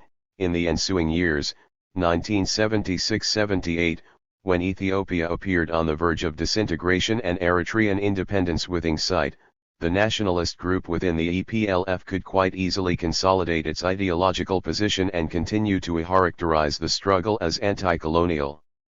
83. One of the most important consequences that emerges out of the anti-colonial characterization is the call for the immediate independence of Eritrea. Nothing short of independence is acceptable in a conflict between colonizer and colonized. The evidence for anti-colonial nature of the Eritrean struggle is based on misconstrued and unconvincing historical interpretations and unsubstantiated assertions. Their uncritical reiteration hinders the process of compromise necessary to resolve the conflict between the fronts and Ethiopia. Critical work has hardly begun, even if the curtain of silence of the issues around the Eritrea-Ethiopian conflict has finally been lifted.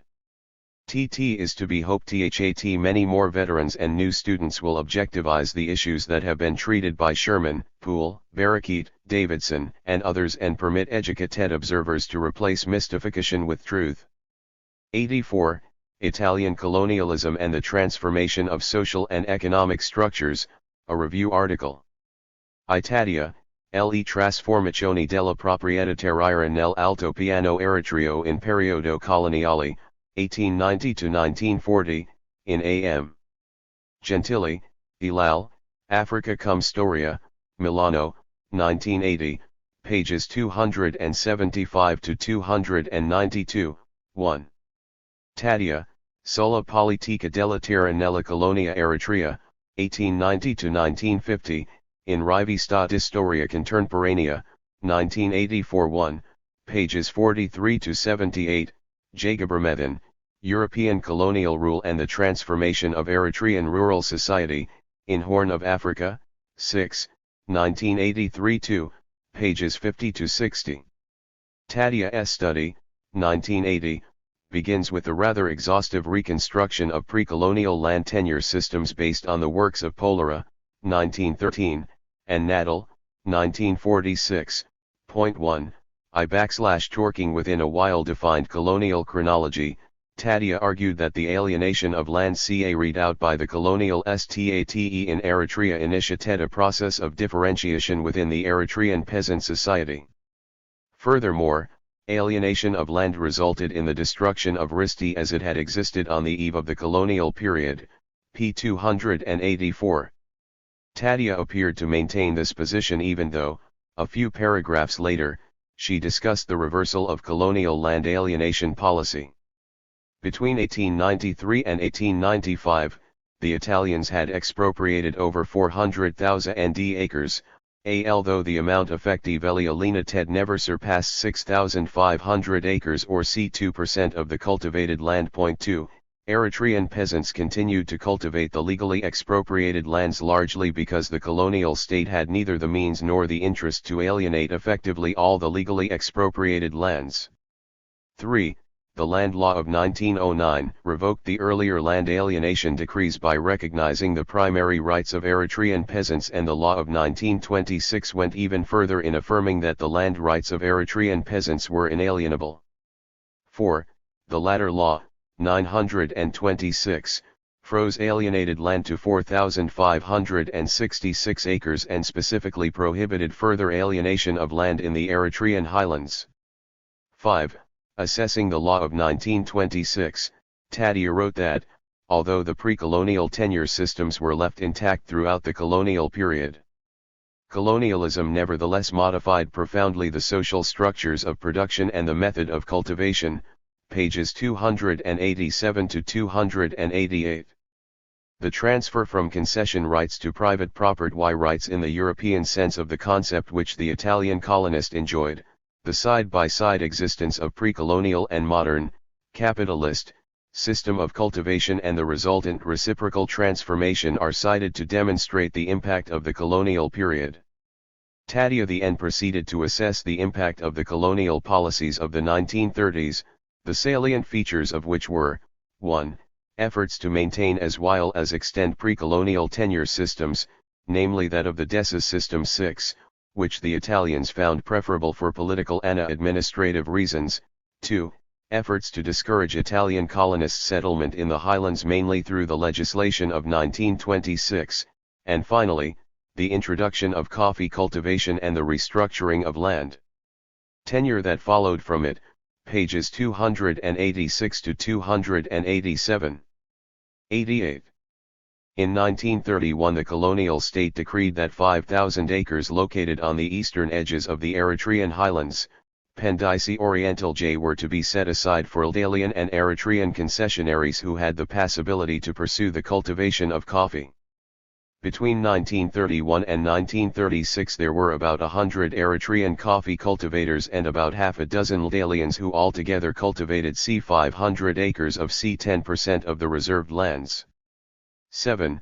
With the Aldalian occupation of Ethiopia, the colonial state lost interest in the experiment, since coffee could be produced at lower cost in Ethiopia, and the Eritrean coffee cultivators reverted to cereal production, p. 291.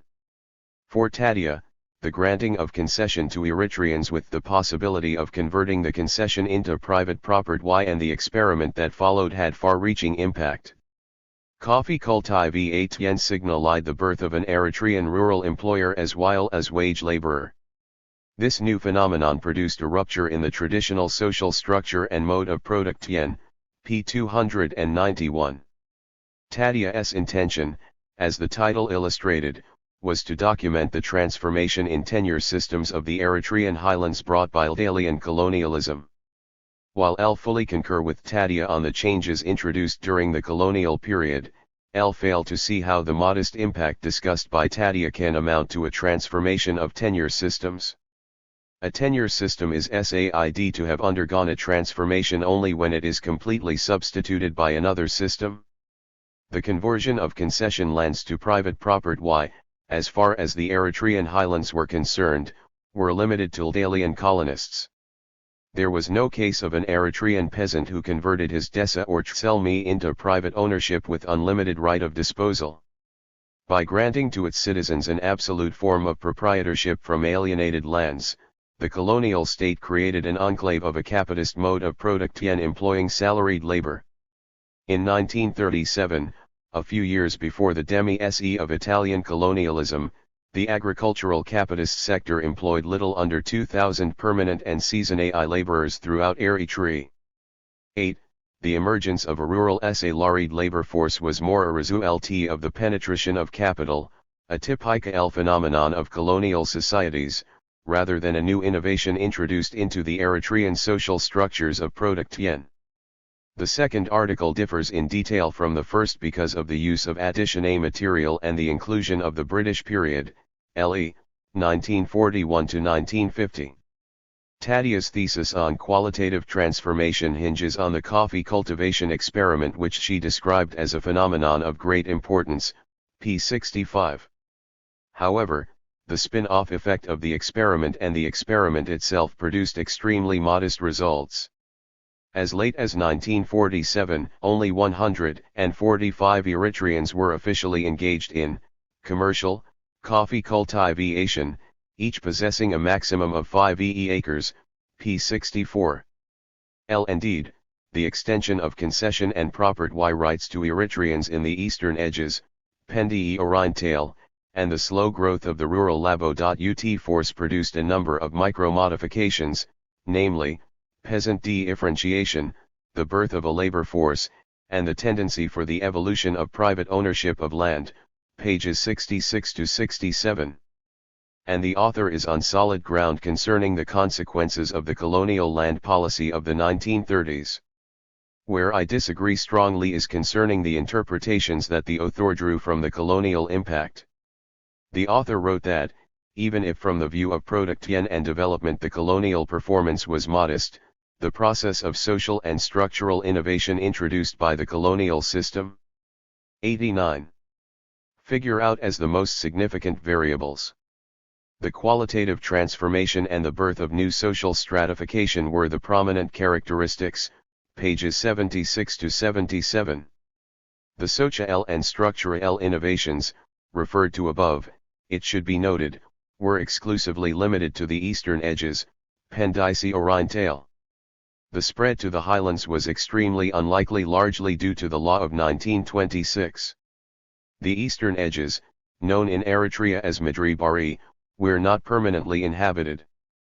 Politically, the eastern edges did not constitute part of the highlands 9, hence land was not distributed according to the Desa system.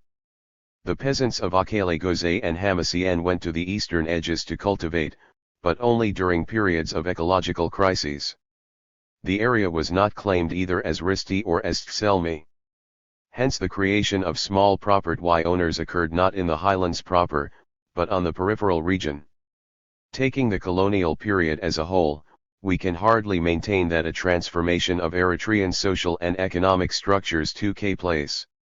The alienation of land certainly contributed to social differentiation between those who managed to maintain their Risti and those who lost it to the colonists. But the scale of social differentiation need not be exaggerated. Firstly, because the alienated land constituted an extremely small part of the land fund. Secondly, the impact of land alienation was greatly diluted because the land taken belonged to villages rather than individuals. The size of the rural salaried labor force, c. 2000 including permanent and seasonal, was too small to produce a transformation impact. The colonial system introduced the CHNGs exhaustively described and explained by the author, but it did not transform Eritrean social and economic structures. Historica LLY, The function of colonialism was to integrate the colonies into the world economic system and not to transform the pre-existing pre-capitalist structures. 10. Taking stock of the impact of Italian colonialism in Eritrea, G. Mondani, one of the very few knowledgeable veteran colonial officers, wrote that El Talwai, more than any other colonial power, succeeded in exercising its rule without disturbing and undermining the Eritrean social, economical and political structures. 11. The changes and innovations which were introduced remained foreign to the Eritrean systems. As an ardent colonialist, Mondani would have spared no effort to point out the transformations brought about by the colonial process if there were any. He did not, primarily because Italian colonial impact on social structures and method of cultivation was indeed negligible. By emphasizing what she called the equalitative transformations Tadia distorted, through excessive exaggeration, the impact of colonialism in Eritrea. Jordan's article aims to demonstrate the transformation of rural society brought about by colonialism. Italian colonialism is of considerable importance since Italy dominated the colonial period, 1890 to 1940, in contrast to that of Britain which only lasted a decade, 1941 to 1952. The discussion on the colonial impact is, however, based on a good deal of speculation, since the author did not make use of primary source material to build up his empirical foundations. While discussing the colonial impact on Eritrean labor, for instance, the author wrote that at least one half of the Eritrean area was under the legal control of the Italian government, especially fertile land. And it was exclusively placed under Italian 90. Control and distributed among Italian settlers. Italian alienation of land in the Highland Plateau created such a scarcity of land that the government colonial state was forced to increase the desa tenure system in this region. p. 51. As mentioned earlier, since colonial alienation of land, especially in the highlands where the question was most relevant, was limited to C1% of the available land and C2% of the cultivated land 12, such policy could not have simply created a shortage of land.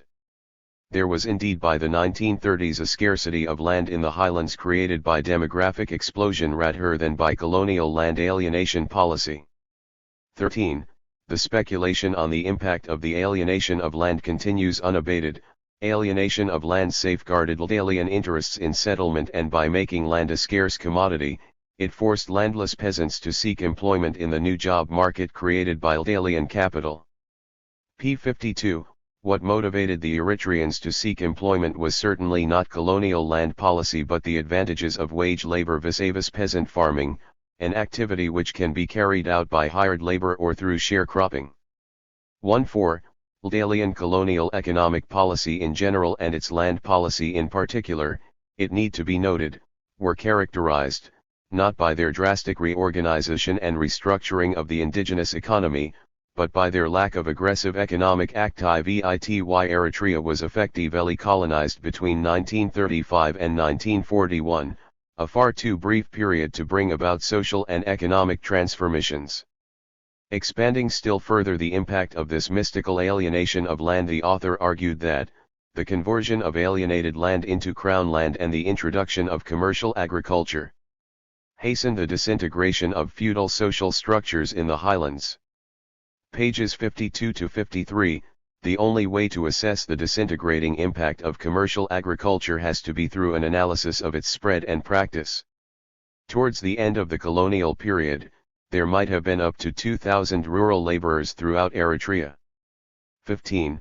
Given the amount of land alienation by the Italian colonists, c. 1% of the available land, and the level of technology of the period, the figure of 2,000 laborers or approximately 1% of the population appears to be reasonable.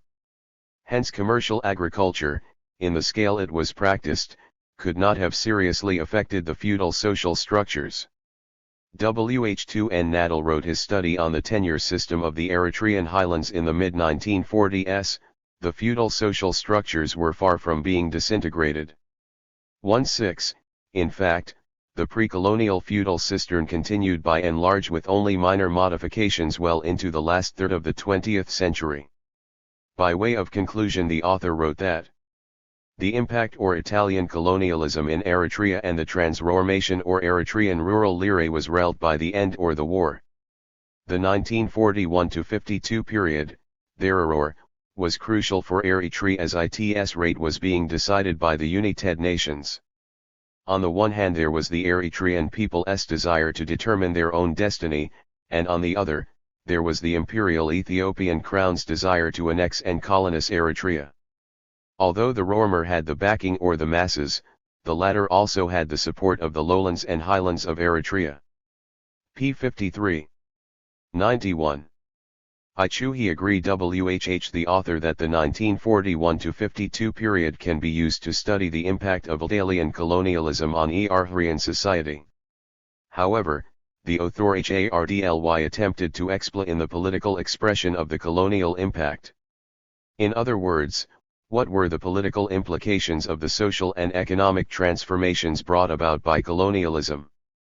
Soon after the demise of Italian colonialism, the Eritrean Highland society, oblivious of the social and economic transformations brought about by colonialism, was actively engaged in the politics of unity between Eritrea and Ethiopia.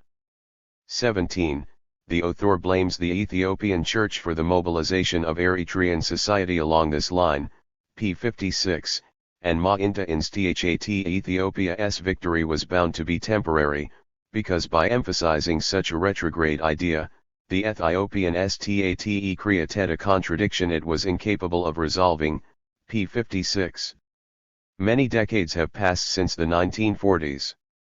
That Ethiopia in incorporating Eritrea had created a contradiction it was incapable of resolving is a retrospective conclusion which has very little to do with the colonial impact on Eritrean social and economic structures. By the early 1940s whatever colonial impact there might have been on the political domain was hardly significant. The political history of the 1941-52 period was to a great extent played on the ground laid down by Italian colonialism. The alignment of forces, the division of Eritrea along religion and geography and the resilience of irredentism among the Eritrean Highlanders, all tend to indicate strongly that Italian colonial impact was not profound at all. Italian colonialism strived to preserve and not to transform Eritrean social and economic structures. L8, nevertheless, some changes were introduced, or correctly put, some changes were imposed on the pre-capitalist structures. The gap between these changes and the transformation of pre-capitalist structures is too wide to be bridged by any amount of logical or historical stretching. What strikes us most is that, nearly 3 decades after decolonization, African social and economic structures in general and those of Eritrea in particular retain their pre-capitalist, read pre-colonial, structures. 92.